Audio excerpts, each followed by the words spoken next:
ꯃꯌꯥꯝꯕꯨ ꯑꯍꯥꯟꯕꯃꯛꯇꯗ ꯍꯦꯂꯤ ꯃꯩꯁꯅꯥꯝꯅ ꯇꯔꯥꯝꯅ ꯑꯣꯛꯆꯕꯒ ꯂꯣꯏꯅꯅ ꯈꯨꯔꯨꯝꯖꯔꯤ꯫ ꯃꯌꯥꯝꯗ ꯇꯥꯍꯟꯖꯔꯤꯕ ꯋꯥꯔꯤ ꯑꯁꯤ ꯃꯅꯥꯏ ꯅꯨꯄꯤ ꯅꯠꯇꯦ ꯃꯍꯥꯔꯥꯅꯤꯅꯤ ꯍꯥꯏꯔꯤꯕ ꯋꯥꯔꯤ ꯑꯁꯤꯒꯤ ꯑꯅꯤꯁꯨꯕ ꯁꯔꯨꯛꯅꯤ꯫ ꯋꯥꯔꯤ ꯑꯁꯤꯕꯨ ꯏꯕꯤꯔꯛꯄꯅ ꯂꯤꯂꯤ ꯁꯂꯥꯝ꯫ ꯋꯥꯔꯤ ꯑꯁꯤ ꯃꯌꯥꯝ ꯄꯨꯟꯅ ꯇꯥꯃꯤꯟꯅꯔꯁꯤ꯫ ꯅꯤꯡꯊꯧ ꯄꯣꯏꯔꯩꯅ ꯍꯥꯏꯔꯛꯏ, ꯂꯥꯡꯂꯦꯟ, ꯂꯥꯛꯑꯣ ꯆꯪꯉꯣ꯫ ꯅꯪꯅ ꯇꯦꯛꯇ ꯀꯥꯏꯗꯅ ꯍꯤꯡꯗꯨꯅ ꯍꯜꯂꯛꯄꯁꯤ ꯎꯕꯗ ꯑꯩ ꯌꯥꯝ ꯍꯔꯥꯎꯏ꯫ ꯃꯁꯤꯃꯛ ꯇꯥꯏꯕꯪ ꯁꯦꯝꯕ ꯃꯄꯨ ꯃꯍꯥꯛꯅ ꯅꯪꯕꯨ ꯅꯨꯡꯁꯤꯕꯒꯤ ꯈꯨꯗꯝꯅꯤ꯫ ꯏꯅꯤꯡꯊꯧ, ꯉꯁꯤ ꯏꯁꯨꯅ ꯇꯦꯛꯇ ꯀꯥꯏꯗꯅ ꯂꯦꯞꯂꯤꯕ ꯑꯁꯦ ꯏꯅꯤꯡꯊꯧꯒꯤ ꯊꯧꯖꯥꯜꯅꯅꯤ꯫ ꯏꯅꯤꯡꯊꯧꯒꯤ ꯊꯧꯖꯥꯜ ꯑꯗꯨ ꯌꯥꯎꯗ꯭ꯔꯒꯗꯤ ꯏꯁꯨꯒꯤ ꯊꯋꯥꯏ ꯃꯥꯡꯂꯝꯕꯁꯨ ꯌꯥꯏ꯫ ꯏꯅꯤꯡꯊꯧꯕꯨ ꯍꯥꯏꯅꯤꯡꯉꯥꯏ ꯂꯩꯇꯅ ꯇꯣꯜꯂꯕꯤ ꯑꯩꯅ ꯊꯥꯒꯠꯆꯔꯤ꯫ ꯅꯠꯇꯦ ꯑꯕꯣ, ꯑꯗꯨꯝꯅ ꯑꯩꯉꯣꯟꯗ ꯊꯥꯒꯠꯄꯤꯒꯅꯨ꯫ ꯂꯥꯡꯂꯦꯟꯗꯤ ꯑꯩꯅ ꯀꯟꯕꯤꯈꯤꯕ ꯅꯠꯇꯦ, ꯃꯥꯗꯤ ꯇꯥꯏꯕꯪ ꯃꯄꯨꯅ ꯀꯟꯕꯤꯔꯛꯄꯅꯤ꯫ ꯑꯗꯨꯅ ꯑꯕꯣ, ꯑꯩꯈꯣꯏ ꯇꯥꯏꯕꯪ ꯁꯦꯝꯕ ꯃꯄꯨꯗ ꯊꯧꯅꯤꯖꯁꯤ꯫ ꯍꯧꯒꯠꯂꯣ ꯑꯕꯣ, ꯑꯗꯨꯝꯅ ꯑꯩꯉꯣꯟꯗ ꯈꯨꯔꯨꯝꯕꯤꯒꯅꯨ꯫ ꯑꯕꯣꯛꯇꯤ ꯑꯩꯉꯣꯟꯗꯒꯤ ꯍꯦꯟꯅ ꯌꯥꯝꯅ ꯑꯍꯜ, ꯅꯁꯨꯒꯨꯝꯂꯕ ꯑꯩꯉꯣꯟꯗ ꯑꯗꯨꯝꯅ ꯇꯧꯕ ꯍꯧꯅꯗꯦ꯫ ꯍꯧꯒꯠꯄꯤꯌꯨ ꯑꯕꯣ꯫ ꯈꯨꯔꯨꯝꯃꯨ, ꯍꯅꯨꯕꯤ, ꯅꯪꯅ ꯇꯧꯔꯤꯗꯣ ꯆꯨꯝꯃꯤ꯫ ꯏꯅꯤꯡꯊꯧ, ꯃꯈꯣꯏꯒꯨꯝꯕꯒꯤꯗꯤ ꯂꯥꯏ ꯍꯥꯏꯔꯤꯕꯗꯣ ꯑꯩꯈꯣꯏꯅ ꯑꯣꯏꯔꯕꯅꯤ꯫ ꯑꯩꯈꯣꯏꯒꯤ ꯃꯇꯦꯡ ꯌꯥꯎꯔꯝꯗ꯭ꯔꯒꯕꯨ ꯃꯁꯨ ꯅꯨꯄꯥ ꯑꯁꯤꯅ ꯍꯤꯡꯂꯤꯕꯁꯤꯕꯨ ꯍꯤꯡꯂꯝꯈꯤꯒꯗ꯭ꯔꯣ? ꯂꯩꯁꯅꯥ, ꯑꯩꯅ ꯅꯉꯣꯟꯗ ꯀꯌꯥꯔꯛ ꯍꯟꯅ ꯅꯪꯒꯤ ꯅꯑꯣꯡ ꯅꯇꯧ ꯂꯝꯆꯠ ꯁꯥꯖꯠ ꯑꯗꯨ ꯁꯦꯝꯗꯣꯛꯅꯕ ꯍꯥꯏꯗꯨꯅ ꯍꯥꯏꯈ꯭ꯔꯕꯅꯤ꯫ ꯇꯨꯃꯤꯟꯅ ꯂꯩꯌꯨ꯫ ꯏꯆꯨ ꯇꯥꯗꯕ ꯅꯪꯒꯤ ꯋꯥꯉꯥꯡꯗꯣ ꯑꯍꯜꯁꯤꯗ ꯉꯥꯡꯂꯛꯀꯅꯨ꯫ ꯃꯁꯤꯗꯒꯤ ꯄꯣꯏꯔꯩꯅ ꯑꯃꯨꯛ ꯂꯥꯡꯂꯦꯟꯗ ꯑꯣꯟꯁꯤꯟꯗꯨꯅ ꯍꯥꯏꯔꯛꯏ, ꯍꯧꯖꯤꯛꯇꯤ ꯅꯪ ꯀꯔꯤꯁꯨ ꯋꯥꯈꯜ ꯋꯥꯔꯨꯒꯅꯨ ꯂꯥꯡꯂꯦꯟ꯫ ꯍꯥꯏꯌꯨ, ꯅꯪꯕꯨ ꯃꯃꯥ ꯑꯣꯏꯍꯟꯈꯤꯕ ꯃꯤꯁꯛ ꯑꯗꯨ ꯀꯅꯥꯅꯣ? ꯀꯣꯅꯨꯡ ꯑꯁꯤꯗ ꯂꯩꯕ꯭ꯔꯥ? ꯂꯥꯟꯃꯤ ꯀꯅꯥꯅꯣ? ꯅꯠꯇ꯭ꯔꯒ ꯑꯉꯝꯕ ꯑꯊꯧꯕ ꯀꯅꯥꯅ ꯅꯪꯕꯨ ꯅꯝꯖꯥ ꯅꯝꯊꯦꯛ ꯇꯧꯕꯤꯔꯤꯕ? ꯑꯁꯦꯡꯕ ꯑꯗꯣ ꯑꯩꯉꯣꯟꯗ ꯍꯥꯏꯌꯨ, ꯀꯤꯒꯅꯨ꯫ ꯑꯩꯅ ꯁꯣꯏꯗꯅ ꯅꯪꯒꯤꯗꯃꯛ ꯌꯥꯏꯐꯅꯕ ꯂꯝꯕꯤ ꯑꯃ ꯁꯤꯟꯒꯅꯤ꯫ ꯃꯥꯒꯤ ꯋꯥꯉꯥꯡ ꯑꯁꯤꯗ ꯂꯥꯡꯂꯦꯟ ꯋꯥꯗꯤ ꯉꯥꯡꯗꯦ, ꯃꯊꯃꯣꯏꯗ ꯇꯨꯃꯤꯟꯅ ꯈꯟꯖꯩ꯫ ꯀꯔꯤꯅꯣ ꯏꯅꯤꯡꯊꯧ ꯅꯍꯥꯛꯅ ꯍꯥꯏꯔꯤꯕ ꯋꯥꯐꯝ ꯑꯗꯨꯕꯨ?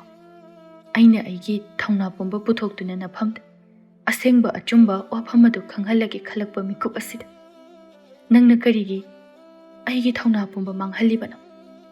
ꯑꯩꯅ ꯉꯁꯤ ꯑꯣꯏꯔꯤꯕ ꯐꯤꯕꯝ ꯑꯁꯦ ꯏꯅꯤꯡꯊꯧ ꯅꯍꯥꯛꯅ ꯑꯣꯏꯍꯟꯕꯅꯤ ꯍꯥꯏꯕ ꯈꯪꯅ ꯀꯔꯤꯒꯤ ꯑꯗꯨꯝꯅ ꯑꯩꯉꯣꯟꯗ ꯀꯔꯤꯁꯨ ꯈꯪꯗꯕ ꯁꯥꯗꯨꯅ ꯋꯥꯍꯪ ꯀꯌꯥ ꯑꯃ ꯍꯪꯂꯤꯕꯅꯣ? ꯏꯅꯤꯡꯊꯧ, ꯅꯪꯒꯤꯗꯨꯕꯨ ꯑꯩꯉꯣꯟꯗ ꯂꯛꯅꯔꯤꯕ꯭ꯔꯥ? ꯅꯠꯇ꯭ꯔꯒ ꯅꯍꯥꯛ ꯊꯥꯡꯉꯩ ꯁꯦꯡꯅꯃꯛ ꯅꯨꯃꯤꯠ ꯑꯗꯨꯒꯤ ꯊꯧꯗꯣꯛ ꯑꯗꯨ ꯀꯥꯎꯊꯣꯛꯈ꯭ꯔꯕ꯭ꯔꯥ? ꯃꯗꯨ ꯑꯣꯏꯕ ꯇꯥꯔꯒꯗꯤ ꯑꯩꯅ ꯅꯪꯕꯨ ꯅꯨꯃꯤꯠ ꯑꯗꯨꯒꯤ ꯋꯥꯔꯤ ꯑꯗꯣ ꯅꯤꯡꯁꯤꯡꯍꯟꯒꯅꯤ꯫ ꯃꯁꯤ ꯈꯟꯗꯨꯅ ꯃꯥꯒꯤ ꯂꯩꯖꯕ ꯊꯧꯅꯥ ꯄꯨꯝꯕ ꯄꯨꯊꯣꯛꯂꯒ ꯋꯥ ꯍꯥꯏꯒꯦ ꯍꯦꯛ ꯇꯧꯕꯒ ꯂꯩꯁꯅꯥꯒ ꯃꯥꯒ ꯍꯦꯛ ꯃꯤꯆꯥꯟꯅꯔꯨꯔꯦ꯫ ꯂꯩꯁꯅꯥꯅ ꯃꯉꯣꯟꯗ ꯄꯤꯁꯨꯝ ꯑꯅꯤꯗꯨ ꯁꯨꯛꯆꯤꯟꯗꯨꯅ ꯌꯦꯡꯂꯝꯂꯤꯕ ꯃꯤꯠꯌꯦꯡ ꯑꯗꯨꯗ ꯃꯥꯒꯤ ꯊꯧꯅꯥ ꯄꯨꯝꯕ ꯑꯃꯨꯛ ꯃꯥꯡꯈ꯭ꯔꯦ꯫ ꯀꯔꯤꯒꯨꯝꯕ ꯋꯥꯐꯝ ꯑꯁꯤ ꯃꯥꯅ ꯍꯥꯏꯗꯣꯛꯂꯨꯔꯒ ꯃꯍꯥꯔꯥꯅꯤ ꯑꯅꯤꯅ ꯃꯉꯣꯟꯗ ꯀꯔꯤ ꯇꯧꯔꯛꯀꯅꯤ ꯍꯥꯏꯅ ꯑꯀꯤꯕ ꯐꯥꯎꯔꯛꯂꯝꯃꯤ꯫ ꯑꯁꯨꯝꯅ ꯃꯥꯅ ꯈꯟꯖꯥꯅꯔꯤꯉꯩ ꯅꯥꯀꯜ ꯑꯃꯔꯣꯝꯗꯒꯤ ꯃꯥꯒꯤ ꯃꯇꯥ ꯊꯥꯗꯣꯏꯅ ꯏꯪꯒꯤꯠ ꯇꯧꯗꯨꯅ ꯋꯥꯐꯝ ꯑꯗꯨ ꯍꯥꯏꯗꯣꯛꯀꯅꯨ ꯍꯥꯏꯅ ꯍꯥꯏꯔꯛꯂꯝꯃꯤ꯫ ꯑꯗꯨꯕꯨ ꯂꯥꯡꯂꯦꯟꯅ ꯃꯊꯃꯣꯏꯗ ꯑꯁꯨꯝꯅ ꯍꯥꯏꯖꯩ, ꯅꯠꯇꯦ ꯊꯥꯗꯣꯏ, ꯑꯩ ꯋꯥꯐꯝ ꯑꯁꯦ ꯍꯥꯏꯗꯕ ꯁꯨꯛꯌꯥ ꯌꯥꯗꯕꯅꯤ꯫ ꯑꯁꯨꯛ ꯇꯥꯡꯅ ꯐꯪꯕ ꯇꯥꯟꯖꯥ ꯑꯁꯤ ꯑꯩꯅ ꯃꯥꯡꯍꯜꯂꯨꯔꯕꯗꯤ ꯑꯩꯉꯣꯟꯗ ꯏꯁꯣꯔꯅ ꯑꯃꯨꯛ ꯍꯤꯡꯍꯟꯕꯤꯔꯛꯂꯤꯕ ꯑꯁꯤꯒꯤ ꯑꯥꯊ꯭ꯔ ꯂꯩꯔꯔꯣꯏ꯫ ꯑꯗꯨꯒ ꯑꯩꯅ ꯀꯔꯤꯒꯨꯝꯕ ꯋꯥꯐꯝ ꯑꯁꯦ ꯐꯣꯡꯗꯣꯛꯇꯅ ꯇꯨꯃꯤꯟꯅ ꯑꯗꯨꯃꯛ ꯂꯩꯁꯤꯟꯕ ꯇꯥꯔꯕꯗꯤ ꯑꯩꯉꯣꯟꯗ ꯏꯁꯣꯔꯅ ꯑꯃꯨꯛ ꯍꯤꯡꯍꯟꯕꯤꯔꯛꯂꯤꯕ ꯑꯁꯤꯒꯤ ꯑꯥꯊ꯭ꯔ ꯂꯩꯔꯔꯣꯏ꯫ ꯑꯗꯨꯒ ꯑꯩꯅ ꯀꯔꯤꯒꯨꯝꯕ ꯋꯥꯐꯝ ꯑꯁꯦ ꯐꯣꯡꯗꯣꯛꯇꯅ ꯇꯨꯃꯤꯟꯅ ꯑꯗꯨꯃꯛ ꯂꯩꯁꯤꯟꯕ ꯇꯥꯔꯕꯗꯤ ꯑꯩꯕꯨ ꯑꯃꯨꯛ ꯃꯐꯝ ꯑꯁꯤꯗ ꯂꯩꯔꯤꯕ ꯃꯤꯌꯥꯝ ꯄꯨꯝꯕꯅ ꯑꯩꯒꯤ ꯄꯤꯕꯨꯛꯅꯨꯡꯗ ꯃꯤꯇꯝꯂꯤꯕ ꯏꯆꯥ ꯑꯁꯤꯒꯤ ꯑꯁꯦꯡꯕ ꯃꯄꯥ ꯑꯗꯣ ꯃꯁꯛ ꯈꯪꯗ꯭ꯔꯦ ꯍꯥꯏꯅ ꯂꯧꯈ꯭ꯔꯒꯅꯤ꯫ ꯑꯩꯕꯨ ꯑꯣꯛꯇꯕꯤ ꯁꯣꯏꯗꯅ ꯇꯥꯍꯜꯂꯒꯅꯤ꯫ ꯊꯥꯗꯣꯏ, ꯑꯩ ꯋꯥꯐꯝ ꯑꯁꯤ ꯍꯥꯏꯗꯕ ꯌꯥꯔꯔꯣꯏ꯫ ꯂꯥꯡꯂꯦꯟ, ꯅꯪꯕꯨ ꯀꯔꯤ ꯈꯜꯂꯤꯕꯅꯣ? ꯋꯥꯐꯝꯁꯤꯒꯤ ꯃꯇꯥꯡꯗ ꯅꯪ ꯀꯔꯤꯁꯨ ꯍꯥꯏꯗꯣꯛꯂꯔꯣꯏ ꯍꯥꯏꯕ꯭ꯔꯥ? ꯏꯅꯤꯡꯊꯧ, ꯑꯩ ꯍꯥꯏꯖꯔꯒꯦ, ꯑꯩꯒꯤ ꯄꯤꯕꯨꯛꯅꯨꯡꯗ ꯃꯤꯇꯝꯂꯤꯕ ꯏꯆꯥ ꯑꯁꯤꯒꯤ ꯃꯄꯥꯗꯤ ꯏꯅꯤꯡꯊꯧ ꯅꯍꯥꯛꯅꯤ꯫ ꯍꯥ? ꯀꯔꯤ ꯍꯥꯏꯕ? ꯑꯉꯥꯡ ꯑꯗꯨꯕꯨ ꯑꯩꯒꯤ ꯏꯆꯥꯅꯤ ꯍꯥꯏꯕ? ꯃꯗꯨꯕꯨ ꯃꯇꯧ ꯀꯔꯝꯅ ꯑꯣꯏꯊꯣꯛꯄ ꯌꯥꯒꯗꯧꯔꯤꯕꯅꯣ? ꯅꯪꯒ ꯑꯩꯒ ꯀꯔꯤꯒꯨꯝꯕ ꯃꯔꯤ ꯑꯃꯠꯇ ꯂꯩꯅꯈꯤꯕꯁꯨ ꯅꯠꯇꯦ꯫ ꯑꯗꯨꯒ ꯑꯩꯍꯥꯛꯇꯤ ꯃꯄꯥ ꯑꯃ ꯑꯣꯏꯕ ꯉꯝꯂꯔꯣꯏꯗꯕ ꯃꯤꯁꯛ ꯑꯃꯅꯤ꯫ ꯅꯍꯥꯛꯅ ꯍꯥꯏꯔꯤꯕ ꯋꯥꯐꯝ ꯑꯗꯨ ꯀꯔꯤꯅꯣ? ꯅꯪ ꯑꯩꯁꯦ ꯂꯩꯕꯥꯛ ꯑꯁꯤꯒꯤ ꯅꯤꯡꯊꯧꯅꯤ ꯍꯥꯏꯕꯁꯤ ꯀꯥꯎꯊꯣꯛꯄ꯭ꯔꯥ? ꯅꯤꯡꯊꯧ ꯑꯃꯗ ꯅꯪꯅ ꯑꯗꯨꯝꯅ ꯑꯣꯏꯗꯕ ꯅꯝꯊꯥꯛ ꯇꯧꯕꯒꯤ ꯆꯩꯔꯥꯛꯇꯤ ꯀꯔꯤ ꯑꯣꯏꯔꯛꯀꯅꯤ ꯅꯁꯥꯅ ꯈꯪꯗꯕ꯭ꯔꯥ? ꯏꯅꯤꯡꯊꯧ ꯀꯔꯤꯒꯤ ꯑꯗꯨꯝꯅ ꯍꯥꯏꯕꯤꯔꯤꯕꯅꯣ ꯅꯨꯃꯤꯠꯇꯨꯒꯤ ꯊꯧꯗꯣꯛꯇꯣ ꯏꯅꯤꯡꯊꯧꯅ ꯀꯔꯤꯒꯤ ꯈꯪꯁꯤꯟꯅꯗ꯭ꯔꯤꯕꯅꯣ ꯑꯩꯁꯦ ꯇꯁꯦꯡ ꯂꯩꯁꯥꯕꯤꯅꯤ ꯃꯗꯨ ꯄꯨꯝꯕ ꯏꯅꯤꯡꯊꯧꯅ ꯈꯪꯅ ꯑꯩꯕꯨ ꯃꯥꯡꯍꯟꯕꯤꯔꯤꯕ ꯀꯔꯤꯒꯤꯅꯣ ꯑꯉꯥꯡ ꯑꯁꯦ ꯏꯅꯤꯡꯊꯧꯒꯤ ꯑꯁꯦꯡꯕ ꯏꯆꯥꯅꯤ ꯑꯩꯒꯤ ꯂꯝꯕꯤ ꯑꯇꯣꯞꯄ ꯑꯃ ꯎꯔꯛꯇꯕ ꯀꯥꯟꯗ ꯏꯅꯤꯡꯊꯧꯅ ꯑꯩꯕꯨ ꯁꯣꯏꯗꯅ ꯂꯧꯁꯤꯟꯕꯤꯔꯛꯀꯒꯅꯤ ꯈꯟꯗꯨꯅ ꯋꯥꯐꯝ ꯑꯁꯤ ꯐꯣꯡꯗꯣꯛꯆꯕꯅꯤ ꯃꯁꯤꯗꯁꯨ ꯏꯅꯤꯡꯊꯧꯅ ꯀꯔꯤꯒꯤ ꯈꯪꯁꯤꯟꯅꯗꯅ ꯑꯗꯨꯝꯅ ꯂꯩꯔꯤꯕꯅꯣ ꯏꯅꯤꯡꯊꯧ ꯑꯩꯅ ꯍꯥꯏꯖꯔꯤꯕꯁꯦ ꯑꯁꯦꯡꯕꯅꯤ ꯑꯩꯅ ꯍꯥꯏꯖꯔꯤꯕꯁꯦ ꯑꯁꯦꯡꯕꯅꯤ ꯈꯪꯅꯅꯕ ꯏꯅꯤꯡꯊꯧꯅ ꯑꯃꯥꯏꯕꯤ ꯀꯌꯥ ꯇꯥꯟꯅꯗꯨꯅ ꯑꯩꯕꯨ ꯆꯥꯡꯌꯦꯡ ꯇꯧꯕꯤꯌꯨ ꯑꯩ ꯏꯁꯥꯅ ꯌꯥꯖꯒꯦ ꯏꯅꯤꯡꯊꯧ ꯃꯇꯝꯁꯤꯗ ꯅꯤꯡꯊꯧ ꯄꯣꯏꯔꯩ ꯀꯔꯤꯒꯨꯝꯕ ꯀꯥꯎꯊꯣꯛꯈ꯭ꯔꯕ ꯊꯧꯗꯣꯛ ꯈꯔ ꯃꯃꯤ ꯁꯥꯃꯤ ꯑꯣꯏꯅ ꯅꯤꯡꯁꯤꯡꯕꯒꯨꯝ ꯃꯥꯒꯤ ꯃꯃꯤꯠꯇ ꯎꯔꯛꯄꯒꯨꯝ ꯇꯧꯔꯛꯂꯝꯃꯤ ꯑꯗꯨꯕꯨ ꯃꯄꯨꯡ ꯐꯥꯅ ꯅꯤꯡꯁꯤꯡꯕꯗꯤ ꯉꯝꯗ꯭ꯔꯦ ꯑꯗꯨꯅ ꯉꯥꯏꯍꯥꯛꯇꯪ ꯇꯨꯃꯤꯟꯅ ꯂꯩꯗꯨꯅ ꯀꯔꯤꯒꯨꯝꯕ ꯈꯔꯕꯨ ꯅꯤꯡꯁꯤꯡꯅꯕ ꯌꯥꯝꯅ ꯀꯟꯅ ꯍꯣꯠꯅꯔꯝꯃꯤ ꯇꯟꯖꯥ ꯑꯁꯤꯗ ꯃꯍꯥꯔꯥꯅꯤ ꯂꯩꯁꯅꯥꯅ ꯌꯥꯝꯅ ꯁꯥꯎꯅ ꯂꯥꯡꯂꯦꯟꯗ ꯆꯩꯔꯛꯂꯝꯃꯤ ꯍꯦ ꯃꯤꯅꯥꯏ ꯅꯨꯄꯤ ꯅꯪꯅ ꯍꯥꯏꯔꯤꯕꯗꯣ ꯀꯔꯤꯅꯣ ꯍꯥ ꯀꯩꯁꯨ ꯂꯩꯇ꯭ꯔꯕꯤ ꯅꯪꯒꯨꯝꯕꯤ ꯑꯃꯅ ꯏꯅꯤꯡꯊꯧꯒꯤ ꯃꯊꯛꯇ ꯑꯗꯨꯒꯨꯝꯕ ꯋꯥꯉꯥꯡ ꯁꯉꯥꯡ ꯑꯗꯣ ꯉꯥꯡꯕ ꯅꯠꯇꯤꯛꯂꯣ ꯏꯅꯤꯡꯊꯧꯒꯤꯗꯃꯛꯇꯗꯤ ꯃꯁꯛ ꯃꯇꯧ ꯐꯖꯈ꯭ꯔꯕꯤ ꯆꯨꯡ ꯐꯤꯔꯥꯜ ꯆꯥꯈ꯭ꯔꯕꯤ ꯅꯨꯄꯤ ꯑꯩꯈꯣꯏ ꯑꯅꯤ ꯂꯩꯔꯤ ꯃꯁꯤꯗ ꯀꯔꯤꯒꯤꯗꯃꯛꯇ ꯏꯅꯤꯡꯊꯧꯅ ꯂꯨꯈꯥꯛ ꯀꯣꯝꯗ ꯇꯥꯗꯨꯅ ꯂꯩꯔꯤꯕꯤ ꯐꯠꯇ꯭ꯔꯕꯤ ꯑꯃꯣꯠ ꯑꯀꯥꯏ ꯃꯔꯛꯇ ꯆꯥꯎꯔꯛꯄꯤ ꯅꯪꯕꯨ ꯃꯤꯇꯥꯒꯗꯧꯔꯤꯕꯅꯣ ꯑꯗꯨꯒ ꯏꯅꯤꯡꯊꯧꯁꯦ ꯃꯄꯥ ꯑꯃ ꯑꯣꯏꯕ ꯉꯝꯗꯦ ꯍꯥꯏꯕ ꯂꯩꯕꯥꯛ ꯄꯨꯝꯕꯅ ꯈꯪꯂꯤꯕꯅꯤ ꯅꯪꯅ ꯅꯔꯝꯆꯠ ꯀꯥꯝꯂꯒ ꯂꯩꯕꯥꯛ ꯑꯁꯤꯒꯤ ꯅꯤꯡꯊꯧꯗ ꯑꯗꯨꯒꯨꯝꯕ ꯕꯗꯅꯥꯝ ꯄꯤꯕꯗꯤ ꯅꯊꯧꯅꯥ ꯌꯥꯝꯅ ꯂꯩꯈ꯭ꯔꯦꯗ ꯅꯪ ꯍꯧꯖꯤꯛ ꯃꯗꯨꯒꯤ ꯀꯔꯤ ꯐꯣꯜ ꯑꯣꯏꯔꯛꯀꯅꯤ ꯈꯪꯕ꯭ꯔꯥ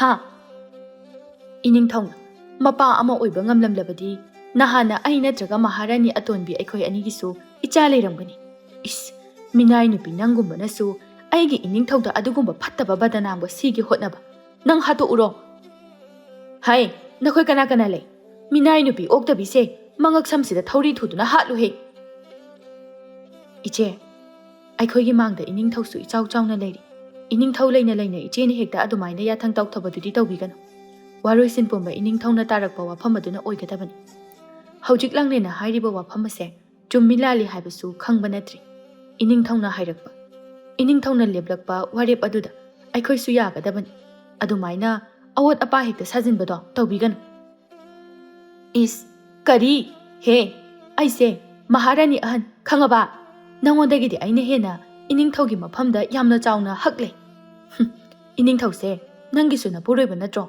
ꯅꯪꯒꯤ ꯅꯋꯥ ꯅꯄꯨꯔꯣꯏꯕꯗ ꯑꯁꯤꯒꯨꯝꯕ ꯐꯠꯇꯕ ꯋꯥꯍꯩ ꯋꯥꯇꯥ ꯍꯥꯏꯔꯛꯂꯒ ꯅꯪꯅ ꯇꯨꯃꯤꯟꯅ ꯂꯩꯔꯤꯕꯗꯨꯕꯨ ꯅꯠꯇꯦ ꯅꯪꯕꯨ ꯀꯔꯝꯕ ꯅꯨꯄꯤꯅꯣ ꯇꯧꯔꯤꯕ ꯊꯣꯛꯂꯤꯕ ꯊꯧꯗꯣꯛ ꯑꯁꯤꯗ ꯅꯪꯒꯤꯁꯨ ꯈꯨꯖꯤꯟ ꯊꯧꯔꯥꯡ ꯆꯥꯎꯅ ꯌꯥꯎꯔꯤꯕ꯭ꯔꯣ ꯍꯥ ꯉꯥꯏꯈꯣ ꯅꯈꯣꯏ ꯑꯅꯤꯃꯛ ꯇꯨꯃꯤꯟꯅ ꯑꯃꯨꯛꯇ ꯂꯩꯈꯣ ꯂꯥꯡꯂꯦꯟ ꯅꯪ ꯑꯩꯅ ꯀꯣꯅꯨꯡ ꯑꯁꯤꯗ ꯃꯇꯝ ꯀꯨꯏꯅꯗꯒꯤ ꯃꯊꯧ ꯃꯁꯛ ꯈꯪꯅ ꯊꯕꯛ ꯁꯨꯗꯨꯅ ꯍꯤꯡꯂꯛꯂꯤꯕꯤ ꯏꯅꯥꯏ ꯅꯨꯄꯤ ꯑꯃꯅꯤ ꯈꯟꯗꯨꯅ ꯑꯩꯅ ꯍꯟꯗꯛꯀꯤ ꯃꯇꯥꯡ ꯑꯁꯤꯃꯗꯤ ꯉꯥꯛꯄꯤꯔꯕꯅꯤ ꯑꯗꯨꯕꯨ ꯃꯇꯨꯡ ꯑꯃꯨꯛ ꯍꯟꯅ ꯅꯪꯅ ꯉꯁꯤ ꯍꯥꯏꯔꯤꯕ ꯋꯥꯐꯝ ꯑꯁꯤ ꯍꯥꯏꯔꯛꯂꯕꯗꯤ ꯑꯩꯕꯨ ꯐꯠꯇꯦ ꯍꯥꯏꯒꯅꯨꯀꯣ ꯅꯪꯕꯨ ꯑꯩꯅ ꯁꯣꯏꯗꯅ ꯆꯩꯔꯥꯛ ꯄꯤꯒꯅꯤ ꯃꯗꯨꯁꯨ ꯌꯥꯝꯅ ꯑꯍꯛꯄ ꯆꯩꯔꯥꯛ ꯏꯅꯤꯡꯊꯧ ꯑꯩꯕꯨ ꯑꯃꯨꯛꯇꯗꯤ ꯊꯥꯖꯕꯤꯌꯨ ꯏꯅꯤꯡꯊꯧ ꯑꯩ ꯑꯁꯤꯒꯨꯝꯂꯕ ꯋꯥꯐꯝ ꯑꯁꯤꯕꯨ ꯀꯔꯤꯒꯤꯗꯃꯛꯇ ꯂꯩꯕꯥꯛ ꯑꯁꯤꯒꯤ ꯃꯄꯤ ꯃꯄꯥ ꯑꯣꯏꯔꯕ ꯏꯅꯤꯡꯊꯧꯗ ꯍꯥꯏꯒꯗꯧꯔꯤꯕꯅꯣ ꯑꯃꯨꯛꯇꯗꯤ ꯑꯩꯕꯨ ꯂꯧꯁꯤꯟꯕꯤꯌꯨ ꯏꯅꯤꯡꯊꯧ ꯍꯩ ꯃꯤꯅꯥꯏ ꯅꯨꯄꯤ ꯅꯪ ꯏꯅꯤꯡꯊꯧꯅ ꯍꯥꯏꯔꯃꯛꯇꯗ ꯑꯅꯝ ꯀꯟꯕ ꯁꯥꯔꯗꯅ ꯅꯪ ꯉꯁꯤ ꯅꯅꯝ ꯇꯠꯄ ꯃꯈꯩ ꯐꯨꯍꯜꯂꯨ ꯍꯥꯏꯕ꯭ꯔꯣ ꯅꯨꯄꯤ ꯍꯥꯏꯕ ꯂꯩꯇꯦ ꯅꯨꯄꯥ ꯍꯥꯏꯕ ꯂꯩꯇꯦ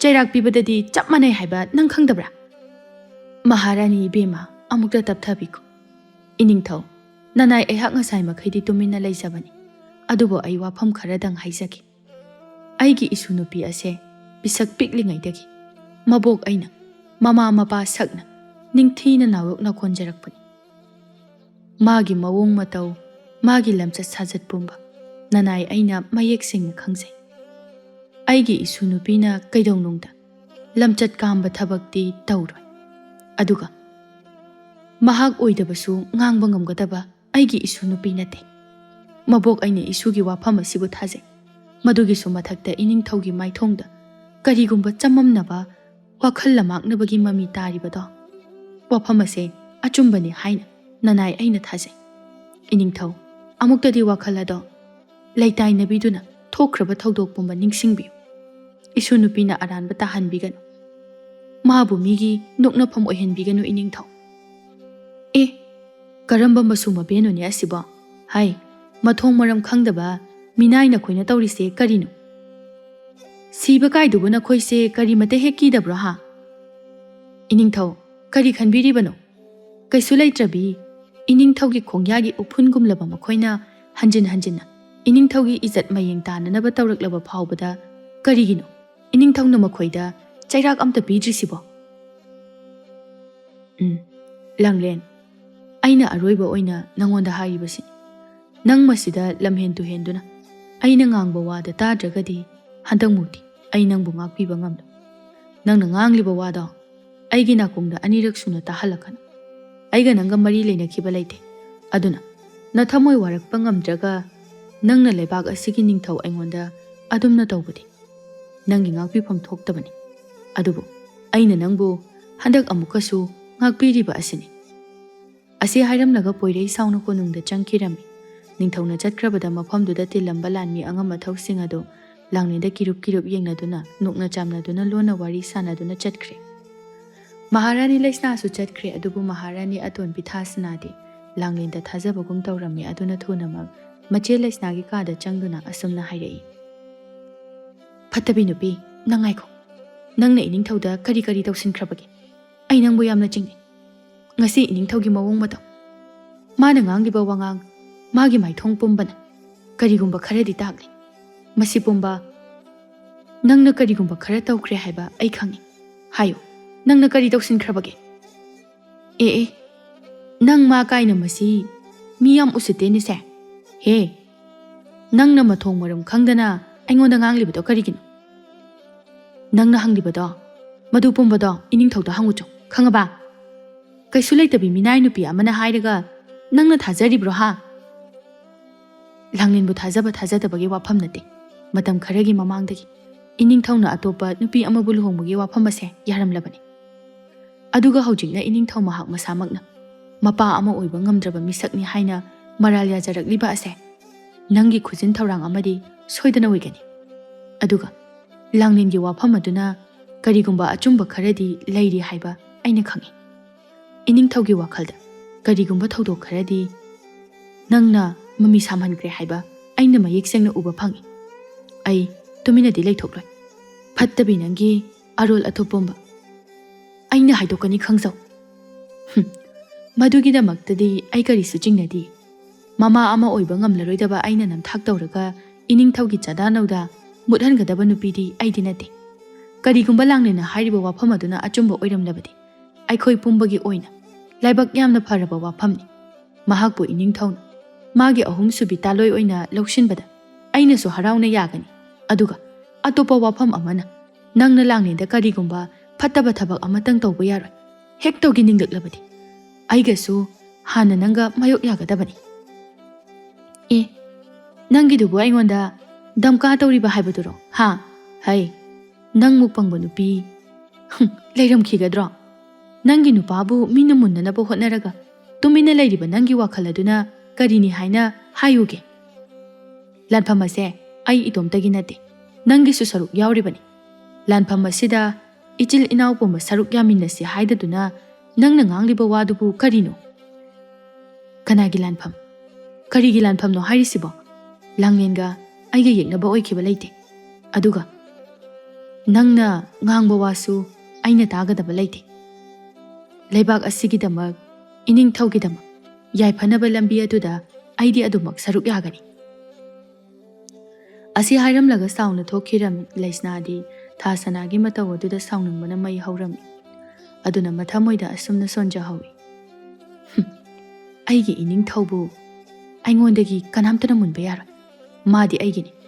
Aigi nangbusu aina aiga chap manana mama oiba ngamlaroi haina khanduna aina minungsi khara utpibani. Yaraktrabadi laisna aina kari tawrake yong. Nakhoi loinamak aina lemna amata tharoi. Aduga kaisu leitrabi aigi khongyagi uphungumlabi Minai Nupi magumbanasu aingonda singnarakpa. Nangi napunsi ada aina karamba mawongda thambage haibadu yengu.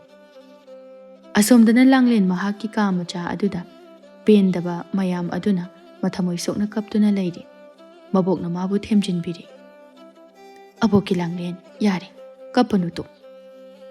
Makoine isubu aranba tahalabasu abokna khangi. Isu landi. Isu na hariba pumba achumbani haiba abokna loina khangi. Karigidamakta isu na wakhal sontagani abok leiri sidi kapkanu. Nangna adumna kaptuna leiragadi. Hauji abokpu kari tau haibano. Se kapado amukta to. Abokane wari sagadaba yamna le. Kari tau bayabage haibado kari tau sige haibado tanasi. Nangna kaplaga adum leiraga. Kari bo afaba oiraktoino. Adugi saruk kapkanu. Nangi mitki pi ado abokna amuk hanna uhanganu. To se abokna hairisini kapato. Aboka wari phasana sanasi Langlen. Langlen so haujiktada kapado toklami aduga hairei. Abok ai kaparoi. Abokna aibu thajabiba. Aigi thamoibu mayek singna khangbiba asina aya ari. Aya mohana kaparoi abok. Aduni dana isu sidi. Phare phare. Abok wa haigi. Nakhoigi konung sida aboka numidang lon wari sanaba yagadaba mafam legat. Achikpa mafam ama legadra hayo.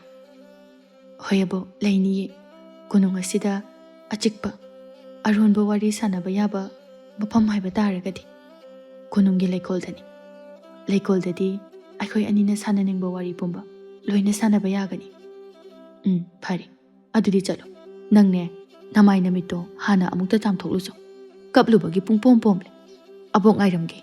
Kharadi thura uko. Hoi abok ayam thuna lake ngahakta ngaibiramu. Asi haiduna Langlen thoraklami mahakna mamai tage haiduna konunggi irujafam tamna lakpada mata thadoidi leptuna leirami thadoina hairei. Langlen kaidana nangbo wakhaldo khara taptharaba nangbo. Hoi thadoi. Abokna aigidamakta lepiba. Aibu thajabiba asida aigi thamoi kharadi chakthokpa phawi. Hoiba adumaina khara khantokradi nasado yararoi. Adu Langlen nang aibudi waroganu ko. Ai nangonda tasengna lankri yamna se ikaiba phawi. Aina di tasengna nangna sijina khiba hidak aduna mahu aduk yamna kalamgani haiba ai khaludabani. Mamangi matamda hidak aina sijinabagi maramda hana khangkri. Aduna nangonda su kaisu tawroi haina khalubani. Adumakna nangi thawaina mangani haiba khangnamlabadi. Ai nangonda amai bitugi manakta supu puramoidabani. Adugi weredi ai kaisu khandi. Maduda nangi narasu leiteda. Thadoi nangdi aigi asengma marumni. Nangna aigi awababu ubiduna aigi iteng pangbikhibani. Ai madugi oinadi kaisu nungaitaba tawdeda. Nangsu thoina khanjingano. Aina nangonda nungaitaba warauba kaisu leite. Ado ai abok nangairamani. Ai mai semta tathokena lakpani. Ai amu chatlokige. Hoi tathokjaruro. Masidagi Langlen su chatkre thadoidi mathamoida Langlen bu poireina lausandaba asida apenba phaujarami. Aduga amuksu Langlen mangonda lana khankigadra magi thamoida mahakbu warauba karisu leitre khanbada harauba amuke hena phaujarami. Aduna amuksu Langlen na chatkiba adu yengduna mathamoida khanjai. Nang mukpangba nupi sibu ani suna leiramkigadra. Aina tawriba aina siliba pumba sinangdi kemte khangsaba nate. Is kariba nangna hojik hairambada. Aise nangi asengba marupni haiba. Nokpu nokningi. Hojiki matamdabu asengba marupki wahan thokpu leiribra. Pumnamak namthak oidaba sasinaba ngaktani. Magi kananaba nungaiba thinaba ngaktani. Aduga ainasu nangbu aigi marup amani haina laukiba leite. Aingonda marup mapangi mathau tade. Aigidi nangna aingondagi hena saphakiba sukya yaroi. Nangdi aigi ikhada leigadabani. Asumna khanduna lehaurami. Asomdana ningthau poirei magi kada tumina phamduna leiri. Magi wakhaldasu wahang kaya ama hangjaribani. Karin Langlen ngasi hairiba mayamdubu madubu ningthau amada mahakna hektamak haiba yaba wafam amadi nate. Aigumba ningthau amada wafam adu hairuraga kari oirakani haiba mahak masana su hena khangjaribani. Aduga mahakna karimta akiba leitana ꯑꯗꯨꯛ ꯊꯥꯖꯅ ꯋꯥꯐꯝ ꯑꯗꯨ ꯀꯝꯗꯧꯅ ꯍꯦꯛꯇꯃꯛ ꯍꯥꯏꯔꯛꯂꯤꯕꯅꯣ? ꯀꯔꯤꯅꯣ? ꯑꯩꯒꯤ ꯋꯥꯈꯜꯁꯤꯕꯨ ꯀꯔꯤꯒꯨꯝꯕ ꯈꯔꯗꯤ ꯏꯀꯥꯎ ꯀꯥꯎꯕꯒꯨꯝꯅ ꯑꯩꯅ ꯈꯜꯂꯤ꯫ ꯀꯔꯤꯅꯣ ꯍꯥꯏꯕꯁꯨ ꯅꯤꯡꯁꯤꯡꯕꯗꯤ ꯉꯝꯗ꯭ꯔꯦ꯫ ꯑꯩꯅ ꯈꯟꯕꯗ ꯂꯥꯡꯂꯦꯟ ꯑꯩꯈꯣꯏ ꯑꯅꯤꯒꯤ ꯃꯔꯛꯇ ꯀꯔꯤꯒꯨꯝꯕ ꯃꯔꯤ ꯑꯃꯠꯇꯗꯤ ꯂꯩꯅꯈꯤꯗꯦ ꯍꯥꯏꯅ ꯈꯜꯂꯤ꯫ ꯂꯩꯅꯈꯤꯕ ꯊꯣꯛꯂꯕꯗꯤ ꯑꯩꯅ ꯀꯔꯤꯒꯤꯗꯃꯛ ꯊꯧꯗꯣꯛ ꯑꯗꯨꯕꯨ ꯀꯥꯎꯊꯣꯛꯀꯗꯧꯔꯤꯕꯅꯤ? ꯃꯗꯨꯗꯤ ꯀꯩꯗꯧꯅꯨꯡꯗꯁꯨ ꯀꯥꯎꯊꯣꯛꯂꯔꯣꯏꯗꯕ ꯊꯧꯗꯣꯛ ꯑꯃ ꯑꯣꯏꯒꯗꯕꯅꯤ꯫ ꯏꯅꯤꯡꯊꯧ, ꯀꯔꯤ ꯈꯟꯕꯤꯔꯤꯕꯅꯣ? ꯊꯥꯁꯅꯥ, ꯆꯪꯉꯛꯑꯣ꯫ ꯀꯔꯤ ꯂꯩꯔꯦ? ꯀꯔꯤ ꯍꯥꯏꯅꯤꯡꯒꯦ ꯅꯪꯕꯣ?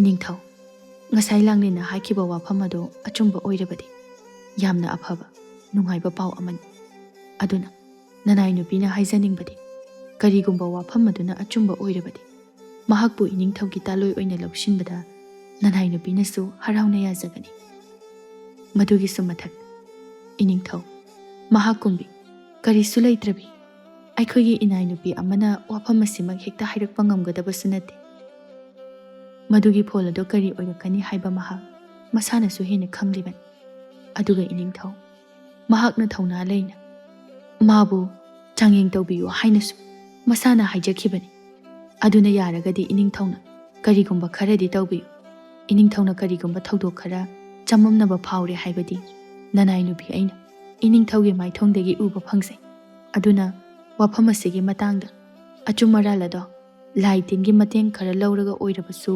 ꯈꯪꯗꯣꯛꯅꯕ ꯇꯧꯍꯟꯖꯅꯤꯡꯏ꯫ ꯊꯥꯁꯅꯥ, ꯅꯪꯒꯤ ꯋꯥꯐꯝ ꯑꯗꯨ ꯑꯩꯅ ꯌꯥꯅꯤꯡꯏ꯫ ꯐꯔꯦ, ꯃꯁꯤꯒꯤ ꯃꯇꯥꯡꯗ ꯑꯩꯅ ꯀꯔꯤ ꯇꯧꯕ ꯌꯥꯕꯒꯦ ꯍꯥꯏꯕꯗꯣ ꯑꯩ ꯑꯃꯨꯛꯇꯪ ꯃꯨꯟꯅ ꯈꯟꯗꯨꯅ ꯌꯦꯡꯈꯤꯒꯦ꯫ ꯂꯥꯡꯂꯦꯟꯁꯨ ꯃꯃꯥꯏ ꯇꯥꯊꯣꯛꯄ ꯂꯣꯏꯔꯒ ꯃꯕꯣꯛꯀꯤ ꯃꯅꯥꯛꯇ ꯆꯪꯂꯛꯂꯝꯃꯤ꯫ ꯃꯕꯣꯛꯅ ꯍꯥꯏꯔꯛꯏ, ꯂꯥꯡꯂꯦꯟ, ꯀꯔꯤꯒꯤꯅꯣ ꯅꯃꯥꯏ ꯈꯛ ꯇꯥꯕꯕꯨ ꯑꯗꯨꯛ ꯀꯨꯏꯅ ꯆꯪꯂꯤꯕꯗꯤ?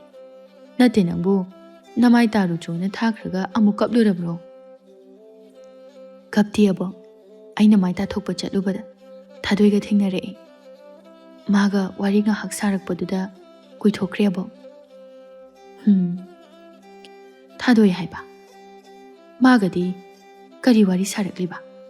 ꯂꯥꯡꯂꯦꯟ, ꯑꯕꯣꯛꯇꯤꯅꯦ ꯅꯪꯒꯤ ꯊꯥꯗꯣꯏ ꯍꯥꯏꯕꯤꯗꯣ ꯀꯌꯥ ꯂꯣꯏꯅꯍꯟꯅꯤꯡꯗꯦ꯫ ꯃꯗꯣ ꯑꯐꯕ ꯃꯤ ꯃꯥꯟꯗꯦꯀꯣ, ꯑꯕꯣꯛꯀꯤ ꯊꯃꯣꯏꯅ ꯌꯥꯗꯦ꯫ ꯑꯕꯣꯛꯅ ꯄꯪꯈꯟꯗ ꯈꯟꯖꯤꯟꯕ ꯑꯣꯏꯔꯝꯒꯅꯤꯌꯦ꯫ ꯃꯥꯗꯤ ꯌꯥꯝꯅ ꯐꯕꯅꯤ, ꯑꯩꯒꯤꯗꯃꯛꯇꯁꯨ ꯌꯥꯝꯅ ꯋꯥꯕꯤꯕꯅꯤ꯫ ꯃꯥꯒꯤ ꯐꯠꯇꯕ ꯃꯑꯣꯡ ꯃꯇꯧꯕꯨꯗꯤ ꯑꯩꯁꯨ ꯎꯗꯦꯗ꯫ ꯑꯗꯨ ꯑꯣꯏꯔꯕꯁꯨ ꯊꯃꯣꯏ ꯑꯁꯤꯅꯅꯦ ꯃꯥꯕꯨ ꯏꯌꯥ ꯌꯥꯅꯤꯡꯗꯦ꯫ ꯃꯁꯨ ꯃꯕꯦꯟꯅ ꯉꯥꯡꯅꯔꯤꯕꯗꯨ ꯊꯥꯗꯣꯏꯁꯨ ꯂꯨꯝꯗꯨꯅ ꯇꯥꯔꯤꯕꯅꯤ꯫ ꯑꯗꯨꯝꯅ ꯃꯊꯃꯣꯏꯗ ꯈꯟꯖꯩ, ꯃꯁꯤꯒꯤ ꯍꯅꯨꯕꯤꯁꯤꯅ ꯀꯔꯤ ꯈꯪꯗꯅ ꯑꯩꯒ ꯂꯣꯏꯅꯍꯟꯅꯤꯡꯗꯦ ꯀꯥꯏꯅ꯫ ꯉꯝꯕ꯭ꯔꯥ ꯌꯦꯡꯉꯨ, ꯉꯝꯕ꯭ꯔꯥ ꯌꯦꯡꯉꯨ, ꯅꯁꯨ ꯅꯨꯄꯤꯗꯣ ꯃꯤꯅꯥꯏ ꯑꯣꯏꯗꯨꯅ ꯑꯗꯨꯝ ꯂꯩꯔꯗꯤ ꯑꯩꯁꯨ ꯀꯩꯁꯨ ꯇꯧꯕꯤꯔꯣꯏꯗꯕ꯫ ꯃꯥꯅ ꯃꯄꯨ ꯑꯣꯏꯈ꯭ꯔꯒ ꯑꯩꯅ ꯃꯤꯅꯥꯏ ꯑꯣꯏꯍꯧꯕꯗꯨꯗꯤ ꯌꯥꯔꯣꯏ꯫ ꯍꯟꯗꯛꯅ ꯍꯟꯗꯛ ꯑꯣꯏꯈ꯭ꯔꯕꯁꯨ ꯃꯊꯪꯗꯗꯤꯅꯦ ꯅꯁꯨ ꯅꯨꯄꯤꯁꯦ ꯑꯩꯅ ꯁꯣꯏꯗꯅ ꯍꯥꯠꯇꯣꯛꯀꯅꯤ꯫ ꯃꯁꯤꯗꯒꯤ ꯂꯥꯡꯂꯦꯟ ꯑꯃꯗꯤ ꯃꯕꯣꯛ ꯃꯈꯣꯏ ꯑꯅꯤꯁꯨ ꯀꯣꯅꯨꯡꯒꯤ ꯂꯩꯀꯣꯜꯗ ꯊꯣꯔꯛꯂꯝꯃꯤ꯫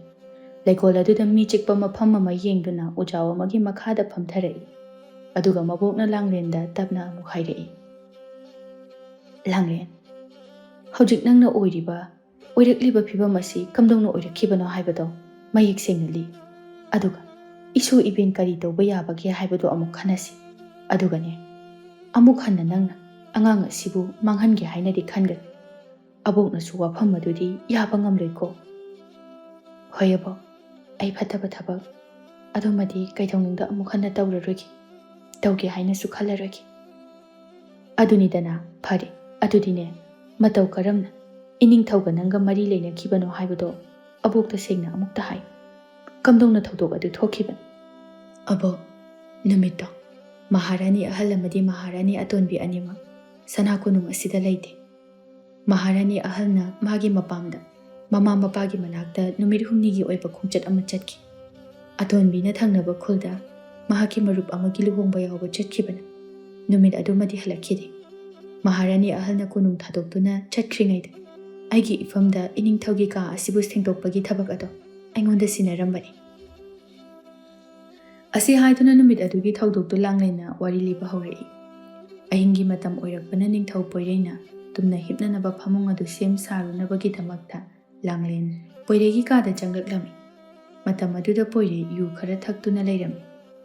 Madum oinama mahak mapung phana yu ngauraga wakhal tadabadi natlamde. Wakhal adum taraga leirami. Langlena hairei. Iningthau, ayamta changjarake. Langlen, kari leire. Iningthau, nanai aihakpu Maharani ahanna iningthaugi ka sengdoknaba yathang pibirami. Ahingi matam oiraklabanina iningthauna tumna himnanaba phamase thajaramge haiduna lakjabani. Oh, phare phare chango. Aduga nangina thauda tawjaru lao. Langlen masadu ihaidi hainajabani adubu tawdabadi yadabani ningthaugi pham adu sat thananaba honai. Mahakna hauji khaliba asi pham asi yamna thuna thaba loisilamlaga ka asigi mapanda thokiba asini. Tanja aduda langlendu kaagi thongadu lonsinbagi makhol ama taraklami. Mahakna tung onthoktuna yenglubada poireina kaagi thongadu lonsinba oiduna leirami. Mataw aduda langlen masadu hanadagi hena pakhatpa hawraklami. Khonjeldu niktuna hairei. Iningthau, karigino thonglensin biribaduba. Ai pham thaba loizare. Ai amuk thokjakhrage.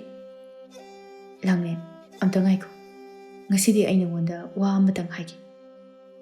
Nangi na tingni bani haina khalabasu yai. Iningthaugibu, iningthauna kari mateng pamlibano. Aidi kaisu leitrabi ningthaugi Minai Nupi amani. Nanai aina tawba ngamgadaba karisu leizade. Ai thokjakhrage. Ngamgani. Nangna ngamgani khalaga aina hairibani. Asi haiduna makhoi ani lona mari leinanabagi wafam khara poireina hairaklami adubu langlena yaramde. Masidagi poireina mahaki Maharani anina magidamakta macha amata piba ngamdriba asi magi maralnara natraga Maharani anigi asoibanara haibadu mahakna khangba pami. Karigumba magi maral oiramnabadi mahak atopa nupi amabu amu Maharani oina lawba pamde. Masigi changeng asi yengnanaba mahakna langlenbu khanbani. Mahakna yenglakpa matamda langlendagi hena phajaba nupi amata mahakna thiba phangdre. Duna mahakna hairiba asi yananaba akanba wafam kaya ama hairaklabi.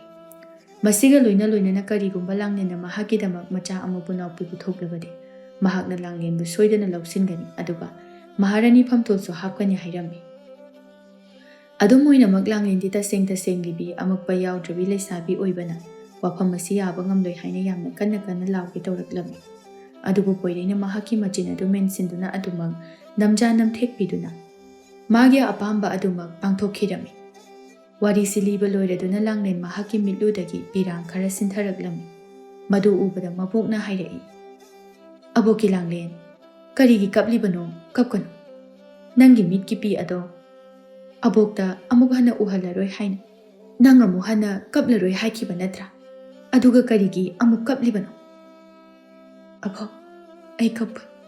Adubu, haukraba thawdok ado. Haujiktana haunana China phawbo kumtawri. Haujiksu, aigi mitmangda thokiba thawdok pumba uduna leiri. Aduna, aigi mitki pi asisu khamba ngamdre abo. Sese, toose, kapkano. Abok leiri sidi. Thawna hanthaba yade. Haujik, nangna changsingadaba lambi yamna wali. Nangi amadi taibang phawrakadawriba angang asigi khallaga. Nang thawna leibi ama oigadabani. Adubu abo, ai amata ngairaba asa adudi kaikri. Aina khallubana wafamase. Iningthawna tabiduna aibu lawsinbirakani haina khallubani. Adubu iningthaw mahaksu magi izat yengduna aibudi karisu leitabini haina ningduna aibu aranba tahanbiramle. Haujikti aigi asa amata udri. Aduna aigi thamoise hena wabagum tawri abo. Hauji aina tawgadabasi karini. Migi midyengdana aibu karini haina lawnaramgani. Migi nokna phamda oiduna leiragani. Apangmi madugidamakta nang karisu thoina khanjingano. Isugidamak abok leiri sidi abokna nangidamak lekti. Migi minok changlaklabasu abokna ne isubu ngak sengadawribani. Nang karisu wagano. Taibang semba mapu mahakna nang amadi taibang phawraktriba angang asibu tekta kaidana amu halhanbirakpagi maram soidana leiramgani. Aduna ne nang awa ana pumba khangduna angang asibu taibang phawhangadabani ko aboki Langlen. Langlen su mabuki wahai khara asina mangonda thauna hablabagum thokre. Aduna mamaida tairiba mitlu pirang adubu makhut aduna phatphat taithokre. Ngasaidagi masum mabena sanariba wari pumba thadoina ujaudugi marumdagi lumnaga loina taraduna leirami. Mahakti Langlen ga poirega leinariba maridugi wari pumba tarubada masadu mai hoba makhai saunglami. Aduga kalappa khambanbanasu pik thalami. Matomta tapna sonduna haijarai. Is kari haiba. Ining thauna Langlendagi hena phasabi nupi amata thiba phangdri kaina haiba. Mana aingondagi kari helada. Sakta chuda sawungda sabanda. Mana kari henge aingondagi. Asukoiba matam. Aina ining thaugi konung asida thabak tawjarakpa matamdadi. Nongmata phawba aibu ining thauna hanna yengbirakte. Aduga ngarang na hanta konung asida thabak suba yaurakpa mahakpudi ining thauna mana mitariba karigino. Mangondagidi aina hanadagi konung asida thabak suraklibani.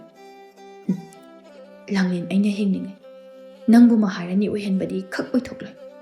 Aigi thawai ase thaduklaba phawba nangbudi Maharani sukoi oiheloi. Ase khanduna tapna mamai onthoklaga chatke hek tawraga manak adwaida tarakpa akangba chai amada magi makhong adu nesalubadagi makhol thoraklami. Mataw asida Langlengi mabokna hairai. Hai kanano maduda leiribado. Thadoi masadu ipapa khalami magi maramda Langlen amadi mabok makhoi anina loina khangkiba tare khanduna semjin sajinaraga asumna khomlai. Abo Langlen aini thadoini aina Langlengi kada lakpada abokana khoi ani leiramdabaduda thiba thorakpani. Ado abo khoidi mafamsida kaidauramlibano. Langlengi mabokti pisumani du suksinaduna thadoida chingnaga thajadaba miding ama yengduna lei. Adubu Langlendi mata thadoibu thajaba oibana karisu khandana khumlai. Thadoi mafamsida aboka akhoi ani wari sum sanarambani. Kaisu thoidokpa atai tawramba nateda. Ado kai leiragi nangna aboka akhoi ni bu thiraidi. Maharanina aibu thabak sunanaba kaurakpro. Kaudeda aidi chumna sumna khoi anigi nanakta changakpani. Aduda kaadasu leiramdabaduda numika tasalakpa oibaduda pakhatuna thirakpani. Nangnasu hena khangiduni Langlen. Aikhoidi numita salaklabadi konungi mapanda thokpa yade haiba.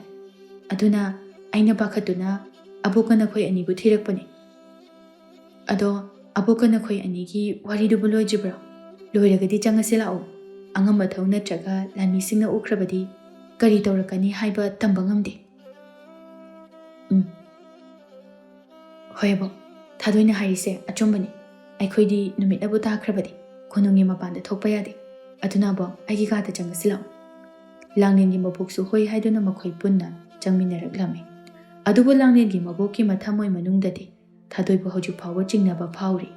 Mahaki saktam mahaki mawong mataw pumbada chingnaribani. Aduga nakal amarumdana thadoidi mahakna tawriba aronba pumba Langlenna khangkhre. Mana haiba mana tawba khudingmak hojiksu thajari khanbada mathamoida nungaiba amadi phawjarami. Asum tawna thadoisu magi kada changkhirami. Aduga Langlen amadi magi mabok makhoi anisu Langlengi kada pothanabagi damakta changlaklami. Ahingi matam oiraklabada Langlen amadi mabok makhoi ani phamungda hipna wari sanarai. Langlen nangna ngasai likiba wari dugi makha tanadi hojikti amuk hairaklo. Abo aina ngasai likiba wari duna loiri atai makha taba karisu leitri. Hai aina haibadi madugi matung nangna angang asibu manghankrage haina khalakkiba wakhal ado kadaidagi lakpano. Kanana nangonda adugum phattaba wakhal ado kanana taw haina insilakpan. Mahu kalaba phattaba hidak adubu sizinanaba nangonda kanana hairakibano haibado aingonda mayek sengna tamu. Langlen wakhal ngaha khalli aduga tapna khumlai. Abo thabak adudi ai isana itomda khanduna tawjakibani. Maduda kana amatana aingonda adumna taw haiduna hairakkibasu leite. Aina hanana ining thawna wafam asibu kaidawnungda lawsinbiraklaroi. Masagi ijat masagi thak yenglingai aibu kaidawnungda mana lawbiroi haiba hana khangbana. Aina thabak ase pangthokibani. Aduga hojiksu haibaga tawbaga ꯏꯅꯤꯡꯊꯧꯅ ꯃꯁꯥꯒꯤ ꯃꯔꯥꯜ ꯌꯥꯖꯗ꯭ꯔꯤꯕ ꯑꯁꯤ ꯑꯩꯕꯨ ꯂꯧꯁꯤꯟꯕꯤꯗ꯭ꯔꯤꯕ ꯑꯁꯤꯅꯤ ꯑꯕꯣꯛ꯫ ꯂꯥꯡꯂꯦꯟ, ꯅꯪꯅ ꯍꯥꯏꯔꯤꯕ ꯋꯥꯐꯝ ꯑꯗꯨ ꯑꯆꯨꯝꯕ ꯑꯃ ꯅꯠꯇꯦ ꯍꯥꯏꯕ ꯑꯩꯅ ꯈꯪꯏ꯫ ꯅꯪꯕꯨ ꯄꯤꯁꯛ ꯄꯤꯛꯂꯤꯉꯩꯗꯒꯤ ꯑꯩꯅ ꯅꯥꯎꯌꯣꯛ ꯅꯥꯎꯀꯣꯟꯗꯨꯅ ꯆꯥꯎꯔꯛꯄꯅꯤ꯫ ꯅꯪꯅ ꯑꯗꯨꯒꯨꯝꯕ ꯐꯠꯇꯕ ꯋꯥꯔꯦꯞ ꯑꯃ ꯂꯧꯕ ꯉꯝꯒꯗꯕ ꯅꯠꯇꯦ꯫ ꯃꯗꯨꯗ ꯀꯅꯥꯒꯨꯝꯕ ꯑꯃꯒꯤ ꯈꯨꯖꯤꯟ ꯊꯧꯔꯥꯡ ꯑꯃ ꯌꯥꯎꯔꯤ ꯍꯥꯏꯕ ꯑꯩꯅ ꯈꯪꯏ꯫ ꯑꯗꯨꯅ ꯑꯕꯣꯛꯀꯤ ꯂꯥꯡꯂꯦꯟ, ꯅꯪ ꯑꯕꯣꯛꯇ ꯃꯤꯅꯝꯒꯅꯨ, ꯑꯁꯦꯡꯕꯗꯣ ꯍꯥꯏ꯫ ꯑꯁꯦꯡꯕꯅꯤ ꯑꯩꯅ ꯍꯥꯏꯁꯦ ꯑꯕꯣꯛ, ꯀꯅꯥꯒꯨꯝꯕ ꯑꯃꯠꯇꯅ ꯑꯩꯉꯣꯟꯗ ꯑꯗꯨꯝꯅ ꯇꯧꯅꯅꯕ ꯍꯥꯏꯈꯤꯕ ꯂꯩꯇꯦ꯫ ꯑꯩꯅ ꯋꯥꯈꯜ ꯃꯨꯟꯅ ꯈꯟꯗꯨꯅ ꯇꯧꯈꯤꯕꯅꯤ꯫ ꯃꯁꯨ ꯅꯨꯄꯤꯒꯤ ꯃꯇꯧ ꯑꯁꯤꯗ ꯃꯍꯥꯛ ꯑꯁꯦꯡꯕ ꯋꯥꯐꯝ ꯑꯗꯨ ꯍꯥꯏꯗꯣꯛꯂꯔꯣꯏ ꯍꯥꯏꯕ ꯈꯪꯂꯗꯨꯅ ꯃꯕꯣꯛꯅ ꯑꯁꯦꯡꯕ ꯑꯆꯨꯝꯕ ꯋꯥꯐꯝ ꯑꯗꯨꯕꯨ ꯈꯪꯅꯅꯕ ꯎꯄꯥꯏ ꯑꯃ ꯊꯤꯕ ꯍꯧꯔꯛꯂꯝꯃꯤ꯫ ꯑꯗꯨꯅ ꯍꯥꯏꯔꯛꯏ, ꯌꯦꯡꯉꯣꯏ, ꯑꯕꯣꯛ ꯋꯥ ꯍꯥꯏꯒꯦ꯫ ꯉꯁꯤꯗꯤ ꯑꯕꯣꯛꯅ ꯋꯥꯔꯤ ꯑꯃ ꯂꯤꯒꯦ꯫ ꯑꯩꯁꯨ ꯅꯍꯥ ꯑꯣꯏꯔꯤꯉꯩ, ꯆꯍꯤ ꯌꯥꯝꯅ ꯅꯧꯔꯤꯉꯩ ꯅꯪꯕꯨ ꯄꯣꯛꯄ ꯅꯄꯥꯕꯨꯡ ꯑꯗꯣ ꯂꯩꯁꯥ ꯂꯩꯁꯥꯅ ꯃꯤꯔꯣꯟꯈꯤ꯫ ꯃꯇꯝ ꯑꯗꯨꯗ ꯂꯩꯈꯤꯗ꯭ꯔꯕ ꯅꯪꯒꯤ ꯅꯄꯨꯗꯣ ꯑꯩꯒꯤ ꯏꯄꯥꯅ ꯌꯥꯝꯅ ꯌꯥꯔꯝꯗꯦ꯫ ꯑꯩꯁꯦ ꯃꯤꯔꯣꯜꯂꯦ ꯍꯥꯏꯕ ꯈꯪꯂꯛꯂꯕꯗꯤ ꯏꯄꯥꯅ ꯑꯩꯒꯤ ꯏꯊꯛꯇ ꯁꯣꯏꯗꯅ ꯀꯔꯤꯒꯨꯝꯕ ꯈꯔ ꯇꯧꯔꯛꯂꯒꯅꯤ ꯍꯥꯏꯅ ꯈꯟꯕꯗꯒꯤ ꯑꯩꯅ ꯎꯄꯥꯏ ꯑꯃ ꯊꯤꯔꯛꯄꯗ ꯑꯉꯥꯡ ꯑꯗꯨ ꯃꯥꯡꯍꯟꯈ꯭ꯔꯒꯦ ꯍꯥꯏꯅ ꯅꯤꯡꯂꯝꯃꯤ꯫ ꯃꯇꯝ ꯑꯗꯨꯗ ꯑꯩꯒ ꯌꯥꯝꯅ ꯂꯨꯅ ꯇꯤꯟꯅꯕꯤ ꯏꯇꯥ ꯌꯥꯝꯅꯁꯨ ꯑꯩꯒꯤ ꯃꯇꯦꯡ ꯌꯥꯝꯅ ꯄꯥꯡꯕꯤꯈꯤ꯫ ꯑꯉꯥꯡ ꯑꯗꯨꯕꯨ ꯃꯥꯡꯍꯟꯅꯕ ꯍꯣꯠꯅꯕꯗ ꯃꯥꯅ ꯑꯆꯧꯕ ꯊꯧꯗꯥꯡ ꯑꯃ ꯂꯧꯕꯤꯈꯤꯕꯅꯤ꯫ ꯑꯗꯨꯕꯨꯅꯦ, ꯑꯉꯥꯡ ꯑꯗꯨ ꯃꯥꯡꯍꯟꯕ ꯅꯪꯗ꯭ꯔꯤꯉꯩꯗ ꯑꯩꯒꯤ ꯏꯄꯥ ꯑꯗꯨꯅ ꯈꯪꯂꯛꯄꯗꯒꯤ ꯑꯉꯥꯡ ꯑꯗꯣ ꯃꯥꯡꯍꯟꯒꯅꯨ, ꯑꯩ ꯑꯃꯗꯤ ꯅꯪꯒꯤ ꯂꯩꯈꯤꯗ꯭ꯔꯕ ꯅꯄꯨꯒ ꯂꯨꯍꯣꯡꯕꯤꯗꯨꯅ ꯑꯩꯈꯣꯏ ꯑꯅꯤ ꯂꯩꯕꯗꯣ ꯌꯥꯔꯦ ꯍꯥꯏꯅ ꯍꯥꯏꯔꯛꯂꯝꯃꯤ꯫ ꯑꯗꯨꯝ ꯇꯧꯗꯨꯅ ꯅꯪꯒꯤ ꯅꯄꯥꯕꯨꯡ ꯑꯁꯦ ꯄꯣꯛꯈꯤꯕꯅꯤ꯫ ꯑꯩꯁꯨꯅꯦ, ꯑꯩꯒꯤ ꯃꯔꯨꯞ ꯑꯗꯨꯅ ꯃꯇꯦꯡ ꯄꯥꯡꯕꯗꯒꯤ ꯅꯪꯒꯤ ꯅꯄꯨꯒ ꯊꯨꯡꯅꯔꯤꯕꯅꯤ꯫ ꯑꯩꯈꯣꯏꯅ ꯋꯥꯔꯛꯂꯕ ꯃꯇꯝꯗ ꯑꯩꯈꯣꯏꯒꯤꯗꯃꯛꯇ ꯃꯇꯦꯡ ꯄꯥꯡꯕꯤꯕ ꯃꯔꯨꯞ ꯑꯗꯣ ꯑꯁꯦꯡꯕ ꯃꯔꯨꯞꯅꯤ꯫ ꯃꯐꯝ ꯑꯁꯤꯗ ꯑꯩꯅ ꯅꯪꯒꯤ ꯅꯅꯥꯛꯇ ꯂꯩꯇꯕ ꯃꯇꯝꯗ ꯑꯩꯒꯤ ꯏꯍꯨꯠ ꯑꯔꯤꯡ ꯁꯤꯟꯗꯨꯅ ꯅꯪꯒꯤꯗꯃꯛ ꯂꯝꯕꯤ ꯇꯥꯛꯄꯤꯔꯤꯕ ꯅꯪꯒꯤ ꯃꯔꯨꯞ ꯑꯗꯣ ꯑꯕꯣꯛꯅ ꯊꯥꯒꯠ ꯋꯥꯍꯩ ꯈꯔꯗꯪ ꯍꯥꯏꯒꯦ ꯍꯥꯏꯗꯨꯅ ꯈꯜꯂꯤꯕꯅꯤ꯫ ꯑꯗꯣ ꯑꯕꯣꯛ, ꯑꯁꯨꯛ ꯀꯨꯏꯕ ꯃꯇꯝꯁꯦ ꯑꯕꯣꯛꯅ ꯊꯥꯏꯅ ꯅꯍꯥ ꯑꯣꯏꯔꯤꯉꯩꯒꯤ ꯑꯋꯥ ꯅꯨꯡꯉꯥꯏ ꯋꯥꯔꯤ ꯀꯌꯥ ꯑꯃꯗꯤ ꯂꯤꯕꯤꯈ꯭ꯔꯦ꯫ ꯑꯗꯨꯕꯨ ꯃꯁꯤꯒꯤ ꯋꯥꯐꯝ ꯑꯁꯤꯗꯤ ꯑꯕꯣꯛꯅ ꯉꯁꯤ ꯐꯥꯎꯕ ꯑꯩꯉꯣꯟꯗ ꯍꯥꯏꯗꯣꯛꯄꯤꯗ꯭ꯔꯤꯕ ꯀꯔꯤꯒꯤꯅꯣ? ꯂꯥꯡꯂꯦꯟ, ꯋꯥꯔꯤ ꯈꯨꯗꯤꯡꯃꯛ ꯃꯥꯒꯤ ꯃꯥꯒꯤ ꯃꯇꯥꯡ ꯃꯇꯝꯒꯤ ꯃꯇꯨꯡ ꯏꯟꯅ ꯍꯥꯏꯅꯕ ꯂꯤꯅꯕ ꯉꯥꯛꯇꯅꯤ꯫ ꯉꯁꯤ ꯅꯉꯣꯟꯗ ꯊꯣꯛꯂꯤꯕ ꯊꯧꯗꯣꯛ ꯑꯁꯤꯒ ꯑꯕꯣꯛꯀꯤ ꯍꯧꯈ꯭ꯔꯕ ꯋꯥꯔꯤ ꯑꯗꯨꯒ ꯃꯥꯟꯅꯕꯅ ꯑꯩꯅ ꯍꯧꯖꯤꯛ ꯅꯤꯡꯁꯤꯡꯂꯛꯇꯨꯅ ꯍꯥꯏꯔꯤꯕꯅꯤ꯫ ꯑꯗꯨꯅꯅꯦ, ꯅꯪꯅꯁꯨ ꯅꯪꯒꯤ ꯃꯇꯦꯡ ꯄꯥꯡꯕꯤꯈꯤꯕ ꯃꯤꯁꯛ ꯑꯗꯣ ꯀꯅꯥꯅꯣ ꯍꯥꯏꯕꯗೋ ꯑꯩꯉꯣꯟꯗ ꯍꯥꯏꯌꯨ꯫ ꯍꯣꯏ ꯑꯕꯣꯛ, ꯑꯩꯒꯤ ꯏꯇꯦꯡ ꯄꯥꯡꯕꯤꯈꯤꯕ ꯃꯔꯨꯞ ꯑꯗꯨꯗꯣ ꯑꯇꯩ ꯀꯅꯥꯁꯨ ꯅꯠꯇꯤꯌꯦ, ꯊꯥꯗꯣꯏꯅꯤ ꯑꯕꯣꯛ꯫ ꯃꯥꯗꯤ ꯑꯩꯒꯤ ꯑꯁꯦꯡꯕ ꯃꯔꯨꯞꯅꯤ꯫ ꯃꯍꯥꯛꯅ ꯑꯃꯥꯏꯕꯤ ꯑꯗꯨꯒꯤ ꯃꯅꯥꯛꯇ ꯑꯩꯕꯨ ꯄꯨꯕꯤꯈꯤꯕꯅꯤ꯫ ꯑꯁꯤ ꯍꯥꯏꯗꯨꯅ ꯂꯥꯡꯂꯦꯟꯅ ꯊꯥꯗꯣꯏꯅ ꯃꯉꯣꯟꯗ ꯑꯉꯥꯡ ꯑꯗꯨꯕꯨ ꯃꯥꯡꯍꯟꯅꯕ ꯍꯥꯏꯈꯤꯕ ꯑꯗꯨ ꯑꯃꯥꯏꯕꯤ ꯑꯗꯨꯒ ꯃꯥꯒ ꯈꯛꯇꯪ ꯋꯥꯔꯤ ꯁꯥꯟꯅꯈꯤꯕ ꯄꯨꯝꯕꯒꯤ ꯃꯇꯥꯡ ꯑꯗꯨ ꯃꯕꯣꯛꯇ ꯍꯥꯏꯗꯨꯅ ꯈꯪꯍꯜꯂꯤ꯫ ꯑꯗꯨꯒ ꯂꯥꯡꯂꯦꯟꯅ ꯑꯃꯨꯛ ꯃꯈꯥ ꯇꯥꯅ ꯍꯥꯏꯔꯛꯏ, ꯑꯗꯨꯅ ꯑꯕꯣꯛ, ꯊꯥꯗꯣꯏꯁꯦ ꯑꯩꯒꯤꯗꯤ ꯑꯁꯦꯡꯕ ꯃꯔꯨꯞꯅꯤ꯫ ꯀꯔꯤ ꯍꯥꯏꯕ? ꯀꯅꯥꯒꯤ ꯃꯔꯨꯞ? ꯀꯔꯤꯒꯤ ꯑꯁꯦꯡꯕ ꯃꯔꯨꯞ? ꯍꯥꯏ, ꯅꯪ ꯄꯪꯕꯁꯤꯕꯨ ꯑꯅꯤ ꯁꯨꯅ ꯂꯩꯔꯝꯈꯤꯒꯗ꯭ꯔꯣ ꯍꯥ? ꯀꯩꯅꯣ ꯑꯕꯣꯛ, ꯅꯪꯅꯁꯨ ꯍꯧꯖꯤꯛꯇ ꯃꯍꯥꯛꯇꯣ ꯑꯩꯒꯤ ꯑꯁꯦꯡꯕ ꯃꯔꯨꯞ ꯑꯃꯅꯤ ꯍꯥꯏꯅ ꯍꯥꯏꯈꯤꯕꯗꯥꯏꯅꯦ? ꯍꯥꯏ, ꯃꯗꯨꯗꯤꯅꯦ ꯁꯨꯞꯅꯇꯒꯤ ꯁꯥꯁꯤꯟꯅꯕ ꯋꯥꯍꯩ ꯑꯃꯈꯛ꯫ ꯌꯦꯡ, ꯑꯕꯣꯛ ꯋꯥ ꯍꯥꯏꯒꯦ꯫ ꯃꯥꯅ ꯅꯪꯒꯤꯗꯃꯛ ꯇꯁꯦꯡꯅ ꯈꯟꯕꯤꯕ, ꯇꯁꯦꯡꯅ ꯅꯪꯕꯨ ꯐꯍꯟꯅꯤꯡꯕꯃꯛꯇ ꯑꯣꯏꯔꯕꯗꯤ ꯅꯪꯉꯣꯟꯗ ꯑꯉꯥꯡ ꯑꯁꯤꯕꯨ ꯃꯥꯡꯍꯟꯈ꯭ꯔꯣ ꯍꯥꯏꯅ ꯍꯟꯖꯤꯟ ꯍꯟꯖꯤꯟ ꯍꯥꯏꯕꯒꯤ ꯃꯍꯨꯠ ꯑꯗꯨꯗ ꯅꯤꯡꯊꯧꯗ ꯑꯁꯦꯡꯕꯗꯣ ꯍꯥꯏꯌꯨ ꯍꯥꯏꯗꯨꯅ ꯏꯟꯁꯤꯜꯂꯝꯒꯗꯕꯅꯤ꯫ ꯑꯗꯨꯒ ꯑꯃꯨꯛ ꯀꯔꯤꯒꯤ ꯊꯥꯗꯣꯏꯅ ꯑꯃꯥꯏꯕꯤ ꯑꯗꯨꯒ ꯊꯥꯗꯣꯏꯒꯅ ꯅꯪ ꯌꯥꯎꯍꯟꯗꯅ ꯀꯔꯤꯒꯤ ꯏꯃꯨꯡꯗ ꯆꯪꯗꯨꯅ ꯋꯥꯔꯤ ꯁꯥꯈ꯭ꯔꯤꯕꯅꯣ? ꯀꯔꯤꯒꯤꯗꯃꯛ ꯃꯥꯅ ꯍꯤꯗꯥꯛ ꯑꯗꯨꯕꯨ ꯃꯍꯨ ꯌꯥꯝꯅ ꯀꯜꯂꯤ ꯍꯥꯏꯕ ꯈꯪꯅ ꯈꯪꯅ ꯅꯪꯕꯨ ꯁꯤꯅꯅꯕ ꯍꯤꯗꯥꯛ ꯑꯗꯨ ꯁꯤꯖꯤꯟꯅꯍꯟꯈꯤꯕꯅꯣ? ꯃꯍꯥꯛꯀꯤꯗꯣ ꯅꯪꯕꯨ ꯅꯨꯡꯁꯤꯕ ꯅꯠꯇꯦ, ꯅꯪꯕꯨ ꯃꯥꯡꯍꯟꯅꯕ ꯍꯣꯠꯅꯕꯅꯤ꯫ ꯃꯥꯒꯤ ꯃꯁꯥꯗ ꯅꯪꯕꯨ ꯀꯂꯛꯄ ꯌꯦꯡꯊꯤꯕꯅ ꯄꯤꯛ ꯊꯟꯕꯒꯤ ꯈꯨꯗꯝꯅꯤ ꯃꯗꯨ꯫ ꯑꯩꯅꯁꯨ ꯍꯥꯟꯅ ꯍꯥꯏꯈ꯭ꯔꯤꯕ ꯑꯗꯨꯅꯤ, ꯃꯗꯨꯒꯤ ꯊꯥꯗꯣꯏ ꯍꯥꯏꯕꯗꯣ ꯑꯩꯅ ꯐꯅ ꯎꯕ ꯉꯝꯗꯦ꯫ ꯃꯁꯤ ꯍꯥꯏꯔꯦ ꯍꯥꯏꯗꯨꯅ ꯃꯥꯒ ꯇꯤꯟꯅꯕ ꯌꯥꯔꯣꯏ, ꯂꯣꯏꯅꯕ ꯂꯦꯞꯄꯨ ꯍꯥꯏꯕꯗꯤ ꯑꯩ ꯍꯥꯏꯔꯣꯏ꯫ ꯂꯥꯡꯂꯦꯟ, ꯅꯪ ꯅꯁꯥꯅ ꯋꯥꯈꯜ ꯌꯥꯝꯅ ꯇꯥꯕ ꯌꯥꯔꯕꯅꯤ꯫ ꯑꯗꯨꯅ ꯊꯥꯗꯣꯏꯁꯦ ꯑꯐꯕ ꯃꯤ ꯅꯠꯇꯦ꯫ ꯃꯇꯝ ꯄꯨꯝꯕꯗ ꯅꯪ ꯃꯉꯣꯟꯗꯒꯤ ꯆꯦꯛꯁꯤꯟꯒꯗꯕꯅꯤꯀꯣ ꯏꯕꯦꯝꯃ꯫ ꯍꯣꯏ ꯑꯕꯣꯛ, ꯑꯩ ꯑꯕꯣꯛꯅ ꯍꯥꯏꯕ ꯄꯨꯝꯅꯃꯛ ꯈꯪꯂꯒꯅꯤ꯫ ꯐꯔꯦ ꯐꯔꯦ, ꯑꯗꯨꯗꯤ ꯅꯪ ꯍꯧꯖꯤꯛ ꯀꯔꯤ ꯇꯧꯒꯦ ꯍꯥꯏꯅ ꯈꯜꯂꯤꯕꯅꯣ? ꯑꯕꯣꯛ, ꯑꯩ ꯀꯔꯤ ꯇꯧꯒꯅꯤ ꯍꯥꯏꯕ ꯈꯪꯗꯦ꯫ ꯏꯅꯤꯡꯊꯧꯅ ꯑꯩꯕꯨ ꯂꯧꯁꯤꯟꯕꯤꯔꯛꯀꯅꯤ ꯍꯥꯏꯅ ꯈꯟꯕꯅꯤ꯫ ꯑꯗꯨꯕꯨ मानसु अइबु लौसिनबिद्रे अदुगा अइ अꯉꯥꯡ ꯑꯁꯦ ꯃꯥꯡꯍꯟꯕꯁꯨ ꯌꯥꯔꯣꯏ ꯍꯥꯏꯅ ꯑꯕꯣꯛꯅ ꯍꯥꯏꯔꯕꯅꯤꯅ ꯑꯩꯅ ꯍꯧꯖꯤꯛ ꯇꯧꯒꯗꯕ ꯑꯁꯤ ꯀꯔꯤꯅꯣ ꯍꯥꯏꯕ ꯈꯟꯐꯝ ꯈꯪꯗ꯭ꯔꯦꯕꯣ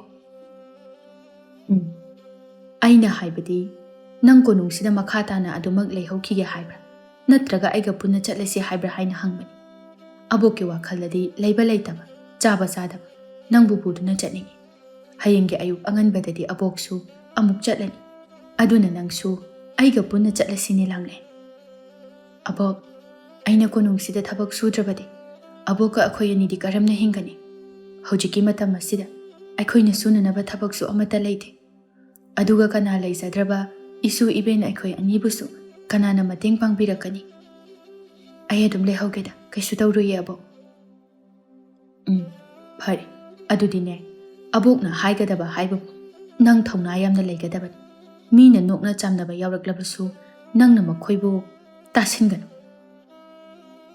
ꯃꯇꯥꯡꯅ ꯃꯇꯝꯅ ꯑꯆꯨꯝꯕ ꯄꯨꯝꯕ ꯁꯣꯏꯗꯅ ꯅꯣꯡꯃꯗꯤ ꯄꯨꯊꯣꯔꯛꯈꯤꯅꯤ ꯏꯁꯣꯔꯕꯨ ꯆꯦꯠꯅ ꯊꯥꯖꯕ ꯊꯝꯒꯗꯕꯅꯤ ꯑꯗꯨꯒꯅꯦ ꯑꯕꯣꯛꯀꯤ ꯂꯥꯡꯂꯦꯟ ꯅꯪꯅ ꯍꯦꯟꯅ ꯆꯦꯛꯁꯤꯟꯒꯗꯕꯗꯤ ꯅꯪꯒꯤ ꯊꯥꯗꯣꯏ ꯍꯥꯏꯕꯤ ꯅꯇꯥ ꯑꯗꯨꯅꯤꯀꯣ ꯃꯥꯅ ꯍꯥꯏꯕ ꯋꯥ ꯅꯪꯅ ꯀꯩꯗꯧꯅꯨꯡꯗ ꯊꯥꯖꯕ ꯊꯝꯅꯨ ꯃꯉꯣꯟꯗꯒꯤ ꯅꯪ ꯌꯥꯝ ꯆꯦꯛꯁꯤꯜꯂꯨꯀꯣ ꯏꯕꯦꯝꯃ ꯍꯣꯏ ꯑꯕꯣꯛ ꯑꯁꯣꯝꯗꯅ ꯊꯥꯗꯣꯏꯗꯨ ꯐꯠꯇꯕ ꯋꯥꯈꯜ ꯃꯌꯥꯝ ꯑꯃ ꯄꯨꯁꯤꯟꯗꯨꯅ ꯃꯍꯥꯛ ꯇꯨꯝꯊꯕ ꯌꯥꯔꯝꯗꯦ ꯂꯥꯡꯂꯦꯟꯅ ꯀꯔꯤꯒꯨꯝꯕ ꯑꯉꯥꯡ ꯑꯁꯤꯕꯨ ꯍꯦꯛ ꯇꯥꯏꯕꯪ ꯐꯥꯎꯔꯛꯈ꯭ꯔꯕꯗꯤ ꯃꯍꯥꯛꯅ ꯃꯍꯥꯔꯥꯅꯤ ꯑꯣꯏꯕꯗꯤ ꯁꯣꯏꯔꯔꯣꯏ ꯑꯗꯨꯅ ꯃꯍꯥꯛ ꯂꯥꯡꯂꯦꯟꯕꯨ ꯍꯥꯠꯇꯕ ꯌꯥꯗꯦ ꯎꯄꯥꯏ ꯑꯃ ꯅꯠꯇ꯭ꯔꯒ ꯑꯃ ꯌꯦꯡꯗꯨꯅ ꯂꯥꯡꯂꯦꯟꯕꯨ ꯃꯥꯡꯍꯟꯒꯅꯤ ꯍꯥꯏꯅ ꯈꯟꯗꯨꯅ ꯂꯩꯔꯝꯃꯤ ꯃꯍꯥꯔꯥꯅꯤ ꯂꯩꯁꯅꯥꯁꯨ ꯉꯁꯥꯏ ꯂꯥꯡꯂꯦꯟꯅ ꯍꯥꯏꯈꯤꯕ ꯋꯥꯐꯝ ꯑꯗꯨꯗ ꯃꯁꯥ ꯑꯗꯨ ꯂꯩꯇꯥꯅ ꯂꯩꯊꯣꯛꯄ ꯉꯝꯂꯝꯗꯦ ꯃꯇꯣꯝꯇ ꯋꯥꯈꯜ ꯃꯋꯣꯟ ꯈꯟꯖꯔꯝꯃꯤ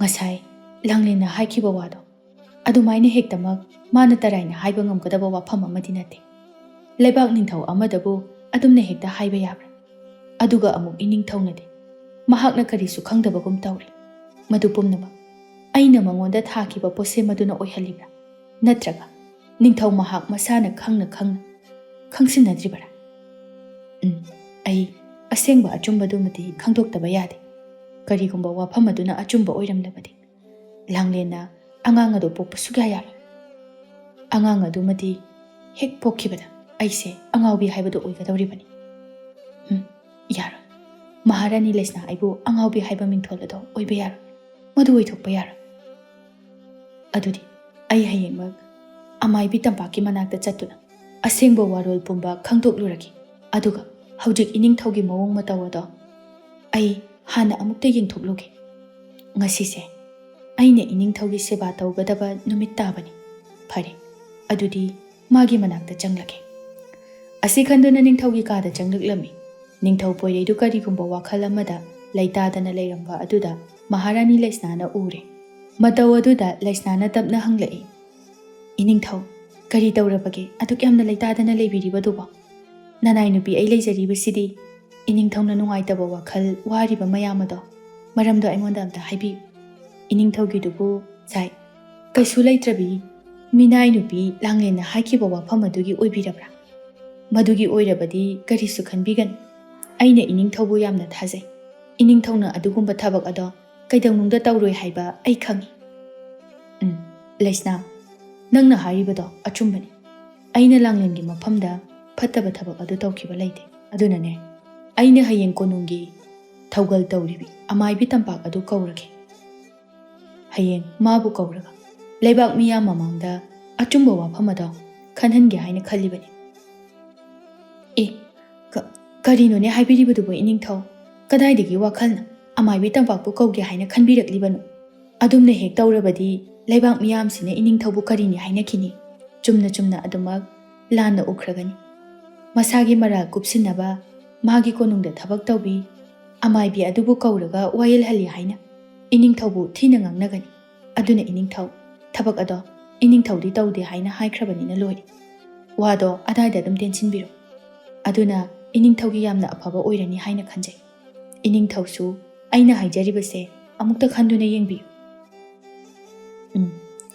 ꯆꯨꯝꯃꯤꯅꯦ ꯅꯪꯅ ꯍꯥꯏꯔꯤꯕꯗꯨꯁꯨ ꯑꯗꯨꯝꯅ ꯍꯦꯛ ꯇꯧꯔꯨꯕꯗ ꯑꯩꯁꯦ ꯑꯔꯥꯟꯕꯗ ꯑꯔꯥꯟꯕ ꯇꯥꯒꯗꯧꯔꯤꯕꯅꯤ ꯐꯔꯦ ꯑꯩ ꯑꯃꯥꯏꯕꯤ ꯇꯝꯄꯥꯛꯄꯨ ꯀꯧꯔꯔꯣꯏ ꯂꯩꯁꯅꯥ ꯅꯪꯅ ꯑꯁꯨꯝꯅ ꯍꯥꯏꯕꯤꯔꯛꯄꯁꯦ ꯌꯥꯝꯅ ꯐꯩ ꯑꯩꯒꯤ ꯊꯃꯣꯏ ꯋꯥꯈꯜ ꯈꯪꯕꯤꯕ ꯅꯪꯕꯨ ꯑꯩꯒꯤ ꯅꯨꯄꯤ ꯑꯣꯏꯅ ꯐꯪꯕꯁꯦ ꯑꯩꯒꯤ ꯂꯥꯏꯕꯛ ꯌꯥꯝꯅ ꯐꯩ ꯑꯩꯕꯨꯁꯨ ꯏꯀꯥꯏ ꯐꯤꯔꯨꯛ ꯈꯨꯝꯒꯗꯕꯗꯒꯤ ꯅꯪꯅ ꯀꯟꯕꯤꯔꯤ ꯏꯅꯤꯡꯊꯧ ꯃꯁꯤꯗꯤ ꯑꯩꯒꯤ ꯇꯧꯐꯝ ꯊꯣꯛꯄꯅꯤ ꯏꯅꯤꯡꯊꯧꯒꯤ ꯏꯖꯠ ꯆꯣꯞꯄ ꯍꯥꯏꯕꯁꯦ ꯑꯩꯒꯤꯁꯨ ꯆꯣꯞꯀꯗꯧꯔꯤꯕꯅꯤ ꯏꯅꯤꯡꯊꯧꯅ ꯐꯔꯤꯕ ꯃꯈꯩ ꯑꯩꯒꯤꯁꯨ ꯑꯐꯕ ꯑꯣꯏꯒꯗꯧꯔꯤꯕꯅꯤ ꯑꯁꯤ ꯍꯥꯏꯗꯨꯅ ꯃꯊꯃꯣꯏꯗ ꯑꯃꯨꯛ ꯈꯟꯖꯩ ꯁꯝꯅꯥꯗꯤ ꯍꯦꯛ ꯂꯤꯠꯂꯤꯗ ꯀꯗꯥꯏꯗꯒꯤ ꯈꯜꯂꯛꯂꯤꯕ ꯋꯥꯈꯜꯅꯕꯨ ꯑꯃꯥꯏꯕꯤ ꯇꯝꯄꯥꯛ ꯀꯧꯒꯦ ꯍꯥꯏꯅ ꯈꯜꯂꯨꯔꯤꯕꯅꯣ ꯈꯪꯗꯦꯕ ꯃꯥꯅ ꯀꯣꯅꯨꯡꯁꯤꯗ ꯂꯥꯛꯇꯨꯅ ꯂꯥꯏ ꯇꯤꯟꯒ ꯑꯃꯨꯛ ꯈꯨꯔꯨꯝꯗꯨꯅ ꯌꯦꯡꯂꯛꯂꯕꯗꯤ ꯑꯩꯅ ꯇꯧꯈ꯭ꯔꯤꯕ ꯊꯕꯛ ꯃꯌꯥꯝꯁꯦ ꯃꯌꯥꯝ ꯃꯃꯥꯡꯗ ꯁꯕꯥꯛ ꯐꯛꯂꯛꯀꯗꯧꯔꯤꯕꯅꯤ ꯃꯁꯤ ꯄꯨꯝꯅꯃꯛ ꯃꯗꯨꯒꯤ ꯑꯐꯁꯥꯕꯤ ꯃꯍꯥꯔꯥꯅꯤ ꯑꯇꯣꯟꯕꯤ ꯊꯥꯁꯅꯥ ꯍꯥꯏꯕꯤꯁꯤꯅ ꯏꯟꯁꯤꯜꯂꯝꯕ ꯑꯣꯏꯔꯝꯒꯅꯤ ꯑꯗꯨꯕꯨ ꯑꯩꯁꯨ ꯑꯩꯅ ꯐꯖꯕ ꯋꯥꯍꯩ ꯋꯥꯇꯥ ꯍꯥꯏꯗꯨꯅ ꯏꯅꯤꯡꯊꯧꯒꯤ ꯊꯃꯣꯏꯕꯨ ꯑꯣꯜꯍꯟꯕꯗꯤ ꯉꯝꯂꯦꯗꯅ ꯐꯔꯦ ꯍꯌꯦꯡꯁꯦ ꯑꯩ ꯑꯃꯥꯏꯕꯤ ꯌꯥꯡꯕꯤꯒꯤ ꯃꯅꯥꯛꯇ ꯆꯠꯇꯕ ꯌꯥꯗꯦ ꯑꯩꯒꯤ ꯊꯃꯣꯏ ꯑꯁꯤꯅ ꯑꯁꯨꯛ ꯌꯥꯝꯅ ꯆꯤꯡꯅꯔꯤꯕꯁꯦ ꯀꯔꯤꯒꯨꯝꯕ ꯑꯔꯣꯟꯕ ꯑꯃꯗꯤ ꯂꯩꯔꯤ ꯃꯗꯣ ꯈꯪꯗꯣꯛꯇꯕ ꯌꯥꯗꯕꯅꯤ ꯑꯁꯨꯝ ꯇꯧꯅ ꯅꯨꯃꯤꯠꯇꯨꯃ ꯍꯧꯈ꯭ꯔꯦ ꯃꯊꯪꯒꯤ ꯑꯌꯨꯛꯅꯤ ꯅꯤꯡꯊꯧ ꯄꯣꯏꯔꯩꯗꯤ ꯂꯩꯕꯥꯛꯀꯤ ꯊꯧꯒꯥꯏ ꯑꯔꯨꯕ ꯑꯃ ꯂꯩꯕꯅ ꯊꯪꯅꯕ ꯂꯩꯕꯥꯛꯇ ꯋꯥꯇꯥꯅꯕ ꯆꯠꯊꯣꯛꯈꯤꯔꯝꯃꯤ ꯃꯗꯨꯒꯤ ꯈꯨꯗꯣꯡꯆꯥꯕꯗꯨ ꯂꯧꯔꯒ ꯃꯍꯥꯔꯥꯅꯤ ꯂꯩꯁꯅꯥꯁꯨ ꯑꯃꯥꯏꯕꯤ ꯌꯥꯡꯕꯤꯒꯤ ꯃꯅꯥꯛꯇ ꯆꯠꯅꯅꯕ ꯍꯥꯏꯗꯨꯅ ꯁꯦꯝ ꯁꯥꯔꯝꯃꯤ ꯃꯁꯤꯗꯒꯤ ꯃꯍꯥꯛꯅ ꯑꯃꯨꯛ ꯋꯥꯈꯜ ꯑꯃ ꯂꯥꯛꯇꯨꯅ ꯂꯥꯡꯂꯦꯟꯕꯨ ꯀꯧꯕ ꯍꯧꯔꯛꯂꯝꯃꯤ ꯍꯥꯏ ꯂꯥꯡꯂꯦꯟ ꯂꯥꯡꯂꯦꯟ ꯀꯗꯥꯏꯗ ꯂꯩꯈ꯭ꯔꯒꯦ ꯁꯤꯕꯣ ꯍꯩ ꯂꯥꯡꯂꯦꯟ ꯃꯤꯅꯥꯏ ꯅꯨꯄꯤꯁꯤꯕꯨ ꯃꯍꯥꯔꯥꯅꯤ ꯅꯅꯥꯏ ꯂꯥꯛꯆꯔꯦ ꯅꯪ ꯀꯩꯗꯧꯔꯒꯦ ꯍꯥ ꯑꯩꯅ ꯉꯁꯥꯏꯗꯒꯤ ꯈꯅꯥꯎ ꯑꯁꯦ ꯅꯥꯕ ꯃꯈꯩ ꯐꯥꯛꯇꯣꯛꯇꯅ ꯀꯧꯔꯤꯁꯤ ꯈꯨꯝꯃꯛꯄ ꯀꯩꯗꯧꯒꯦ ꯅꯪꯒꯤꯗꯣ ꯇꯥꯅ ꯈꯨꯝꯗ꯭ꯔꯤꯕꯔꯣ ꯅꯖꯗꯦ ꯃꯍꯥꯔꯥꯅꯤ ꯑꯩ ꯇꯁꯦꯡꯅ ꯇꯥꯖꯍꯧꯗꯕꯅꯤ ꯑꯩ ꯇꯥꯕꯒꯅꯤ ꯂꯥꯛꯆꯔꯤꯕꯁꯦ ꯌꯥꯔꯦ ꯈꯪꯉꯤ ꯏꯁ ꯅꯆꯤꯟꯗꯒꯗꯤ ꯄꯥꯈꯨꯝ ꯋꯥꯠꯇ꯭ꯔꯦꯅꯦ ꯅꯪ ꯍꯩ ꯑꯩ ꯋꯥ ꯍꯥꯏꯒꯦ ꯑꯩꯅ ꯊꯕꯛ ꯑꯃ ꯆꯠꯊꯣꯛꯀꯗꯧꯔꯤ ꯑꯩꯅꯅꯦ ꯐꯤꯔꯣꯜ ꯈꯔ ꯄꯣꯂꯥꯡ ꯑꯃꯗ ꯍꯥꯞꯇꯨꯅ ꯊꯝꯂꯝꯕꯅꯤ ꯃꯗꯨ ꯃꯌꯥꯝ ꯑꯗꯨ ꯂꯣꯏꯅꯃꯛ ꯁꯨꯔꯝꯒꯗꯕꯅꯤ ꯑꯗꯨꯒꯅꯦ ꯑꯩꯒꯤ ꯀꯥꯁꯨ ꯁꯦꯡꯗꯣꯛꯑꯝꯃꯨ ꯑꯗꯨꯒ ꯑꯃꯨꯛꯇꯪ ꯁꯦꯡꯗꯣꯛꯄꯅꯗꯤ ꯌꯥꯔꯣꯏ 5ꯔꯛ ꯁꯦꯡꯗꯣꯛꯀꯗꯕꯅꯤ ꯈꯪꯉꯕ ꯑꯩꯅ ꯍꯜꯂꯛꯄꯗ ꯊꯕꯛ ꯃꯌꯥꯝ ꯑꯗꯣ ꯂꯣꯏꯅ ꯂꯣꯏꯔꯝꯒꯗꯕꯅꯤ ꯍꯦꯛ ꯂꯣꯏꯔꯝꯗ꯭ꯔꯕ ꯅꯪ ꯉꯁꯤ ꯑꯩꯉꯣꯟꯗꯒꯤ ꯍꯦꯟꯅ ꯐꯠꯇꯕ ꯃꯤ ꯑꯃ ꯊꯦꯡꯅꯔꯣꯏ ꯈꯪꯉꯨ ꯀꯩꯅꯣ ꯍꯥꯏꯕꯤꯔꯤꯕꯁꯤꯕꯣ ꯃꯍꯥꯔꯥꯅꯤ ꯀꯥꯗꯣ 5ꯔꯛ ꯁꯦꯡꯗꯣꯛꯑꯣ ꯍꯥꯏꯕ ꯅꯪꯕꯨ ꯅꯅꯥ ꯄꯪꯕ꯭ꯔꯣ ꯀꯌꯥꯔꯛ ꯍꯟꯅ ꯍꯥꯏꯈꯣ ꯍꯥꯏꯕꯅꯣ ꯑꯩꯒꯤ ꯀꯥꯗꯣ 5ꯔꯛ ꯁꯦꯡꯗꯣꯛꯀꯗꯕ ꯈꯪꯉꯕ ꯑꯃꯨꯛꯀ ꯍꯥꯏꯔꯛꯈꯣꯔꯣ ꯑꯩꯅꯅꯦ ꯃꯤ ꯑꯃ ꯅꯪꯅ ꯊꯕꯛ ꯇꯧꯔꯤꯕ ꯃꯌꯥꯝ ꯑꯗꯨ ꯌꯦꯡꯅꯅꯕ ꯊꯝꯂꯝꯂꯤꯕꯅꯤ ꯅꯪꯅ ꯑꯩꯒꯤ ꯀꯥꯗꯣ ꯅꯝꯊꯥꯛ ꯇꯧꯗꯨꯅ ꯑꯃꯨꯔꯛ ꯑꯅꯤꯔꯛꯇꯪ ꯁꯦꯡꯗꯣꯛꯂꯝꯂꯕ ꯑꯩꯅ ꯀꯔꯤ ꯇꯧꯒꯦ ꯆꯠꯂꯣ ꯌꯥꯝ ꯊꯨꯅ ꯊꯕꯛꯇꯣ ꯇꯧꯔꯨꯆꯣ ꯆꯠꯂꯣ ꯑꯩꯅ ꯍꯜꯂꯛꯄꯗ ꯊꯕꯛ ꯂꯣꯏꯁꯤꯜꯂꯝꯃꯨ ꯑꯁꯤ ꯍꯥꯏꯔꯝꯂꯒ ꯂꯩꯁꯅꯥꯁꯨ ꯆꯠꯈ꯭ꯔꯦ ꯂꯥꯡꯂꯦꯟꯗꯤ ꯑꯁꯨꯛ ꯇꯦꯟꯕ ꯃꯇꯝ ꯑꯁꯤꯗ ꯊꯕꯛ ꯃꯌꯥꯝ ꯑꯁꯤ ꯀꯝꯗꯧꯅ ꯂꯣꯏꯁꯤꯟꯒꯅꯤ ꯈꯟꯗꯨꯅ ꯃꯍꯥꯛ ꯃꯊꯥ ꯌꯥꯝꯅ ꯁꯥꯔꯝꯃꯤ ꯑꯗꯨꯕꯨ ꯃꯍꯥꯛ ꯇꯧꯗꯕ ꯁꯨꯗꯕꯗꯤ ꯌꯥꯗꯕꯅꯤꯅ ꯃꯍꯥꯔꯥꯅꯤ ꯂꯩꯁꯅꯥꯒꯤ ꯀꯥ ꯑꯗꯨ ꯁꯦꯡꯗꯣꯛꯄ ꯍꯧꯔꯛꯂꯝꯃꯤ ꯃꯍꯥꯛꯅ ꯁꯨꯝ ꯂꯦꯞꯇꯅ ꯁꯦꯡꯗꯣꯔꯛꯄꯅ ꯃꯥꯒꯤ ꯃꯇꯥ ꯊꯥꯗꯣꯏꯗꯨ ꯀꯥ ꯑꯗꯨꯒꯤ ꯊꯣꯡꯖꯤꯟꯗ ꯂꯦꯞꯇꯨꯅ ꯂꯩꯔꯝꯃꯤ ꯃꯇꯥꯅ ꯅꯨꯡꯅ ꯁꯥꯕ ꯃꯤꯇꯝ ꯑꯃꯒꯨꯝꯅ ꯆꯨꯝꯗ꯭ꯔꯤꯡ ꯂꯦꯞꯇꯨꯅ ꯂꯩꯔꯝꯕ ꯑꯗꯨ ꯎꯕꯗ ꯂꯥꯡꯂꯦꯟ ꯈꯪꯄ꯭ꯔꯦꯛ ꯍꯦꯛ ꯈꯪꯉꯤ ꯑꯗꯨꯒ ꯍꯥꯏꯔꯛꯏ ꯍꯩꯃꯥ ꯊꯥꯗꯣꯏ ꯀꯩꯅꯣ ꯅꯪꯒꯤ ꯈꯨꯌꯦꯡꯗꯨꯕꯣ ꯃꯤꯍꯨꯟꯒꯥꯁꯦ ꯑꯥ ꯌꯧꯈ꯭ꯔꯦ ꯀꯩꯒꯤꯅꯣ ꯅꯪꯅ ꯋꯥꯗꯤ ꯑꯃꯇ ꯉꯥꯡꯂꯛꯇꯦ ꯇꯨꯃꯤꯟꯅ ꯂꯦꯞꯇꯨꯅ ꯌꯦꯡꯂꯝꯂꯤꯕꯗꯨꯕꯣ ꯑꯩꯁꯤꯕꯨ ꯅꯪꯉꯣꯟꯗ ꯌꯦꯡꯕꯒꯥꯁꯤ ꯁꯨꯡꯌꯥꯃꯛ ꯌꯥꯗ꯭ꯔꯕꯣ ꯍꯥꯏꯁꯦ ꯌꯥꯏꯗ ꯌꯥꯗꯦ ꯍꯥꯏꯕ ꯅꯠꯇꯦ ꯑꯗꯨꯗ ꯋꯥꯒ ꯑꯃꯇ ꯉꯥꯡꯂꯛꯇꯕꯗꯨꯗ ꯁꯨꯝ ꯍꯪꯕꯅꯤ ꯑꯗꯣ ꯊꯥꯗꯣꯏ ꯑꯩꯁꯦ ꯉꯁꯤꯁꯦ ꯑꯣꯟꯊꯣꯛꯄ ꯊꯕꯛ ꯑꯃ ꯐꯪꯂꯤ ꯃꯍꯥꯔꯥꯅꯤ ꯂꯩꯁꯅꯥꯅ ꯑꯩꯁꯦ ꯀꯔꯤ ꯅꯨꯡꯉꯥꯏꯇꯕ ꯂꯩꯔꯕꯅꯣ ꯉꯔꯥꯡꯒꯤ ꯊꯧꯗꯣꯛ ꯑꯗꯨꯅ ꯑꯩꯁꯦ ꯑꯣꯠꯀꯦ ꯌꯥꯎꯅ ꯑꯣꯠꯄ ꯍꯧꯔꯛꯂꯕ꯭ꯔꯥ ꯈꯪꯗꯦ ꯉꯁꯤꯗꯤ ꯊꯕꯛ ꯃꯌꯥꯝ ꯑꯃ ꯄꯤꯔꯝꯃꯤ ꯅꯪ ꯐꯥꯎꯕꯅ ꯃꯥꯅ ꯄꯤꯔꯝꯕ ꯊꯕꯛ ꯃꯌꯥꯝꯗꯣ ꯇꯥꯔꯗꯤ ꯑꯉꯛꯄ ꯐꯪꯒꯅꯤ ꯑꯩꯁꯨ ꯈꯪꯉꯤ ꯃꯍꯥꯔꯥꯅꯤꯅ ꯅꯪꯉꯣꯟꯗ ꯃꯥꯒꯤ ꯀꯥꯁꯦ 5ꯔꯛ ꯍꯟꯖꯤꯟ ꯇꯩꯌꯨ ꯑꯗꯨꯒ ꯐꯤꯔꯣꯜ ꯃꯌꯥꯝ ꯑꯃꯁꯨ ꯁꯨ ꯍꯥꯏꯅ ꯍꯥꯏꯔꯝꯕ ꯅꯠꯇ꯭ꯔꯣ ꯃꯥꯅꯦ ꯑꯗꯣ ꯅꯪꯗꯤ ꯀꯃꯥꯏꯅ ꯈꯪꯉꯤꯕ ꯃꯍꯥꯔꯥꯅꯤꯅ ꯅꯪꯅ ꯊꯕꯛ ꯁꯨꯕꯗꯣ ꯌꯦꯡꯁꯤꯜꯂꯨ ꯍꯥꯏꯅ ꯑꯩꯉꯣꯟꯗ ꯁꯤꯟꯅꯔꯝꯃꯤ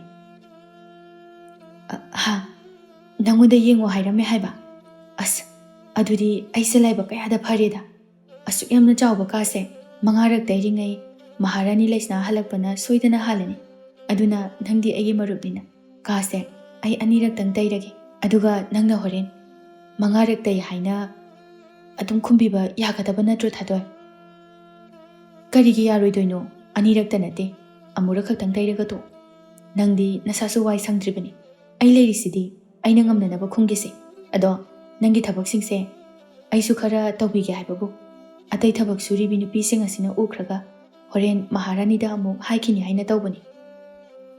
Hoyarese ai loina tawrage ado ka sengdokpagi matang asidi nangna horen phananaba tawbiro. Hoi adudi ai somda amuk chalukhige ko nang adum ka se sengdomo. Hoi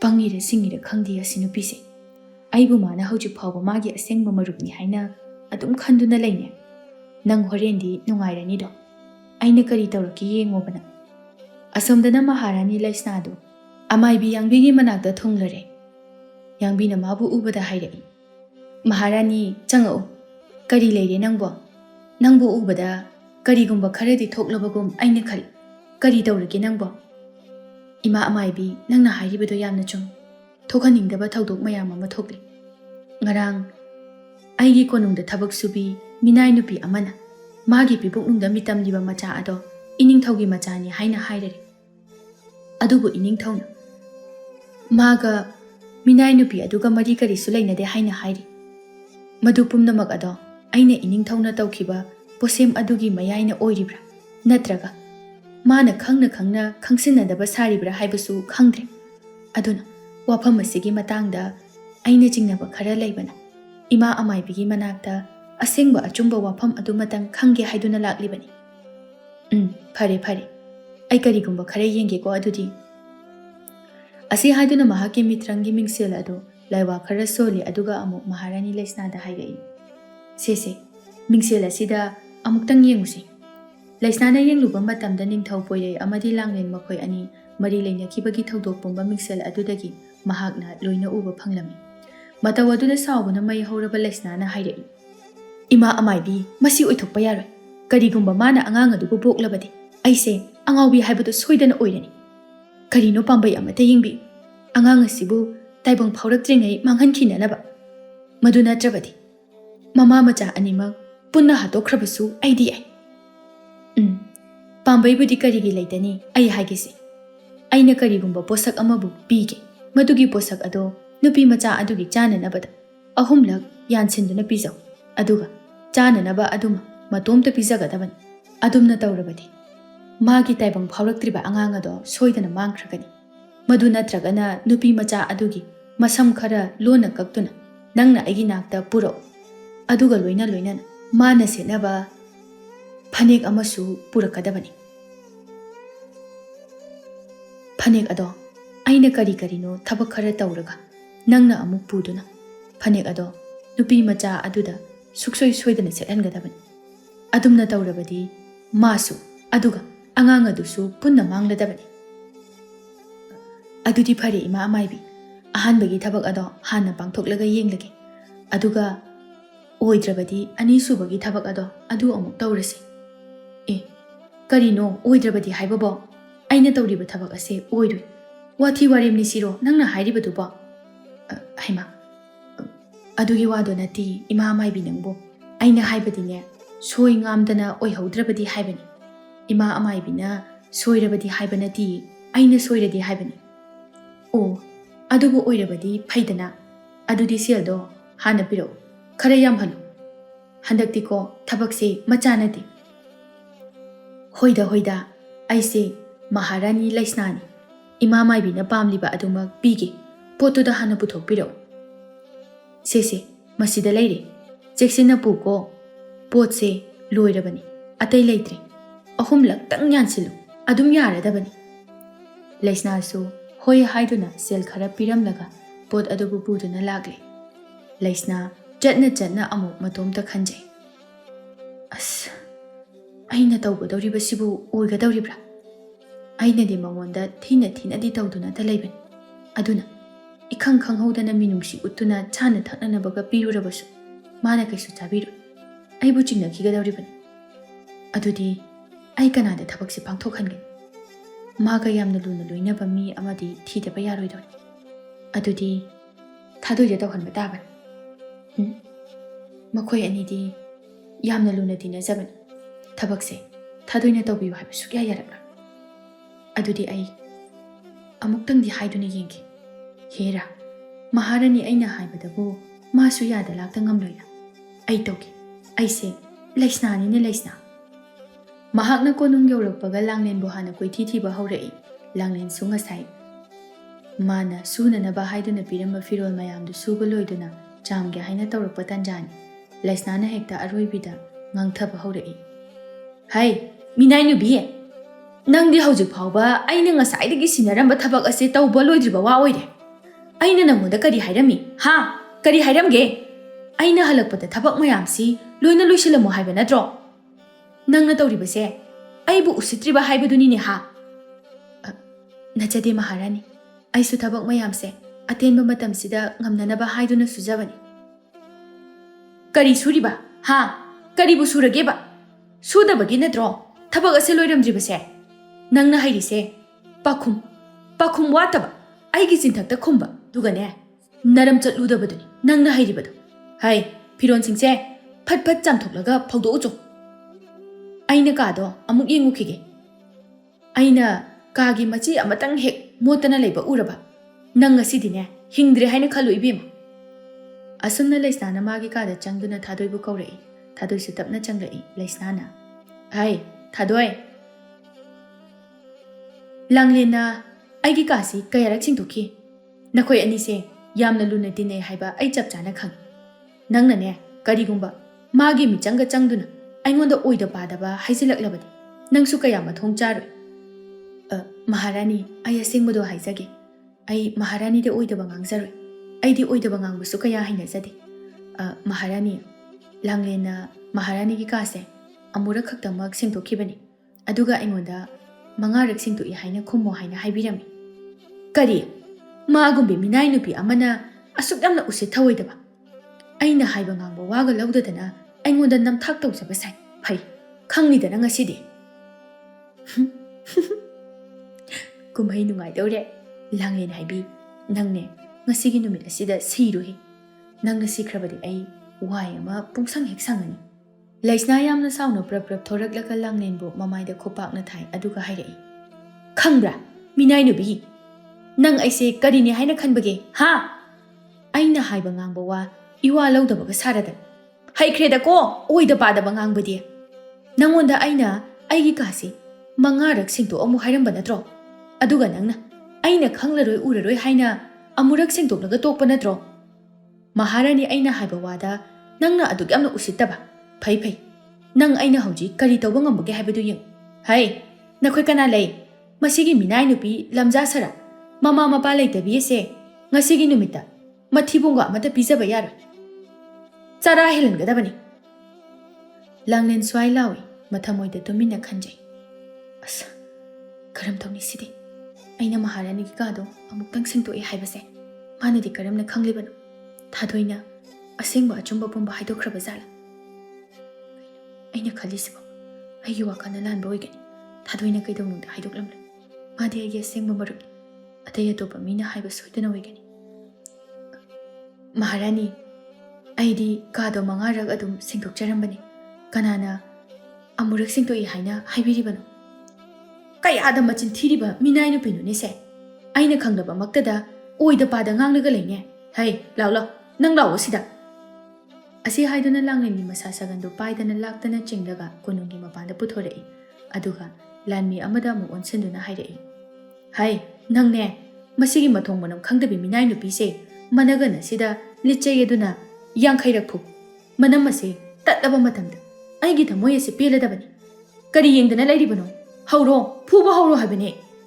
Lanmi duso Langlen se mirolibane haiba khangna Maharani gi yathang ngaktaba yadabanina Langlen bu phudaba hauraklammi. Langlen so nupamakti natabanina lanmi duna phurakpaduda khangba ngamdraduna yamna kanna law khongdana kaplammi. Asumna mapanda kapna launabagi makhol tarakpa aduda konungi manungda leiramba Maharani atonbi thasanadu kari tawba yawrabano haina khanduna taha thoraklammi. Adugadi tawramliba matawaduda yamna sauna jinsinduna lanmi dubu inthoi aduga sauna hairai. Nakhoi bu sa olabro ha. Mani nakhoi sa olabani sagi lijani noina chatlibase. Kari maram leibagino mirolabi nupi asida asuk yamna minungsi leitana phuramlibase. Madubu haunaba thabaklo. He haunaba khangbi Minai Nupi ase nanga kari mari lainage ha nangna karigino magi hakana asuk yamna changlibase mase aina aigi yathang ngaktabagi phuhalliban nangna karina tik laidana aina tobu thabakta athingba piribano hai lanmi kari yengduna lairibano ase phudawni he lanmi karigumba nangna makhatana nupi asibu phuraba aingondagi hena phattaba mi ama amukhana nangna thengnaroi is kari haiba haujikido nangna karina tik laidana aigi yathangbu athingba thamlibano aise pharabasu phatrabasu maharani ahan khangaba nangina taki ahal angang nangna lai saba yaroi masida he kari yengduna lairibano phuro hairabadi phuro dana he aina hairisini langlenda khut thaba yaroi makoi anigi mataw aduda lanmidu tawpham khangdana amada muk yeng tawraga leiram mataw asida laisnana yamna sauna thasanada hairai nang aise yam usitrene ko thak khama thongmaram khangdabi nangna aise karini haina khange ha aise maharani ni maharani nang khaktaro maharani oiribase aisu maharani oiribani aigi su hak yamna chauna le langlense nangna kari nungai taba leibagino asuk yamna thina tawribase pharabasu phatrabasu mase mirolibi magumbi nupi amada adu ahakba chairak pibadi lebak asida chatnade maharani ahalni di hairaga madu phawbu khangbidrabro sagi lamchat hek chatladan is kari ba hojikido ha nang mi yamna usitrene adu oirabadi khangbra nang masi haiduna laisana thasanagi mamaida khupakna thajili thasana su hande onkhatuna laisnagi mamaida khupakna muk thajili ani donga sidi maning makha tamba makai phuna ba haurage masambu phoina bo mamai mamita pu thajanna bo ningthau poiraiso konungda laitabana maram oiraga manai masasing aduna makoi ani bu khamtokpagi matik laitabana tumin aduma gyengnaga lairami kona thangdadi thasana na laisna bu yamna thina phubirami machin phawba I thokpa makai phudarami aduga sauna hairai khangrena ngasidi aibu angangi haiduna usitabado haujikti aigi igunsu khanglam lagani langlen law changasi law asi haiduna langyengi makhuto paiduna konungda pusinki laisna adu sauna leimaida tuduna mamit aduna thasanada khara yengduna lei matam asida manai nupi amana mabu chingkhatke tawrami adubu mana sauduna manai nupi adu laktana inthoki aduga hairei chatho he asaida minai nupi ja nakhoi mayam su kumai yengaga laikhiba natro mana ibu I taba makai phuraba phawbada nakhoi su hoi mai haidaba natro nakhoi loinamak aina kari tawrke yeng ayo sire dana asumna makhonga du sikli tawraga magi kada changkhre thasanana langlen bu magi kada pusilaklami aduga ising kharabu pithaktuna tapna hanglai se langlen ising se thakjalo kari maramgino aikhoi chena nangbu aduk hakpa chairak piramli base aingonda sengna hai maharani nanai ai sengna hai saki maharani ahan nanga saido thabak chathoklamdai de aibu magi kado mangarak singto haina haibiram aduga firol mayam amasu sunana ba hairam aduba atenba matam asidadi aina thabak mayam do tauba loiba ngamloidaba oibana mana halakjingei de thabak mayam do loidaba yadabanina maharani ahangi kado aina amurak singtokluri adugi aibu chairak bibiramlibani othoknu phatkidre ko mana tawrise kalepu kandrepu haibaduni thabak se loiramdrabasu chairak bidoiba mana tawrise nang karisu khangano horene ining thongna halaklaga miroli binangbo aduk hakpa chairak pibagidamak aina nangidamak leptuna ining thawdo wakatki laisna su thasana na mabu awapam asidagi kan bibagi hanna thagatcherami asumna nungthilgi matamni langlen ngasidi konungdagi magine haibada chana na bachak amata piraktaba oibana chara henduna lelam chak lambana su loirabani mahak adubu magi aram khawrang bapumba khangjinduna magi kada hiptuna leirami matam sida thadoidu wakhal nungai taba saraga changlai langlen ai tasengna yamna lankre nang saunu ko aina di maharani laisnada nangna kado mangarak singto e haina haijabani adubu mana kadugi kachin ko yada koi thiraga masidi modli mangarak singtoklam loi haiduna aina haiba wada mana thajadaduna nangonda taina kibani handaki matang asida aina nangbu kanba ngamhogdaba asidi ai tasengna nungai taba phawi nangi wakhaldasu aibu soidana lana uramgani ufam su thui aina nang oiramlabasu adumna aina nangbu lana khangani thadoi ꯑꯩ ꯅꯪꯉꯣꯟꯗ ꯀꯩꯁꯨ ꯂꯥꯟꯅ ꯈꯟꯗꯤꯌꯦ ꯅꯪꯗꯤ ꯑꯩꯒꯤ ꯑꯁꯦꯡꯕ ꯃꯔꯨꯞꯅꯤ ꯅꯪꯅ ꯑꯩꯒꯤꯗꯃꯛ ꯀꯌꯥꯃꯨꯛ ꯌꯥꯝꯅ ꯋꯥꯕꯤꯕꯒꯦ ꯍꯥꯏꯕꯁꯨ ꯑꯩ ꯈꯪꯏ ꯑꯩ ꯀꯩꯁꯨ ꯂꯥꯟꯅ ꯂꯧꯗꯤꯌꯦ ꯑꯁꯦꯡꯕꯒꯤꯔꯣ ꯂꯥꯡꯂꯦꯟ ꯍꯣꯏ ꯃꯥꯅꯤ ꯑꯁꯦꯡꯕꯅꯤ ꯑꯗꯣ ꯅꯪ ꯉꯁꯥꯏꯗꯒꯤ ꯆꯥꯛꯁꯨ ꯃꯍꯥꯔꯥꯅꯤꯅ ꯄꯤꯖꯗ꯭ꯔꯤ ꯑꯗꯣ ꯑꯩꯅꯅꯦ ꯑꯩꯒꯤ ꯆꯥꯛ ꯁꯔꯨꯛ ꯑꯗꯨꯗꯒꯤ ꯅꯪꯒꯤꯅꯦ ꯍꯥꯏꯗꯨꯅ ꯈꯔ ꯈꯥꯛꯑꯝꯕꯅꯤ ꯑꯩ ꯄꯨꯔꯛꯀꯦ ꯅꯪ ꯆꯥꯎꯀꯣ ꯄꯨꯔꯛꯑꯣ ꯑꯩꯁꯨ ꯆꯥꯛ ꯂꯥꯝꯕꯅ ꯂꯣꯏꯔꯕꯅꯤ ꯄꯨꯔꯛꯑꯣ ꯆꯥꯒꯦ ꯊꯥꯗꯣꯏ ꯍꯣꯏ ꯑꯩ ꯂꯧꯔꯨꯒꯦꯀꯣ ꯂꯩꯔꯝꯃꯣ ꯅꯪ ꯑꯁꯤ ꯍꯥꯏꯗꯨꯅ ꯊꯥꯗꯣꯏ ꯃꯥꯒꯤ ꯀꯥꯗꯒꯤ ꯂꯥꯡꯂꯦꯟꯅ ꯆꯥꯅꯅꯕ ꯍꯥꯏꯗꯨꯅ ꯆꯥꯛ ꯑꯗꯨꯕꯨ ꯂꯧꯕ ꯆꯠꯈꯤꯔꯝꯃꯤ ꯍꯧꯖꯤꯛ ꯃꯥꯒꯤ ꯊꯃꯣꯏꯗꯁꯨ ꯂꯥꯡꯂꯦꯟꯅ ꯃꯍꯥꯛꯄꯨ ꯑꯗꯨꯝ ꯊꯥꯖꯔꯤ ꯍꯥꯏꯅ ꯈꯟꯗꯨꯅ ꯍꯔꯥꯎꯖꯔꯤꯕꯅꯤ ꯑꯃꯨꯛꯁꯨ ꯃꯇꯣꯝꯇ ꯈꯟꯖꯩ ꯑꯁꯨꯛ ꯌꯥꯝꯅ ꯄꯪꯕ ꯅꯨꯄꯤꯁꯤꯕꯨ ꯀꯔꯤꯅꯣ ꯈꯜꯂꯨ ꯑꯩꯁꯦ ꯅꯪꯒꯤ ꯑꯁꯦꯡꯕ ꯃꯔꯨꯞꯅꯤ ꯍꯥꯏꯅ ꯈꯜꯂꯨ ꯅꯪꯅꯅꯦ ꯑꯩꯒꯤ ꯑꯁꯦꯡꯕ ꯁꯛꯇꯝ ꯑꯁꯤ ꯈꯪꯂꯛꯇ꯭ꯔꯤꯉꯩ ꯅꯪꯗꯤ ꯑꯩꯅ ꯍꯥꯟꯅ ꯍꯥꯠꯇꯣꯛꯑꯗꯕꯅꯤ ꯍꯦ ꯏꯁꯣꯔ ꯂꯥꯡꯂꯦꯟꯁꯦ ꯑꯃꯨꯛꯇꯗꯤ ꯍꯥꯠꯅꯅꯕ ꯑꯔꯥꯏꯕ ꯄꯥꯝꯕꯩ ꯑꯃꯇꯗꯤ ꯑꯩꯉꯣꯟꯗ ꯄꯤꯕꯤꯌꯨꯕ ꯃꯥꯅ ꯍꯤꯡꯗꯨꯅ ꯂꯩꯕꯁꯦ ꯑꯩ ꯌꯥꯝ ꯌꯦꯡꯅꯤꯡꯗ꯭ꯔꯦ ꯈꯔ ꯊꯨꯅ ꯁꯤꯍꯟꯅꯤꯡꯉꯤ ꯃꯁꯤ ꯈꯟꯗꯨꯅ ꯃꯥꯒꯤ ꯀꯥꯗꯒꯤ ꯆꯥꯛ ꯑꯗꯨꯕꯨ ꯂꯧꯊꯣꯛꯂꯒ ꯂꯥꯡꯂꯦꯟꯒꯤ ꯃꯅꯥꯛꯇ ꯄꯨꯗꯨꯅ ꯂꯥꯛꯂꯝꯃꯤ ꯑꯗꯨꯒ ꯆꯥꯛ ꯑꯗꯨꯕꯨ ꯂꯥꯡꯂꯦꯟꯗ ꯄꯤꯖꯕꯤꯔꯝꯃꯤ ꯂꯥꯡꯂꯦꯟꯅ ꯆꯥꯛ ꯑꯗꯨꯕꯨ ꯆꯥꯅ ꯍꯥꯏꯔꯛꯏ ꯊꯥꯗꯣꯏ ꯅꯪꯅ ꯑꯩꯒꯤꯗꯃꯛꯇ ꯇꯧꯕꯤꯔꯤꯕ ꯃꯌꯥꯝꯁꯦ ꯑꯩꯅ ꯀꯔꯝꯕ ꯃꯇꯝꯗ ꯅꯪꯒꯤ ꯂꯃꯟ ꯁꯤꯡꯕ ꯉꯝꯒꯗꯣꯏꯅꯣ ꯈꯪꯗ꯭ꯔꯦ ꯉꯁꯤ ꯅꯪꯅ ꯑꯩꯒꯤꯗꯃꯛꯇ ꯆꯥꯛ ꯑꯁꯦ ꯈꯥꯛꯄꯤꯔꯝꯗ꯭ꯔꯕꯗꯤ ꯑꯩ ꯑꯔꯥꯝ ꯈꯧꯔꯥꯡꯕꯅ ꯉꯥꯎꯗꯨꯅ ꯁꯤꯔꯝꯂꯗꯕꯅꯤ ꯑꯁ ꯑꯗꯨꯃꯥꯏ ꯍꯥꯏꯅꯨꯕ ꯑꯩꯅꯁꯨ ꯍꯥꯟꯅ ꯅꯪꯉꯣꯟꯗ ꯍꯥꯏꯗ꯭ꯔꯣ ꯑꯩꯈꯣꯏ ꯑꯅꯤꯗꯤ ꯃꯔꯨꯞ ꯑꯃꯈꯛꯇ ꯅꯠꯇꯦ ꯏꯆꯜ ꯏꯅꯥꯎꯅꯤ ꯍꯥꯏꯗꯅ ꯃꯗꯨ ꯅꯪꯅ ꯀꯥꯎꯒꯅꯨ ꯆꯥꯛꯇꯣ ꯁꯠ ꯆꯥꯊꯣꯛꯑꯁꯤ ꯑꯁꯨꯝꯅ ꯁꯟꯙ꯭ꯌꯥ ꯌꯥꯆꯪꯂꯛꯄ ꯃꯇꯝꯗ ꯅꯤꯡꯊꯧ ꯄꯣꯏꯔꯩꯁꯨ ꯀꯣꯅꯨꯡꯗ ꯍꯜꯂꯛꯂꯤ ꯃꯍꯥꯛꯅ ꯍꯦꯛ ꯍꯜꯂꯛꯄꯒ ꯃꯍꯥꯔꯥꯅꯤ ꯊꯥ ꯁꯅꯥꯅ ꯍꯥꯏꯔꯛꯏ ꯏꯅꯤꯡꯊꯧ ꯍꯟꯕꯤꯔꯛꯑꯦꯗꯅ ꯏꯅꯤꯡꯊꯧꯒꯤ ꯈꯣꯡꯆꯠ ꯑꯗꯨꯕꯨ ꯀꯔꯝ ꯇꯧꯕꯤꯔꯛꯄꯒꯦ ꯑꯗꯨꯝ ꯑꯐꯕ ꯈꯣꯡꯆꯠ ꯑꯃꯗꯤ ꯑꯣꯏꯔꯛꯏ ꯑꯗꯣ ꯏꯅꯤꯡꯊꯧ ꯉꯁꯤꯁꯦ ꯑꯩ ꯑꯣꯟꯊꯣꯛꯄ ꯊꯕꯛ ꯑꯃ ꯇꯧꯈ꯭ꯔꯦ ꯀꯔꯤ ꯑꯃꯨꯛ ꯇꯧꯅꯈ꯭ꯔꯒꯦ ꯅꯈꯣꯏꯕꯣ ꯏꯅꯤꯡꯊꯧ ꯏꯆꯦꯅ ꯂꯥꯡꯂꯦꯟꯕꯨ ꯃꯤꯔꯣꯜꯂꯦ ꯍꯥꯏꯕ ꯈꯪꯅ ꯌꯥꯝꯅ ꯑꯍꯛꯄ ꯆꯩꯔꯥꯛ ꯑꯃ ꯄꯤꯗꯨꯅ ꯂꯩꯔꯝꯂꯦ ꯃꯇꯧ ꯑꯗꯨꯗ ꯑꯩꯅ ꯌꯦꯡꯕ ꯉꯝꯗ꯭ꯔꯗꯨꯅ ꯈꯥꯝꯇꯣꯛꯆꯔꯨꯔꯦ ꯃꯔꯝ ꯑꯁꯤꯗꯒꯤ ꯏꯆꯦ ꯑꯩꯈꯣꯏ ꯑꯅꯤꯒꯤ ꯃꯔꯛꯇ ꯐꯨꯅ ꯆꯩꯅꯕ ꯈꯔ ꯊꯣꯛꯈ꯭ꯔꯦ ꯏꯅꯤꯡꯊꯧ ꯀꯔꯤ ꯍꯥꯏꯕ ꯆꯨꯝꯅ ꯈꯛꯇ ꯈꯠꯅ ꯆꯩꯅꯕ ꯅꯠꯇꯕ ꯐꯨꯅꯈ꯭ꯔꯦ ꯍꯥꯏꯕ ꯍꯣꯏ ꯏꯅꯤꯡꯊꯧ ꯑꯩꯁꯨ ꯑꯁꯥꯎꯕꯗꯣ ꯐꯥꯊꯕ ꯉꯝꯗꯗꯨꯅ ꯏꯆꯦꯗ ꯈꯨꯠ ꯈꯔ ꯊꯥꯈ꯭ꯔꯦ ꯅꯈꯣꯏ ꯑꯅꯤꯁꯤꯕꯨ ꯀꯔꯝ ꯇꯧꯒꯗꯕꯅꯣ ꯈꯪꯗ꯭ꯔꯦ ꯑꯩꯅ ꯀꯣꯅꯨꯡ ꯑꯁꯤꯗ ꯂꯩꯇ꯭ꯔꯕ ꯃꯇꯝꯗ ꯅꯈꯣꯏ ꯑꯅꯤꯅ ꯂꯩꯕꯥꯛ ꯑꯁꯤꯕꯨ ꯅꯤꯡꯊꯤꯅ ꯉꯥꯛ ꯁꯦꯟꯒꯗꯕꯅꯤ ꯑꯗꯨꯕꯨ ꯅꯈꯣꯏ ꯑꯅꯤꯅ ꯑꯣꯏꯅ ꯑꯣꯟꯁꯤꯟꯅꯗꯨꯅ ꯈꯠꯅꯔꯒ ꯂꯩꯔꯕꯗꯤ ꯂꯩꯕꯥꯛ ꯃꯤꯌꯥꯝꯅ ꯀꯔꯤꯅꯤ ꯍꯥꯏꯅ ꯍꯥꯏꯔꯝꯒꯅꯤ ꯐꯔꯦ ꯉꯁꯤꯅ ꯉꯁꯤ ꯑꯣꯏꯈ꯭ꯔꯕꯁꯨ ꯃꯇꯨꯡꯗꯗꯤꯅꯦ ꯑꯗꯨꯝꯅ ꯅꯊꯛꯀꯤ ꯑꯍꯟꯗ ꯈꯨꯠ ꯊꯥꯒꯅꯨꯀꯣ ꯍꯣꯏ ꯏꯅꯤꯡꯊꯧ ꯑꯩ ꯃꯇꯨꯡ ꯑꯗꯨꯝꯅ ꯇꯧꯖꯔꯔꯣꯏ ꯑꯍꯤꯡꯒꯤ ꯃꯇꯝꯅꯤ ꯂꯩꯁꯅꯥꯅ ꯊꯥꯗꯣꯏꯕꯨ ꯃꯥꯒꯤ ꯀꯥꯗ ꯂꯣꯟꯅ ꯀꯧꯔꯝꯃꯤ ꯊꯥꯗꯣꯏ ꯂꯩꯁꯅꯥꯅ ꯃꯉꯣꯟꯗ ꯀꯔꯤꯕꯨ ꯍꯥꯏꯔꯛꯀꯅꯤ ꯈꯟꯅ ꯂꯩꯁꯅꯥꯒꯤ ꯀꯥꯗ ꯇꯞꯅ ꯆꯪꯂꯛꯏ ꯑꯗꯨꯒ ꯍꯥꯏꯔꯛꯏ ꯃꯍꯥꯔꯥꯅꯤ ꯑꯩꯕꯨ ꯀꯧꯕꯤꯕ꯭ꯔꯥ ꯀꯧꯏ ꯆꯪꯉꯛꯎ ꯑꯗꯨꯒꯅꯦ ꯀꯥꯒꯤ ꯊꯣꯡꯗꯣ ꯆꯦꯠꯅ ꯂꯣꯟꯁꯤꯜꯂꯝꯃꯨ ꯍꯣꯏ ꯃꯍꯥꯔꯥꯅꯤ ꯊꯥꯗꯣꯏ ꯂꯥꯎ ꯁꯤꯗ ꯐꯝꯃꯨ ꯂꯥꯎ ꯑꯩꯅ ꯅꯪꯕꯨ ꯀꯧꯔꯤꯕꯁꯦ ꯌꯥꯝꯅ ꯑꯔꯨꯕ ꯊꯕꯛ ꯑꯃ ꯅꯪꯉꯣꯟꯗ ꯁꯤꯟꯅꯒꯦ ꯍꯥꯏꯅ ꯀꯧꯔꯤꯕꯅꯤ ꯊꯕꯛ ꯑꯁꯤꯃꯕꯨ ꯅꯪꯅ ꯑꯩꯒꯤꯗꯃꯛꯇ ꯍꯦꯛ ꯄꯥꯡꯊꯣꯛꯂꯕ ꯅꯪꯉꯣꯟꯗ ꯑꯩꯅ ꯁꯅꯥꯒꯤ ꯁꯦꯟꯌꯦꯛ ꯃꯌꯥꯝ ꯑꯃ ꯄꯤꯒꯗꯧꯔꯤꯕꯅꯤ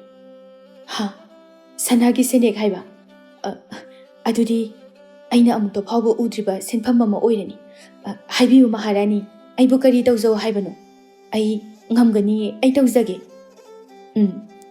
ꯑꯩꯅ ꯍꯥꯏꯒꯗꯧꯔꯤꯕꯁꯦ ꯅꯪ ꯌꯥꯝ ꯃꯨꯟꯅ ꯇꯥꯎ ꯅꯪꯒꯤ ꯅꯇꯥ ꯂꯥꯡꯂꯦꯟꯒꯤ ꯆꯥꯅꯅꯕꯗ ꯅꯪꯅ ꯍꯤꯗꯥꯛ ꯑꯃ ꯍꯥꯞꯆꯤꯟꯒꯗꯕꯅꯤ ꯑꯗꯨꯒ ꯆꯥꯅꯅꯕ ꯑꯗꯨꯅꯅꯦ ꯅꯪꯅ ꯄꯨꯔꯒ ꯃꯉꯣꯟꯗ ꯄꯤꯖꯒꯗꯕꯅꯤ ꯈꯪꯂꯕ꯭ꯔꯥ ꯍꯣꯏ ꯃꯍꯥꯔꯥꯅꯤ ꯑꯩ ꯄꯤꯖꯒꯦ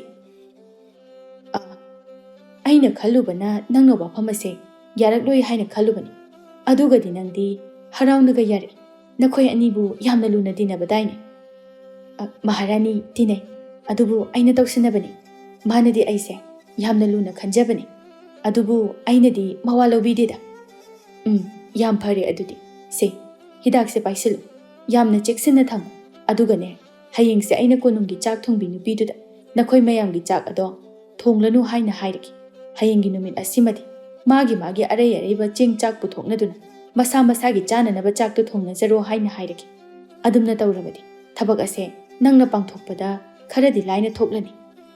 ꯍꯣꯏ ꯃꯍꯥꯔꯥꯅꯤ, ꯑꯗꯨꯝꯅ ꯍꯦꯛꯇ ꯇꯧꯕꯤꯌꯨ. ꯑꯩꯉꯣꯟꯗꯁꯨ ꯊꯕꯛ ꯑꯁꯦ ꯄꯥꯡꯊꯣꯛꯄꯗ ꯈꯔ ꯂꯥꯏꯅꯅꯕ.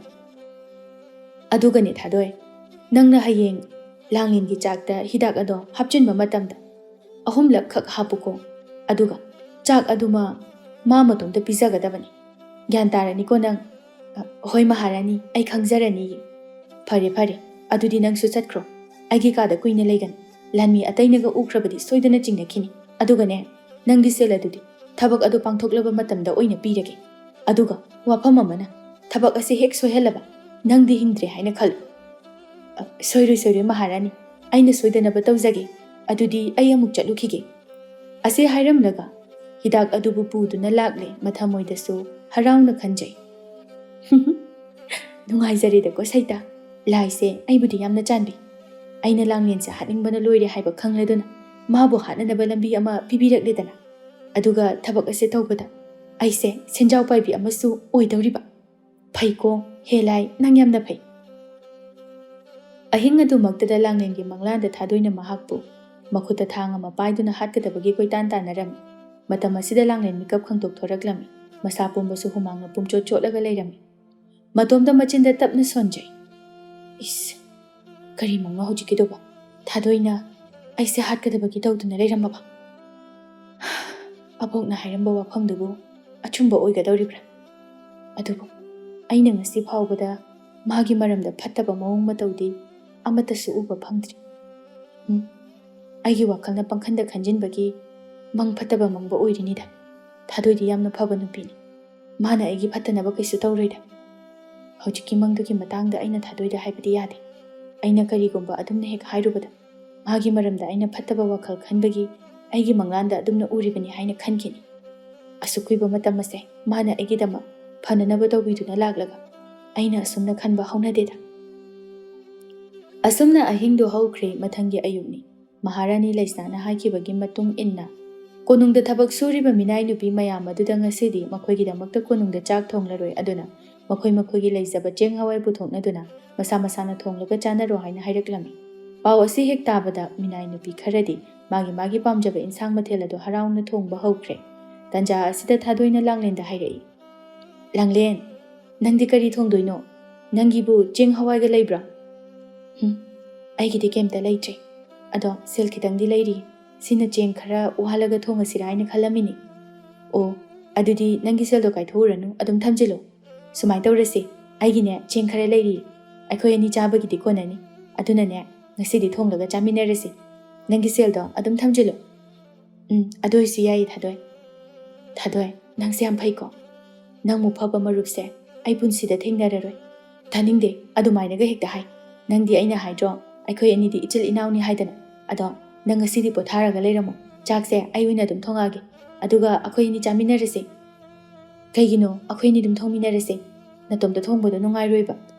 ꯅꯨꯡꯉꯥꯏꯅꯤ, ꯅꯪꯅꯤ ꯄꯣꯊꯥꯔꯒ ꯂꯩꯔꯝꯃꯣ. ꯅꯍꯥꯟ ꯃꯈꯩꯁꯨ ꯊꯕꯛꯇ ꯁꯨꯔꯒ ꯂꯩꯕꯗ ꯄꯣꯊꯥꯕꯒ ꯑꯝꯇ ꯐꯪꯕ ꯅꯠꯇꯦ ꯅꯪꯁꯨ. ꯅꯪꯒꯤ ꯍꯧꯖꯤꯛ ꯑꯣꯏꯔꯤꯕ ꯐꯤꯕꯝ ꯑꯁꯤꯒ ꯍꯥꯏꯔꯨꯔꯕꯗꯤ ꯄꯣꯊꯥꯔꯒ ꯂꯩꯒꯗꯕ ꯃꯇꯝꯅꯤ. ꯑꯗꯨꯅ ꯉꯁꯤ ꯅꯣꯡꯃ ꯐꯥꯗꯣꯛꯇꯤ ꯑꯩꯅ ꯑꯣꯏꯅ ꯅꯪꯒꯤ ꯁꯦꯕꯥ ꯇꯧꯒꯦꯕ. ꯂꯥꯡꯂꯦꯟꯁꯨ ꯅꯣꯛꯐꯦꯠ ꯇꯧꯅ ꯊꯥꯗꯣꯏꯗ ꯅꯨꯡꯁꯤꯅ ꯌꯦꯡꯉꯤ. ꯃꯁꯤꯗꯒꯤ ꯊꯥꯗꯣꯏꯅ ꯑꯃꯨꯛ ꯍꯥꯏꯔꯛꯏ. ꯑꯗꯨꯗꯤ ꯅꯪ ꯑꯗꯨꯝ ꯂꯩꯔꯝꯃꯨꯀꯣ. ꯑꯩ ꯀꯨꯏꯔꯛꯑꯣꯏ. ꯆꯥꯛꯁꯦ ꯐꯠ ꯊꯣꯡꯉꯒ ꯄꯨꯔꯛꯀꯦ.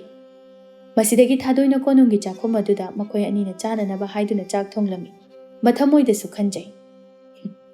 ꯂꯥꯡꯂꯦꯟ, ꯉꯁꯤꯗꯤ ꯅꯪꯒꯤ ꯇꯥꯏꯕꯪ ꯐꯥꯎꯔꯛꯇ꯭ꯔꯤꯕ ꯅꯆꯥ ꯑꯗꯨꯒꯤ ꯃꯇꯝ ꯂꯣꯏꯔꯦ. ꯅꯪ ꯑꯩꯕꯨꯗꯤ ꯋꯥꯔꯧꯒꯅꯨꯀꯣ. ꯑꯁꯨꯝꯅ ꯆꯥꯛ ꯑꯗꯨ ꯊꯣꯡꯕ ꯂꯣꯏꯔꯗꯨꯅ ꯃꯈꯣꯏ ꯑꯅꯤꯒꯤ ꯇꯣꯉꯥꯟ ꯇꯣꯉꯥꯟꯅ ꯄꯨꯈꯝꯗ ꯊꯤꯗꯣꯛꯂꯦ. ꯑꯗꯨꯒ ꯂꯥꯡꯂꯦꯟꯒꯤ ꯆꯥꯛ ꯁꯔꯨꯛ ꯑꯗꯨꯗ ꯃꯍꯥꯔꯥꯅꯤ ꯂꯩꯁꯅꯥꯅ ꯄꯤꯔꯛꯈꯤꯕ ꯍꯤꯗꯥꯛ ꯑꯗꯨ 3ꯂꯛ ꯍꯥꯞꯆꯤꯜꯂꯝꯃꯤ.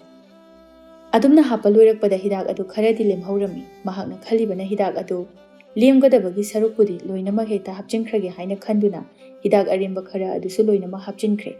ꯑꯗꯨꯒ ꯃꯍꯥꯛꯅ ꯂꯥꯡꯂꯦꯟꯒꯤ ꯆꯥꯛ ꯁꯔꯨꯛ ꯑꯗꯨꯕꯨ ꯍꯥꯟꯅ ꯄꯨꯗꯨꯅ ꯆꯪꯂꯛꯂꯦ. ꯂꯥꯡꯂꯦꯟ, ꯁꯦ ꯑꯩꯅ ꯅꯪꯒꯤ ꯆꯥꯛꯁꯦ ꯄꯨꯔꯛꯑꯕꯅꯤ. ꯂꯣꯏꯅꯃꯛ ꯆꯥꯗꯕ ꯌꯥꯔꯣꯏꯀꯣ? ꯍꯣꯏ ꯆꯥꯒꯦ. ꯑꯗꯣ ꯅꯪꯒꯤ ꯆꯥꯛꯇꯤ ꯀꯗꯥꯏꯅꯣ? ꯂꯩꯍꯧꯔꯤꯌꯦ, ꯂꯧꯊꯣꯛꯂꯨꯗꯣꯏꯅꯤ. ꯈꯨꯠꯁꯦ ꯄꯨꯟꯅ ꯄꯨꯔꯛꯀꯗꯕꯗꯣ ꯆꯟꯗꯗꯨꯅ ꯅꯪꯒꯤ ꯍꯥꯟꯅ ꯄꯨꯔꯛꯏꯅꯤ. ꯁꯦ ꯂꯧꯁꯤꯜꯂꯨ, ꯑꯗꯨꯒ ꯆꯥꯕ ꯑꯗꯨꯝ ꯍꯧꯔꯣ. ꯑꯁꯤ ꯍꯥꯏꯗꯨꯅ ꯂꯥꯡꯂꯦꯟꯗ ꯆꯥꯛ ꯄꯨꯈꯝ ꯑꯗꯨ ꯄꯤꯔꯛꯂꯝꯃꯤ. ꯂꯥꯡꯂꯦꯟꯁꯨ ꯂꯧꯒꯦ ꯍꯥꯏꯗꯨꯅ ꯃꯈꯨꯠ ꯇꯤꯡꯊꯣꯛꯀꯦ ꯍꯦꯛ ꯇꯧꯕꯒ ꯊꯥꯗꯣꯏꯒꯤ ꯃꯈꯨꯠ ꯑꯗꯨ ꯃꯇꯣꯝꯇ ꯊꯛ ꯊꯛ ꯅꯤꯛꯄ ꯍꯧꯔꯛꯂꯝꯃꯤ. ꯑꯗꯨꯒ ꯀꯗꯣꯝꯗꯒꯤꯅꯣ ꯈꯪꯍꯧꯗꯅ ꯃꯈꯨꯠꯇ ꯄꯥꯏꯔꯛꯄ ꯆꯥꯛ ꯑꯗꯨ ꯂꯩꯃꯥꯏꯗ ꯇꯥꯗꯨꯅ ꯍꯩꯗꯣꯛꯈ꯭ꯔꯦ꯫ ꯃꯇꯧ ꯑꯁꯤꯗ ꯊꯥꯗꯣꯏꯗꯨ ꯈꯣꯏꯔꯥꯡ ꯈꯣꯏꯁꯥꯎꯅꯕ ꯑꯃꯒ ꯂꯣꯏꯅꯅ ꯆꯥꯛ ꯑꯗꯨꯕꯨ ꯂꯩꯕꯥꯛꯇꯒꯤ ꯑꯃꯨꯛ ꯈꯨꯛꯀꯠꯇꯨꯅ ꯍꯥꯏꯔꯛꯏ, "ꯌꯥꯔꯣꯏ ꯌꯥꯔꯣꯏ, ꯃꯁꯤꯒꯤ ꯆꯥꯛꯁꯦ ꯂꯥꯡꯂꯦꯟꯅ ꯆꯥꯗꯕ ꯁꯨꯛꯌꯥ ꯌꯥꯔꯣꯏ꯫ ꯁꯤꯒꯤ ꯆꯥꯛꯁꯦ ꯂꯦꯝꯅ ꯃꯥꯡꯕ ꯌꯥꯕ ꯆꯥꯛ ꯅꯠꯇꯦ, ꯂꯥꯡꯂꯦꯟꯅ ꯆꯥꯒꯗꯕ ꯆꯥꯛꯅꯤ꯫ ꯊꯥꯗꯣꯏ, ꯀꯩꯅꯣ ꯅꯪ ꯇꯧꯏꯗꯨꯕꯣ? ꯂꯩꯕꯥꯛꯇ ꯍꯩꯗꯣꯛꯈ꯭ꯔꯕ ꯆꯥꯛꯇꯣ ꯈꯨꯡꯒꯠꯂꯨꯔꯅꯨ, ꯇꯣꯛꯑꯣ꯫ ꯑꯗꯣ ꯃꯥꯡꯖꯈ꯭ꯔꯁꯅꯨ, ꯅꯪꯒꯤ ꯆꯥꯛ ꯁꯔꯨꯛ ꯂꯩꯍꯧꯔꯤ ꯍꯥꯏꯗꯥꯏꯅꯦ, ꯑꯗꯨ ꯑꯣꯏꯅ ꯑꯩꯈꯣꯏꯅꯤ ꯆꯥꯃꯤꯟꯅꯔꯁꯤ꯫ ꯌꯥꯔꯣꯏꯌꯦ ꯂꯥꯡꯂꯦꯟ, ꯃꯗꯨꯗꯤ ꯑꯩꯒꯤ ꯆꯥꯛꯅꯤ, ꯁꯤꯅ ꯅꯪꯒꯤꯅꯤ, ꯁꯤꯅ ꯅꯪꯅ ꯆꯥꯒꯗꯕꯅꯤ꯫ ꯁꯦ, ꯂꯩꯕꯥꯛꯁꯤꯁꯨ ꯀꯩꯁꯨ ꯃꯣꯠꯇꯤꯌꯦ, ꯁꯦ ꯆꯥꯕ ꯑꯗꯨꯝ ꯌꯥꯅꯤꯕ, ꯁꯤ ꯆꯥꯁꯤꯜꯂꯣꯕ꯫ ꯀꯩꯅꯣ ꯊꯥꯗꯣꯏ, ꯂꯩꯕꯥꯛꯇ ꯍꯩꯗꯣꯛꯈ꯭ꯔꯕ ꯆꯥꯛꯁꯤꯕꯨ ꯑꯩꯅ ꯀꯃꯥꯏꯅ ꯆꯥꯗꯣꯏꯅꯣ? ꯑꯩ ꯍꯪꯒꯣꯏꯌꯦ, ꯑꯩ ꯆꯥꯕ ꯉꯝꯃꯣꯏ꯫ ꯅꯪꯅ ꯅꯪꯒꯤ ꯆꯥꯛ ꯁꯔꯨꯛꯇꯣ ꯄꯤꯖꯅꯤꯡꯗ꯭ꯔꯕꯁꯨ ꯑꯩ ꯆꯔꯥ ꯍꯦꯜꯂꯒꯦ, ꯑꯗꯨꯒ ꯁꯤꯒꯤ ꯂꯩꯕꯥꯛꯇ ꯍꯩꯗꯣꯛꯈ꯭ꯔꯕ ꯆꯥꯛ ꯑꯁꯤꯗꯤ ꯑꯩ ꯆꯥꯕ ꯉꯝꯂꯔꯣꯏ꯫ ꯍꯩꯃꯥ, ꯀꯩꯅꯣ ꯑꯩꯒꯤ ꯏꯌꯣꯡ ꯏꯇꯧ ꯑꯁꯤꯅ ꯃꯥꯅ ꯆꯤꯡꯅꯈ꯭ꯔꯕ ꯖꯥꯠꯂꯥ? ꯑꯩ ꯎꯄꯥꯏ ꯑꯃ ꯅꯠꯇ꯭ꯔꯒ ꯑꯃ ꯇꯧꯗꯨꯅ ꯆꯥꯛꯁꯦ ꯃꯉꯣꯟꯗ ꯄꯤꯖꯗꯕ ꯌꯥꯗꯕꯅꯤ꯫ ꯂꯥꯡꯂꯦꯟ, ꯅꯪ ꯑꯗꯨꯝꯅ ꯇꯧꯒꯅꯨ, ꯑꯩ ꯊꯋꯥꯏ ꯌꯥꯝꯅ ꯅꯨꯡꯉꯥꯏꯇꯦ꯫ ꯑꯩꯅ ꯊꯋꯥꯏ ꯇꯥꯅ ꯅꯪꯒꯤꯅꯦ ꯍꯥꯏꯅ ꯁꯦꯝꯖꯔꯛꯄ ꯆꯥꯛꯁꯦ ꯅꯪꯉꯣꯟꯗ ꯄꯤꯖꯗꯅ ꯃꯥꯡꯍꯟꯕꯗꯣ ꯑꯩ ꯊꯋꯥꯏ ꯌꯥꯝꯅ ꯅꯨꯡꯉꯥꯏꯔꯔꯣꯏ, ꯑꯗꯨꯅ ꯇꯧꯕꯅꯤ꯫ ꯁꯦ, ꯀꯩꯁꯨ ꯑꯃꯣꯠꯄ ꯌꯥꯎꯗꯦꯕ, ꯆꯥꯛꯈꯣꯝ ꯑꯃꯇꯪ ꯑꯣꯏꯔꯕꯁꯨ ꯆꯥꯎ, ꯀꯩꯗꯧꯕꯒꯦ? ꯑꯁ ꯊꯥꯗꯣꯏ, ꯅꯪ ꯁꯥꯎꯅꯨ, ꯁꯤꯕꯨ ꯑꯩꯅ ꯀꯃꯥꯏꯅ ꯆꯥꯎ ꯍꯥꯏꯕꯅꯣ? ꯑꯩ ꯑꯇꯩꯗꯤ ꯅꯪꯅ ꯍꯥꯏꯕ ꯋꯥꯗ ꯑꯗꯨꯝ ꯌꯥꯔꯤꯗꯨꯅꯤ, ꯑꯗꯣ ꯁꯤꯒꯤ ꯆꯥꯛꯁꯤꯗꯤ ꯑꯩ ꯆꯥꯕ ꯉꯝꯃꯣꯏ꯫ ꯂꯥꯡꯂꯦꯟ, ꯅꯪꯒꯤꯁꯤꯗꯤ ꯑꯩꯅ ꯋꯥꯅ ꯍꯣꯠꯅꯖꯔꯨꯔꯤꯕꯁꯦ ꯑꯔꯦꯝꯕꯗ ꯇꯥꯍꯟꯕꯒꯤ ꯋꯥꯅꯤꯅꯦ꯫ ꯑꯗꯨꯒꯤ ꯅꯠꯇꯦ ꯊꯥꯗꯣꯏ, ꯑꯗꯨꯒꯤ ꯅꯠꯇ꯭ꯔꯗꯤ ꯀꯔꯤꯒꯤ ꯅꯪꯅ ꯆꯥꯛꯁꯦ ꯆꯥꯎ ꯍꯥꯏꯕ ꯌꯥꯗ꯭ꯔꯤꯅꯣ? ꯂꯩꯕꯥꯛꯇ ꯍꯩꯗꯣꯛꯇꯨꯅ ꯄꯨꯡꯆꯥꯏ ꯆꯥꯏꯊꯣꯛꯂꯨꯔꯕ ꯆꯥꯛꯁꯤꯕꯨ ꯀꯅꯥꯅ ꯆꯥꯅꯒꯦ? ꯅꯪꯅ ꯍꯩꯗꯣꯛꯂꯝꯗ꯭ꯔꯕꯗꯤ ꯑꯩ ꯍꯔꯥꯎꯅ ꯆꯥꯔꯝꯒꯅꯤ꯫ ꯅꯪ ꯁꯣꯝꯇ ꯍꯥꯏꯌꯨꯅꯦ, ꯑꯩꯅ ꯅꯪ ꯑꯣꯏꯔꯝꯂꯕꯗꯤ ꯈꯨꯡꯀꯠꯂꯛꯄ ꯆꯥꯛ ꯑꯁꯤꯕꯨ ꯅꯪ ꯆꯥꯈꯤꯗ꯭ꯔꯣ? ꯆꯥꯅꯤ, ꯑꯩꯗꯤ ꯑꯗꯨꯝ ꯆꯥꯅꯤ꯫ ꯑꯗꯣ ꯅꯪ ꯑꯃꯨꯛꯇꯪ ꯆꯥꯎꯗꯅ, ꯑꯗꯨ ꯑꯣꯏꯔꯗꯤ ꯑꯩꯁꯨ ꯆꯥꯒꯦ꯫ ꯁꯤꯗꯤ ꯅꯪꯒꯤ ꯆꯥꯛꯅꯤ, ꯑꯩꯒꯤꯁꯨ ꯅꯠꯇꯅ ꯑꯩꯅ ꯀꯃꯥꯏꯅ ꯆꯥꯗꯣꯏꯅꯣ?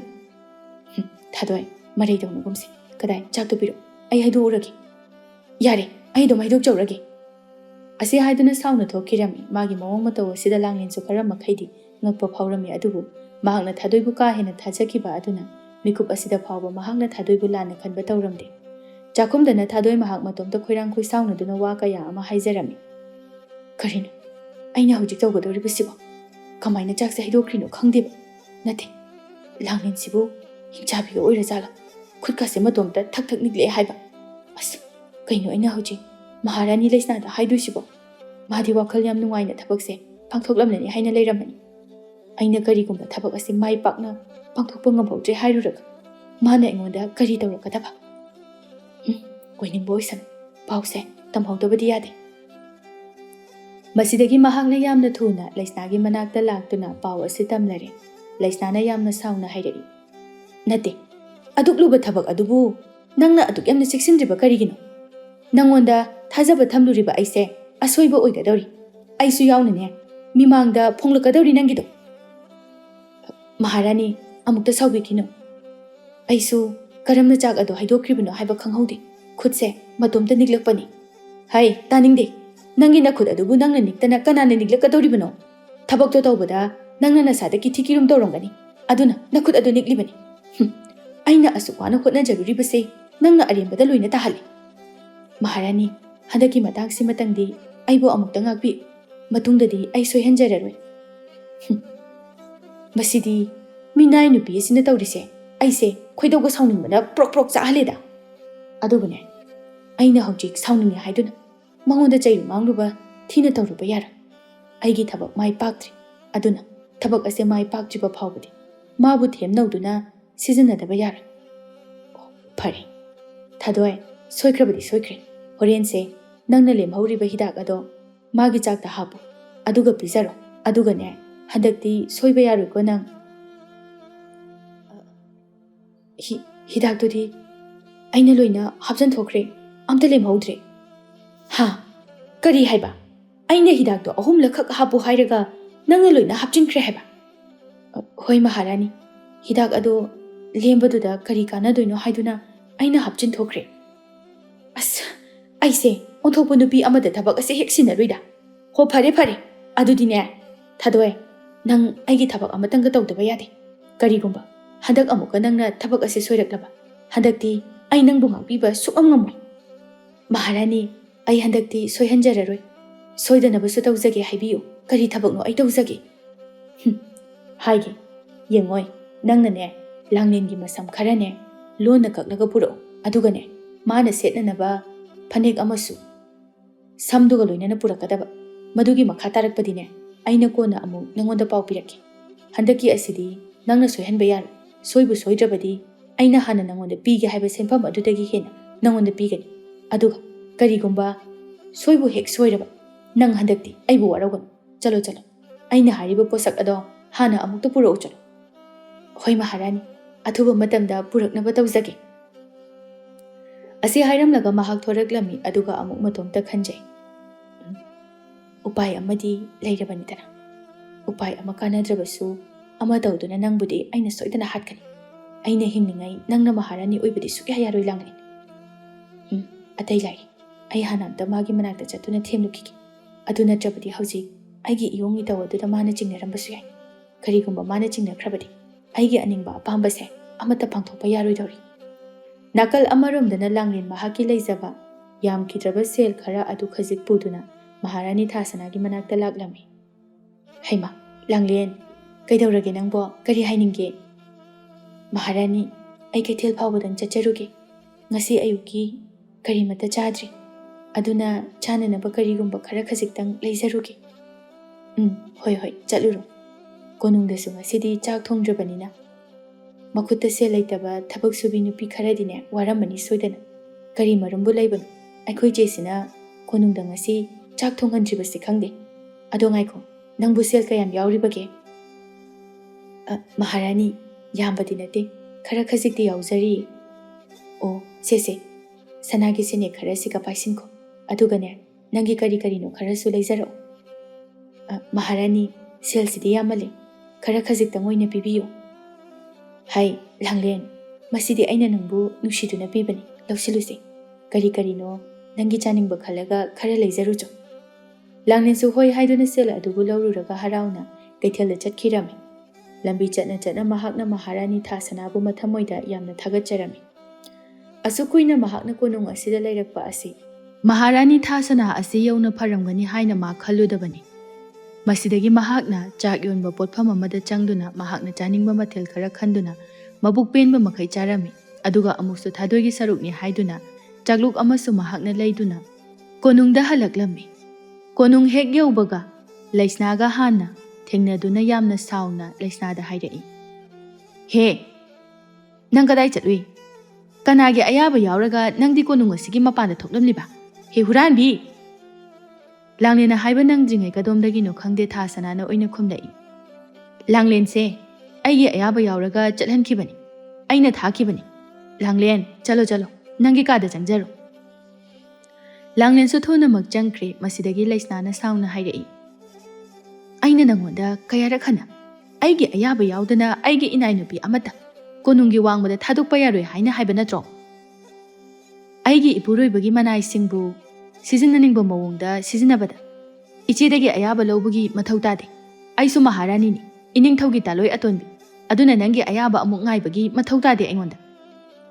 ꯅꯪ ꯌꯥꯝ ꯋꯥꯡꯈꯠꯂꯤꯅꯦ ꯍꯥ ꯉꯔꯥꯡ ꯅꯪꯅ ꯑꯩꯕꯨ ꯈꯔ ꯐꯨꯈ꯭ꯔꯦ ꯍꯥꯏꯅ ꯉꯁꯤꯁꯨ ꯅꯪꯅ ꯉꯝꯒꯅꯤ ꯀꯥꯏꯅ ꯈꯜꯂꯤꯔꯣ ꯌꯦꯡꯅꯁꯤ ꯍꯥꯏꯕ꯭ꯔꯣ ꯍꯧꯖꯤꯛ ꯌꯦꯡꯕꯤꯍꯧꯔꯣ ꯏꯔꯥꯡ ꯁꯥꯒꯠꯄ ꯄꯥꯝꯕ ꯏꯆꯦꯒ ꯑꯣꯟꯁꯤꯟꯅꯕꯒꯤ ꯃꯇꯝ ꯂꯩꯇꯦ ꯑꯩꯉꯣꯟꯗ ꯑꯁꯤ ꯍꯥꯏꯗꯨꯅ ꯆꯠꯈꯤꯔꯝꯃꯤ ꯂꯩꯁꯅꯥꯗꯤ ꯃꯄꯨꯝ ꯊꯤꯠꯄ ꯃꯈꯩ ꯁꯥꯎꯗꯨꯅ ꯂꯩꯍꯧꯔꯝꯃꯤ ꯃꯁꯤꯗꯒꯤ ꯂꯥꯡꯂꯦꯟꯅ ꯊꯥꯗꯣꯏꯕꯨ ꯀꯣꯏꯊꯤ ꯊꯤꯔꯛꯂꯝꯃꯤ ꯑꯗꯨꯕꯨ ꯊꯥꯗꯣꯏꯗꯤ ꯃꯥꯒꯤ ꯀꯥꯗ ꯇꯨꯃꯤꯟꯅ ꯐꯝꯗꯨꯅ ꯂꯩꯔꯝꯃꯤ ꯂꯥꯡꯂꯦꯟꯅ ꯍꯥꯏꯔꯛꯏ ꯊꯥꯗꯣꯏ ꯅꯪ ꯍꯧꯖꯤꯛ ꯐꯥꯎꯕ ꯁꯥꯎꯔꯤꯕ꯭ꯔꯣ ꯂꯥꯡꯂꯦꯟ ꯑꯩ ꯁꯥꯎꯗꯦꯗ ꯀꯩꯒꯤ ꯁꯥꯎꯗꯣꯏꯅꯣ ꯉꯁꯥꯏꯒꯤꯗꯣ ꯑꯩ ꯇꯁꯦꯡꯅ ꯁꯣꯏꯈ꯭ꯔꯦ ꯑꯩꯅ ꯅꯪꯒꯤ ꯆꯥꯛꯇꯣ ꯌꯥꯝꯅ ꯐꯖꯅ ꯁꯦꯝꯂꯒ ꯄꯨꯊꯣꯔꯛꯄꯅꯤ ꯑꯗꯨꯕꯨ ꯍꯦꯛꯇ ꯍꯩꯗꯣꯛꯈꯤꯕ ꯑꯗꯨꯗ ꯑꯩꯁꯨ ꯀꯔꯤꯅꯣ ꯃꯊꯣꯡ ꯃꯔꯝ ꯑꯃꯠꯇ ꯈꯪꯗꯅ ꯋꯥ ꯈꯔ ꯅꯪꯉꯣꯟꯗ ꯍꯥꯏꯈ꯭ꯔ ꯃꯥꯜꯂꯤ ꯅꯪ ꯁꯥꯎꯅꯨꯀꯣ ꯑꯩ ꯀꯩꯁꯨ ꯈꯟꯗꯦꯁꯦ ꯅꯪꯅ ꯁꯥꯎꯕ ꯐꯔꯝꯂꯤꯕꯁꯦ ꯁꯤꯅ ꯍꯦꯟꯅ ꯅꯨꯡꯉꯥꯏ ꯑꯩꯗꯤ ꯑꯗꯣ ꯁꯤ ꯑꯩꯅ ꯅꯪꯒꯤ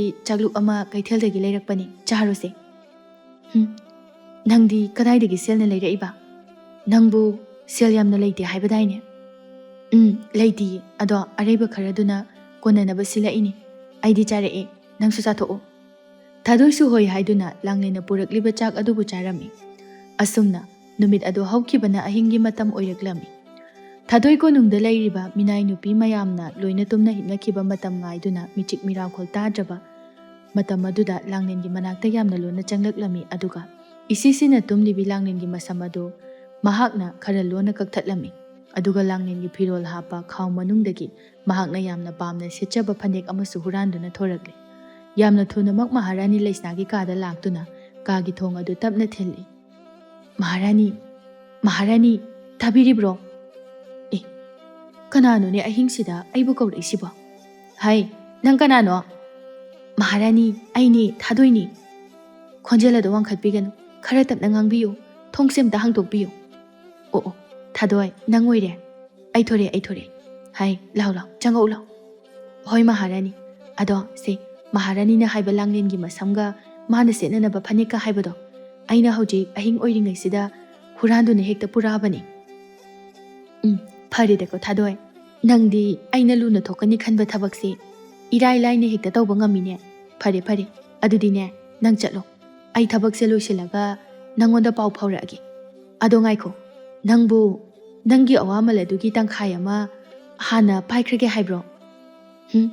ꯑꯩ ꯂꯧꯈꯤꯔꯣꯏꯗ, ꯍꯌꯦꯡ ꯀꯣꯟꯅ ꯊꯕꯛ ꯑꯁꯦ ꯃꯄꯨꯡ ꯐꯥꯅ ꯂꯣꯏꯔꯕ ꯀꯥꯟꯗ ꯑꯩ ꯑꯃꯨꯛ ꯄꯨꯟꯅ ꯂꯧꯖꯒꯦ꯫ ꯍꯣꯏ, ꯑꯗꯨ ꯑꯣꯏꯔꯕꯁꯨ ꯌꯥꯏꯗ꯫ ꯑꯗꯣ ꯁꯦ, ꯃꯁꯤꯒꯤ ꯁꯦꯜ ꯈꯔ ꯑꯁꯤꯗꯤ ꯄꯥꯏꯁꯤꯟꯈꯣ, ꯃꯁꯤꯗꯤꯅꯦ ꯅꯪꯒꯤ ꯑꯋꯥꯃꯜ ꯑꯗꯨꯒꯤ ꯁꯔꯨꯛ ꯑꯃ ꯅꯠꯇꯦꯀꯣ, ꯑꯩꯅ ꯍꯔꯥꯎꯃꯟꯗꯅ ꯅꯪꯉꯣꯟꯗ ꯁꯨꯝ ꯄꯤꯕꯅꯤ꯫ ꯅꯪꯅꯅꯦ ꯂꯩꯅꯤꯡꯕ ꯀꯔꯤꯅꯣꯃ ꯍꯦꯛ ꯂꯩꯖꯔꯨ꯫ ꯊꯥꯗꯣꯏ ꯁꯦꯜꯗꯨꯕꯨ ꯂꯧꯗꯨꯅ ꯍꯔꯥꯎꯅ ꯃꯥꯒꯤ ꯀꯥꯗ ꯆꯪꯗꯨꯅ ꯑꯃꯨꯛ ꯀꯔꯤꯁꯨ ꯇꯧꯖꯗꯕ ꯁꯥꯗꯨꯅ ꯇꯨꯝꯊꯈ꯭ꯔꯦ꯫ ꯃꯊꯪꯒꯤ ꯅꯨꯃꯤꯠꯅꯤ ꯂꯩꯁꯅꯥ ꯉꯟꯇꯥꯅ ꯀꯣꯅꯨꯡꯗꯒꯤ ꯊꯣꯔꯛꯇꯨꯅ ꯑꯃꯥꯏꯕꯤꯒꯤ ꯃꯅꯥꯛꯇ ꯂꯥꯛꯂꯦ꯫ ꯑꯗꯨꯒ ꯂꯥꯡꯂꯦꯟꯒꯤ ꯃꯁꯝ ꯑꯃꯗꯤ ꯃꯍꯥꯛꯀꯤ ꯐꯅꯦꯛ ꯑꯗꯨꯕꯨ ꯄꯨꯗꯨꯅ ꯑꯃꯥꯏꯕꯤ ꯃꯍꯥꯛꯇ ꯇꯧꯒꯗꯕ ꯊꯕꯛ ꯑꯗꯨ ꯃꯈꯥ ꯇꯥꯅ ꯇꯧꯅꯅꯕ ꯍꯥꯏꯔꯛꯂꯝꯃꯤ꯫ ꯄꯣꯠꯂꯝꯁꯤꯡ ꯑꯗꯨ ꯂꯧꯁꯤꯜꯂꯒ ꯅꯨꯃꯤꯠ ꯍꯨꯝꯅꯤꯒꯤ ꯃꯇꯨꯡꯗ ꯂꯩꯁꯅꯥꯕꯨ ꯑꯃꯨꯛ ꯂꯥꯛꯑꯣ ꯍꯥꯏꯅ ꯍꯥꯏꯔꯛꯂꯕꯗ ꯃꯍꯥꯛꯁꯨ ꯀꯣꯅꯨꯡꯗ ꯑꯗꯨꯃꯛ ꯍꯜꯂꯛꯂꯦ꯫ ꯅꯥꯀꯜ ꯑꯃꯔꯣꯝꯗꯅ ꯂꯥꯡꯂꯦꯟꯅ ꯏꯔꯨꯖꯒꯦ ꯍꯥꯏꯗꯨꯅ ꯃꯍꯥꯛꯀꯤ ꯐꯅꯦꯛ ꯊꯤꯔꯛꯄ ꯃꯇꯝꯗꯗꯤ ꯑꯁꯪꯕ ꯃꯆꯨꯒꯤ ꯐꯅꯦꯛ ꯃꯍꯥꯛꯅ ꯌꯥꯝꯅ ꯄꯥꯝꯅ ꯁꯦꯠꯆꯕ ꯑꯗꯨ ꯈꯥꯎ ꯃꯅꯨꯡꯗ ꯌꯥꯎꯔꯤꯕ ꯐꯤꯔꯣꯜꯁꯤꯡ ꯑꯗꯨ ꯂꯣꯏꯅ ꯆꯥꯏꯊꯣꯛꯂꯒ ꯐꯅꯦꯛ ꯑꯗꯨꯕꯨ ꯀꯣꯏꯊꯤ ꯊꯤꯕ ꯍꯧꯔꯛꯂꯝꯃꯤ꯫ ꯃꯇꯝ ꯑꯁꯤꯗ ꯊꯥꯗꯣꯏꯁꯨ ꯆꯪꯂꯛꯂꯝꯃꯤ ꯑꯗꯨꯒ ꯀꯔꯤꯁꯨ ꯈꯪꯗꯕ ꯁꯥꯗꯨꯅ ꯍꯪꯂꯛꯏ꯫ ꯑꯦ, ꯀꯩꯅꯣ ꯂꯥꯡꯂꯦꯟ, ꯐꯤꯔꯣꯟꯒꯥꯁꯦ ꯂꯣꯏꯅ ꯆꯥꯏꯊꯣꯛꯏꯁꯤꯕꯨ? ꯅꯠꯇꯦ, ꯅꯪꯕꯨ ꯀꯔꯤ ꯊꯤꯔꯤꯅꯣ? ꯊꯥꯗꯣꯏ, ꯑꯩꯅ ꯍꯦꯛ ꯁꯦꯠꯆꯕ ꯑꯁꯪꯕ ꯃꯆꯨꯒꯤ ꯐꯅꯦꯛꯇꯣ ꯑꯗꯨꯗꯣ ꯌꯥꯎꯔꯝꯗ꯭ꯔꯦ꯫ ꯉꯔꯥꯡꯗꯤ ꯑꯩꯅ ꯈꯥꯎꯁꯤꯒꯤ ꯃꯅꯨꯡꯗ ꯄꯨꯟꯅ ꯍꯥꯞꯆꯤꯟꯗꯨꯅ ꯊꯝꯈꯤꯕꯅꯦꯕ, ꯑꯗꯣ ꯉꯁꯤ ꯌꯥꯎꯔꯝꯗ꯭ꯔꯤ꯫ ꯍꯥ, ꯀꯔꯝꯕ ꯐꯅꯦꯛꯅꯣ ꯍꯥꯏꯁꯦ? ꯅꯪꯒꯤ ꯑꯁꯪꯕ ꯃꯆꯨꯒꯤ ꯐꯅꯦꯛꯄꯨ ꯂꯩꯕ꯭ꯔꯥꯅꯦ? ꯑꯦ, ꯀꯩꯅꯣ ꯊꯥꯗꯣꯏ, ꯅꯪꯁꯨ ꯉꯥꯎꯔꯕꯣ? ꯑꯩꯅ ꯑꯗꯨꯝ ꯇꯣꯏꯅ ꯁꯦꯠꯂꯤꯗꯨꯗꯤ꯫ ꯑꯁ, ꯑꯩ ꯅꯤꯡꯁꯤꯡꯕ ꯉꯝꯗ꯭ꯔꯤ, ꯑꯗꯣ ꯅꯪꯅ ꯊꯝꯐꯝ ꯀꯥꯎꯕꯒꯤꯗꯤ ꯅꯠꯇꯦꯀꯣ? ꯈꯪꯗ꯭ꯔꯦꯗ ꯑꯩ ꯊꯥꯗꯣꯏ, ꯑꯩꯅꯗꯤ ꯃꯁꯤꯒꯤ ꯑꯩꯒꯤ ꯐꯤꯔꯣꯜ ꯍꯥꯞꯅꯅꯕ ꯈꯥꯎꯁꯤꯗ ꯍꯥꯞꯈꯤꯕꯒꯨꯝ ꯇꯧꯕꯅꯤ꯫ ꯊꯣꯏꯅ ꯋꯥꯔꯨꯔꯅꯨꯁꯦ, ꯅꯪꯅ ꯊꯝꯐꯝ ꯀꯥꯎꯕ꯭ꯔꯥ ꯅꯠꯇ꯭ꯔꯒ ꯅꯪꯅ ꯁꯨꯔꯒ ꯐꯧꯔꯝꯕꯗꯒꯤ ꯑꯇꯩ ꯑꯇꯣꯞꯄ ꯀꯣꯅꯨꯡꯒꯤ ꯊꯕꯛ ꯁꯨꯅꯔꯤꯕ ꯅꯨꯄꯤꯁꯤꯡꯁꯤꯅꯒ ꯃꯈꯣꯏꯒꯤ ꯐꯅꯦꯛꯀ ꯃꯥꯟꯅꯕꯒꯤ ꯂꯧꯁꯤꯟꯅꯕ꯭ꯔꯥ ꯀꯩꯅꯣꯝꯃ ꯇꯧꯔꯝꯃꯅꯤ꯫ ꯅꯪꯒꯤ ꯐꯅꯦꯛꯇꯣ ꯑꯃꯨꯛ ꯁꯣꯏꯗꯅ ꯊꯤꯕ ꯈꯪꯂꯛꯈꯤꯅꯤ, ꯑꯃꯨꯛ ꯊꯣꯛꯂꯛꯈꯤꯅꯤ ꯍꯥꯏꯕ꯫ ꯍꯣꯏ, ꯑꯗꯨꯃꯥꯏꯅ ꯇꯧꯔꯝꯒꯗꯕ ꯃꯥꯜꯂꯦ꯫ ꯀꯣꯟꯅ ꯃꯈꯣꯏ ꯃꯌꯥꯝꯅ ꯍꯦꯟꯖꯤꯜꯂꯦꯅ ꯄꯤꯊꯣꯔꯛꯑꯒ ꯍꯦꯛ ꯈꯪꯕ ꯍꯥꯏꯕꯗꯨꯅꯤ꯫ ꯑꯁ, ꯑꯌꯣ, ꯀꯩꯅꯣ ꯇꯧꯁꯤꯕꯣ? ꯑꯌꯣ. ꯍꯩꯃꯥ, ꯂꯥꯡꯂꯦꯟ, ꯀꯩꯗꯧꯔꯒꯦ ꯅꯪꯕꯣ? ꯍꯥ, ꯀꯩꯗꯧꯔꯒꯦꯕ? ꯊꯥꯗꯣꯏ, ꯑꯩꯒꯤ ꯀꯣꯛꯁꯦ ꯌꯥꯝ ꯀꯟꯅ ꯆꯤꯛꯂꯛꯑꯦ꯫ ꯏꯍꯦ, ꯁꯦ ꯉꯥꯛꯇꯪ ꯐꯝꯃꯨꯁꯦ, ꯑꯩ ꯏꯁꯤꯡ ꯂꯧꯕꯤꯔꯛꯀꯦ, ꯑꯗꯨꯒꯅꯦ ꯅꯪꯒꯤ ꯆꯥꯏꯊꯣꯛꯂꯤꯕ ꯐꯤꯔꯣꯜꯒꯥꯁꯦ ꯑꯩ ꯂꯣꯏꯅ ꯂꯣꯏꯁꯤꯟꯕꯤꯔꯒꯦ꯫ ꯌꯥꯅꯤꯗ, ꯑꯩ ꯑꯗꯨꯝ ꯂꯣꯏꯁꯤꯜꯂꯒꯦ꯫ ꯀꯣꯛ ꯆꯤꯛꯄꯁꯤꯁꯨ ꯑꯗꯨꯝ ꯃꯇꯣꯝꯇ ꯐꯖꯈ꯭ꯔꯖꯅꯤ꯫ ꯑꯗꯨ ꯌꯥꯔꯣꯏꯁꯦ, ꯅꯪ ꯄꯣꯊꯥꯋꯣ, ꯑꯩ ꯂꯣꯏꯁꯤꯟꯕꯤꯒꯦ꯫ ꯃꯁꯤꯗꯅꯦ ꯑꯩꯅ ꯅꯪꯁꯦ ꯑꯩꯒꯤ ꯑꯁꯦꯡꯕ ꯃꯔꯨꯞꯅꯤ, ꯅꯪꯒꯨꯝꯕ ꯃꯔꯨꯞꯇꯤ ꯑꯇꯥꯡꯕꯅꯤ ꯍꯥꯏꯔꯤꯁꯦ꯫ ꯍꯣ, ꯑꯗꯨꯕꯨꯗꯤ ꯑꯩꯅꯁꯨ ꯅꯪꯕꯨ ꯑꯗꯨꯃꯥꯏꯅ ꯈꯜꯂꯤꯕꯅꯤ ꯀꯩꯅꯣ꯫ ꯑꯁꯤ ꯍꯥꯏꯅꯗꯨꯅ ꯑꯅꯤꯗꯨ ꯄꯨꯟꯅ ꯅꯣꯛꯃꯤꯟꯅꯩ꯫ ꯅꯨꯃꯤꯠ ꯑꯗꯨꯒꯤ ꯅꯨꯡꯊꯤꯜꯒꯤ ꯃꯇꯝꯅꯤ꯫ ꯂꯥꯡꯂꯦꯟ ꯃꯥꯒꯤ ꯃꯀꯣꯛ ꯆꯤꯛꯄ ꯑꯗꯨ ꯐꯠꯃꯟꯗꯕꯗꯒꯤ ꯊꯥ ꯁꯅꯥꯒꯤ ꯃꯐꯝꯗꯒꯤ ꯑꯌꯥꯕ ꯂꯧꯗꯨꯅ ꯍꯤꯗꯥꯛ ꯁꯦꯝꯕ ꯑꯃꯥꯏꯕ ꯑꯃꯒꯤ ꯃꯅꯥꯛꯇꯒꯤ ꯃꯀꯣꯛ ꯆꯤꯛꯄꯒꯤ ꯍꯤꯗꯥꯛ ꯑꯃ ꯂꯩꯕ ꯂꯥꯛꯂꯝꯃꯤ꯫ ꯃꯍꯥꯛꯅ ꯂꯝꯕꯤꯗ ꯁꯨꯝ ꯂꯥꯛꯄꯅ ꯋꯥꯈꯜ ꯆꯣꯏꯔꯕ ꯃꯤꯃꯥꯟꯅꯗ꯭ꯔꯕ ꯑꯉꯥꯎꯕ ꯑꯃꯈꯛ ꯊꯦꯡꯅꯔꯝꯃꯤ꯫ ꯑꯉꯥꯎꯕ ꯑꯗꯨꯅ ꯂꯥꯡꯂꯦꯟꯕꯨ ꯎꯕꯗ ꯃꯅꯥꯛꯇ ꯆꯦꯟꯁꯤꯟꯗꯨꯅ ꯍꯥꯏꯔꯛꯏ, ꯏꯆꯟ, ꯁꯦꯂꯦꯛ ꯑꯝꯇ ꯄꯤꯌꯨ. ꯑꯩ ꯄꯨꯛꯁꯦ ꯌꯥꯝꯅ ꯂꯥꯝꯃꯤ. ꯁꯦꯕ. ꯌꯥꯝꯃꯣꯏꯕ. ꯁꯦꯅꯦꯛ ꯑꯃꯇꯪ. ꯅꯪꯒꯤ ꯁꯦꯅꯦꯛ ꯑꯗꯨ ꯄꯤꯅꯅꯕ ꯁꯦꯜ ꯑꯆꯣꯏꯕ ꯑꯃꯠꯇ ꯌꯥꯎꯗ꯭ꯔꯤꯅꯦ ꯑꯩꯕꯣ. ꯑꯁ, ꯌꯥꯔꯣꯏ. ꯑꯩ ꯆꯥꯛ ꯌꯥꯝꯅ ꯂꯥꯝꯃꯦ ꯍꯥꯏꯔꯒ. ꯁꯦ, ꯄꯤꯗꯕ ꯌꯥꯔꯣꯏꯕ. ꯁꯦ, ꯅꯪꯅ ꯌꯥꯗ꯭ꯔꯕꯅꯤꯅ ꯁꯅꯥ ꯂꯨꯄꯥꯒꯤ ꯁꯦꯅꯦꯛ ꯑꯁꯤꯃ ꯂꯧꯍꯧꯔꯣꯁꯦ. ꯑꯗꯨꯒꯅꯦ, ꯆꯥꯛꯇꯣ ꯅꯕꯨꯛ ꯊꯟꯅ ꯍꯦꯛ ꯆꯥꯔꯨꯔꯣꯀꯣ. ꯂꯨꯄꯥꯒꯤ ꯁꯦꯅꯦꯛ? ꯑꯁ, ꯁꯤꯗꯤ ꯌꯥꯝꯃꯤꯍꯦ. ꯑꯁꯤꯗꯤ ꯑꯩ ꯆꯥꯛ ꯄꯨꯛ ꯊꯟꯅ ꯆꯥꯕ ꯌꯥꯔꯅꯤ. ꯅꯪꯗꯤ ꯅꯕꯨꯛ ꯌꯥꯝ ꯐꯩꯕꯣ ꯏꯆꯟ. ꯅꯁꯛꯁꯨ ꯌꯥꯝꯅ ꯐꯖꯩ. ꯑꯗꯣ ꯑꯩ ꯀꯩꯅꯣꯝꯃ ꯍꯥꯏꯕꯤꯌꯨꯔꯥ? ꯍꯥꯏꯕꯤꯔꯅꯨꯗ. ꯑꯩ ꯊꯦꯡꯈ꯭ꯔꯦ. ꯑꯩ ꯆꯠꯂꯒꯦ. ꯅꯪ ꯂꯩꯖꯍꯧꯔꯣ. ꯍꯥꯏ, ꯉꯥꯏꯈꯨꯋꯣ. ꯑꯩꯅ ꯍꯥꯏꯗꯣꯏꯁꯦ ꯌꯥꯝꯅ ꯂꯨꯕ ꯋꯥꯅꯦꯕ. ꯈꯪꯕ꯭ꯔꯣ? ꯅꯪꯒꯤꯗꯤꯅꯦ, ꯌꯦꯛꯅꯕꯁꯨ ꯃꯁꯤꯡ ꯌꯥꯝꯅ ꯌꯥꯝꯃꯤꯗꯣ. ꯌꯦꯛꯅꯕꯁꯤꯡꯗꯣ ꯅꯪꯅ ꯃꯁꯛ ꯈꯪꯕ ꯃꯤꯁꯨ ꯌꯥꯎꯏ, ꯈꯪꯗꯕ ꯃꯤꯁꯨ ꯌꯥꯎꯏ. ꯑꯗꯨꯒꯅꯦ, ꯍꯧꯖꯤꯛ ꯅꯪꯒꯤ ꯐꯅꯦꯛ ꯑꯃꯁꯨ ꯃꯥꯡꯉꯤꯕ ꯅꯠꯇ꯭ꯔꯥ? ꯑꯗꯨꯗꯤ ꯅꯪꯅ ꯀꯃꯥꯏꯅ ꯈꯪꯉꯤꯕ? ꯈꯪꯉꯤ, ꯑꯩꯗꯤ ꯂꯣꯏꯅ ꯈꯪꯉꯤ. ꯅꯪꯒꯤ ꯐꯅꯦꯛꯇꯣ ꯐꯠꯇꯕ ꯃꯐꯝꯗ ꯄꯨꯈ꯭ꯔꯕꯅꯤꯀꯣ. ꯃꯗꯨꯒꯤ ꯐꯅꯦꯛꯇꯣ ꯅꯪꯅ ꯐꯪꯂꯕ ꯀꯥꯟꯗ ꯅꯨꯃꯤꯠ 5ꯅꯤꯗꯤ ꯁꯦꯠꯆꯔꯨꯖꯅꯨ. ꯀꯔꯤꯒꯨꯝꯕ ꯅꯪꯅ ꯍꯦꯛ ꯁꯦꯠꯂꯨꯔꯕ, ꯅꯪ ꯑꯗꯨꯝ ꯁꯤꯔꯗꯕꯅꯤ.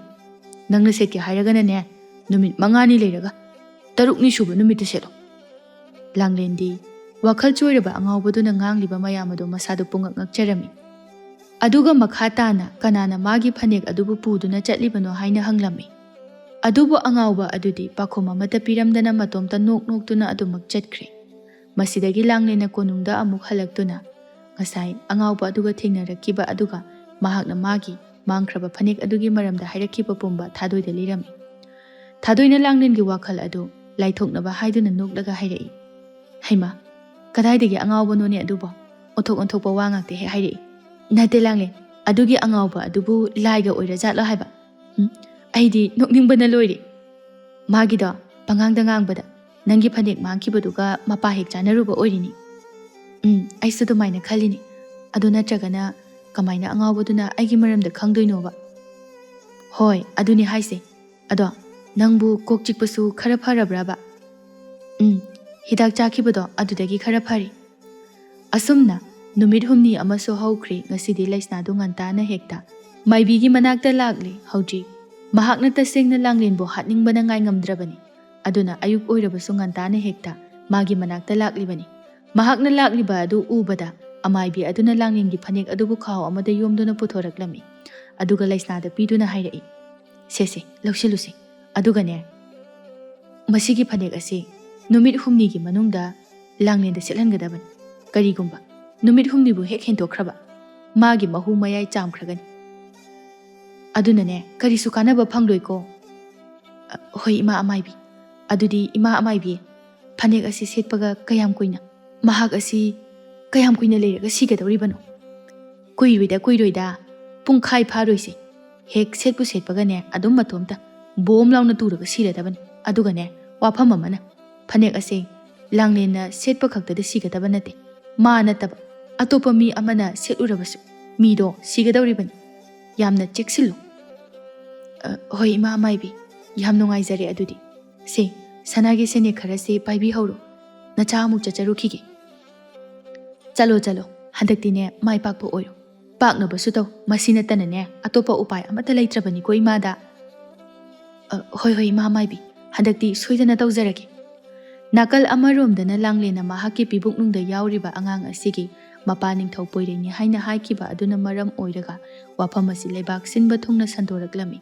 ꯃꯆꯤ ꯈꯨꯗꯤꯡ ꯃꯤ 1-2 ꯇꯤꯟꯕꯒ ꯋꯥꯐꯝ ꯑꯁꯤꯒꯤ ꯃꯇꯥꯡꯗ ꯋꯥꯔꯤ ꯇꯧꯅꯔꯝꯃꯤ. ꯑꯁꯨꯝꯅ ꯀꯥ ꯍꯦꯟꯅ ꯄꯥꯎ ꯀꯌا ꯑꯃ ꯁꯟꯗꯣꯛꯅꯔꯛꯄꯒꯤ ꯂꯩꯕꯥꯛꯀꯤ ꯐꯝꯅꯥꯏꯕ ꯑꯉꯝ ꯑꯊꯧ ꯃꯈꯣꯏ ꯃꯌꯥꯝ ꯋꯥꯇꯥꯅꯗꯨꯅ ꯄꯣꯏꯔꯩꯒꯤ ꯃꯅꯥꯛꯇ ꯂꯥꯛꯂꯝꯃꯤ. ꯑꯗꯨꯒ ꯋꯥꯇꯥꯅꯕ ꯍꯧꯔꯛꯂꯝꯃꯤ. ꯑꯊꯧꯕ ꯑꯃꯅ ꯍꯥꯏꯔꯛꯏ, ꯏꯅꯤꯡꯊꯧ, ꯍꯟꯗꯛ ꯁꯟꯗꯣꯔꯛꯂꯤꯕ ꯋꯥꯐꯝ ꯑꯁꯤ ꯇꯁꯦꯡꯅ ꯑꯆꯧꯕ ꯋꯥꯐꯝ ꯑꯃ ꯑꯣꯏꯔꯛꯂꯦ. ꯑꯗꯨꯅ ꯏꯅꯤꯡꯊꯧꯅ ꯃꯁꯤꯒꯤ ꯃꯇꯥꯡꯗ ꯀꯔꯤꯁꯨ ꯇꯧꯗꯅ ꯇꯨꯃꯤꯟꯅ ꯂꯩꯔꯤꯕꯁꯤꯕꯨ ꯀꯔꯤꯒꯤꯅꯣ? ꯑꯉꯝꯕꯁꯥ, ꯃꯗꯨꯒꯤ ꯃꯇꯥꯡꯗ ꯑꯩꯒ ꯀꯔꯤꯁꯨ ꯃꯔꯤ ꯂꯩꯅꯗꯦ. ꯑꯩꯅꯁꯨ ꯍꯥꯟꯅ ꯍꯥꯏꯈ꯭ꯔꯤꯕ ꯑꯗꯨꯅꯤ. ꯑꯗꯨꯅ ꯃꯗꯨꯒꯤ ꯃꯇꯥꯡꯗ ꯑꯩꯅ ꯀꯔꯤꯕꯨ ꯇꯧꯔꯨꯒꯗꯧꯔꯤꯕꯅꯣ? ꯃꯁꯤꯗꯁꯨ ꯅꯠꯇꯅ ꯑꯩꯍꯥꯛꯁꯦ ꯃꯄꯥ ꯑꯃ ꯑꯣꯏꯕ ꯉꯝꯗ꯭ꯔꯕ ꯃꯤꯁꯛꯅꯤ. ꯑꯗꯨꯅ ꯋꯥꯐꯝ ꯑꯁꯤ ꯅꯈꯣꯏꯅ ꯊꯨꯞꯆꯤꯟꯈꯤꯕꯅ ꯑꯐꯕ ꯑꯣꯏꯒꯅꯤ. Kari wafamno haibiribudubu iningthau. Kanana iningthaubu mapa oiba ngamdaba misakni haina hairibanu. Mamangi matamda aikhoiga watanakhiba adudadi iningthauna ahumsuba nupi ama thibagi wafam yanakibani. Aduga hojikna madu pumba kauthoklaga mapa ama oiba ngamdre haibiriba adubu karigino iningthau. Tanja asimaktada laisnana konungda thunglare mahakna sumayam watanaribadu taraduna ningthauna pakhum piba ngamdringaida mahakna oina phatjang silaktuna hairei. Nakhoi mayam iningthauna hariba wafam adu taraba natro. Aduga kari maramgino nakhoina hanjin wahang kaya ama hanglibaduba. Iningthause mapa ama oiba ngamdaba misakni haiduna masana haijaraba asida kanana hairibano haina amu hangliba adubu nakhoina thawkari lebage. Masidane nakhoi mangairene ningthaudo ongkhatuna wakatpa ngamlibase. Chalo konung asidagi thokro chalo nasaksingdo yenginde. Laisnagi wafam aduda tilliba angam athaw adusu yamna ngaknarami. Athawba amana hairei. Iningthau karigino mitangba amagumna tumina leiribaduba. Maharanini hairiba wafam ase iningthaubu tabi haudraba. Masibu haunaba thabagla. Iningthau leina Maharanina yathang tawthaduna aikhoibu thina ngangba asibu haunaba thabagla iningthau. Athawba mayam Maharanigi yathang ase ngaktuna nakhoi konung ase thadoktuna chatkro. Poiregi wafam ase tabada athawba singdu wa amata makha taramdana tumin thokna khirami. Lambida chatna makhoi mayam adu wari tawrai. Itaw mayam ngasi iningthaugi mawong mataw adu karino ma itaw tawi. Mahak hanagi aikhoigi iningthau adu oidre. Karigumba amana mahakpu phajinduna yathang tawraga mahakpu thabak khuding tawhanbagumna su aina oi. Mamangi matamdadi Maharanina asumna iningthau leina yathang tawba ase chatnadabani.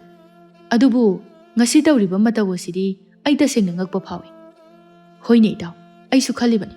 Iningthause karigumba kharadi tawri. Aduna itaw mayam aigi wakhaldadi aikhoi punna amaibi manakta chattuna karigumba khara tanarubana pharoitra. Mahakti pumnamak khangbani pumnamak ubani. Aduna konung asida chathariba thabak pumba karino haibado mahakna aikhoida hairakani haina khali. Aduna phagadaba mali. Adudi aikhoi tintharagumsi haujuma amaibigi manakta aikhoi punna hekta chatlase. Asi haiduna makhoi punna amaibi adugi manakta laklami.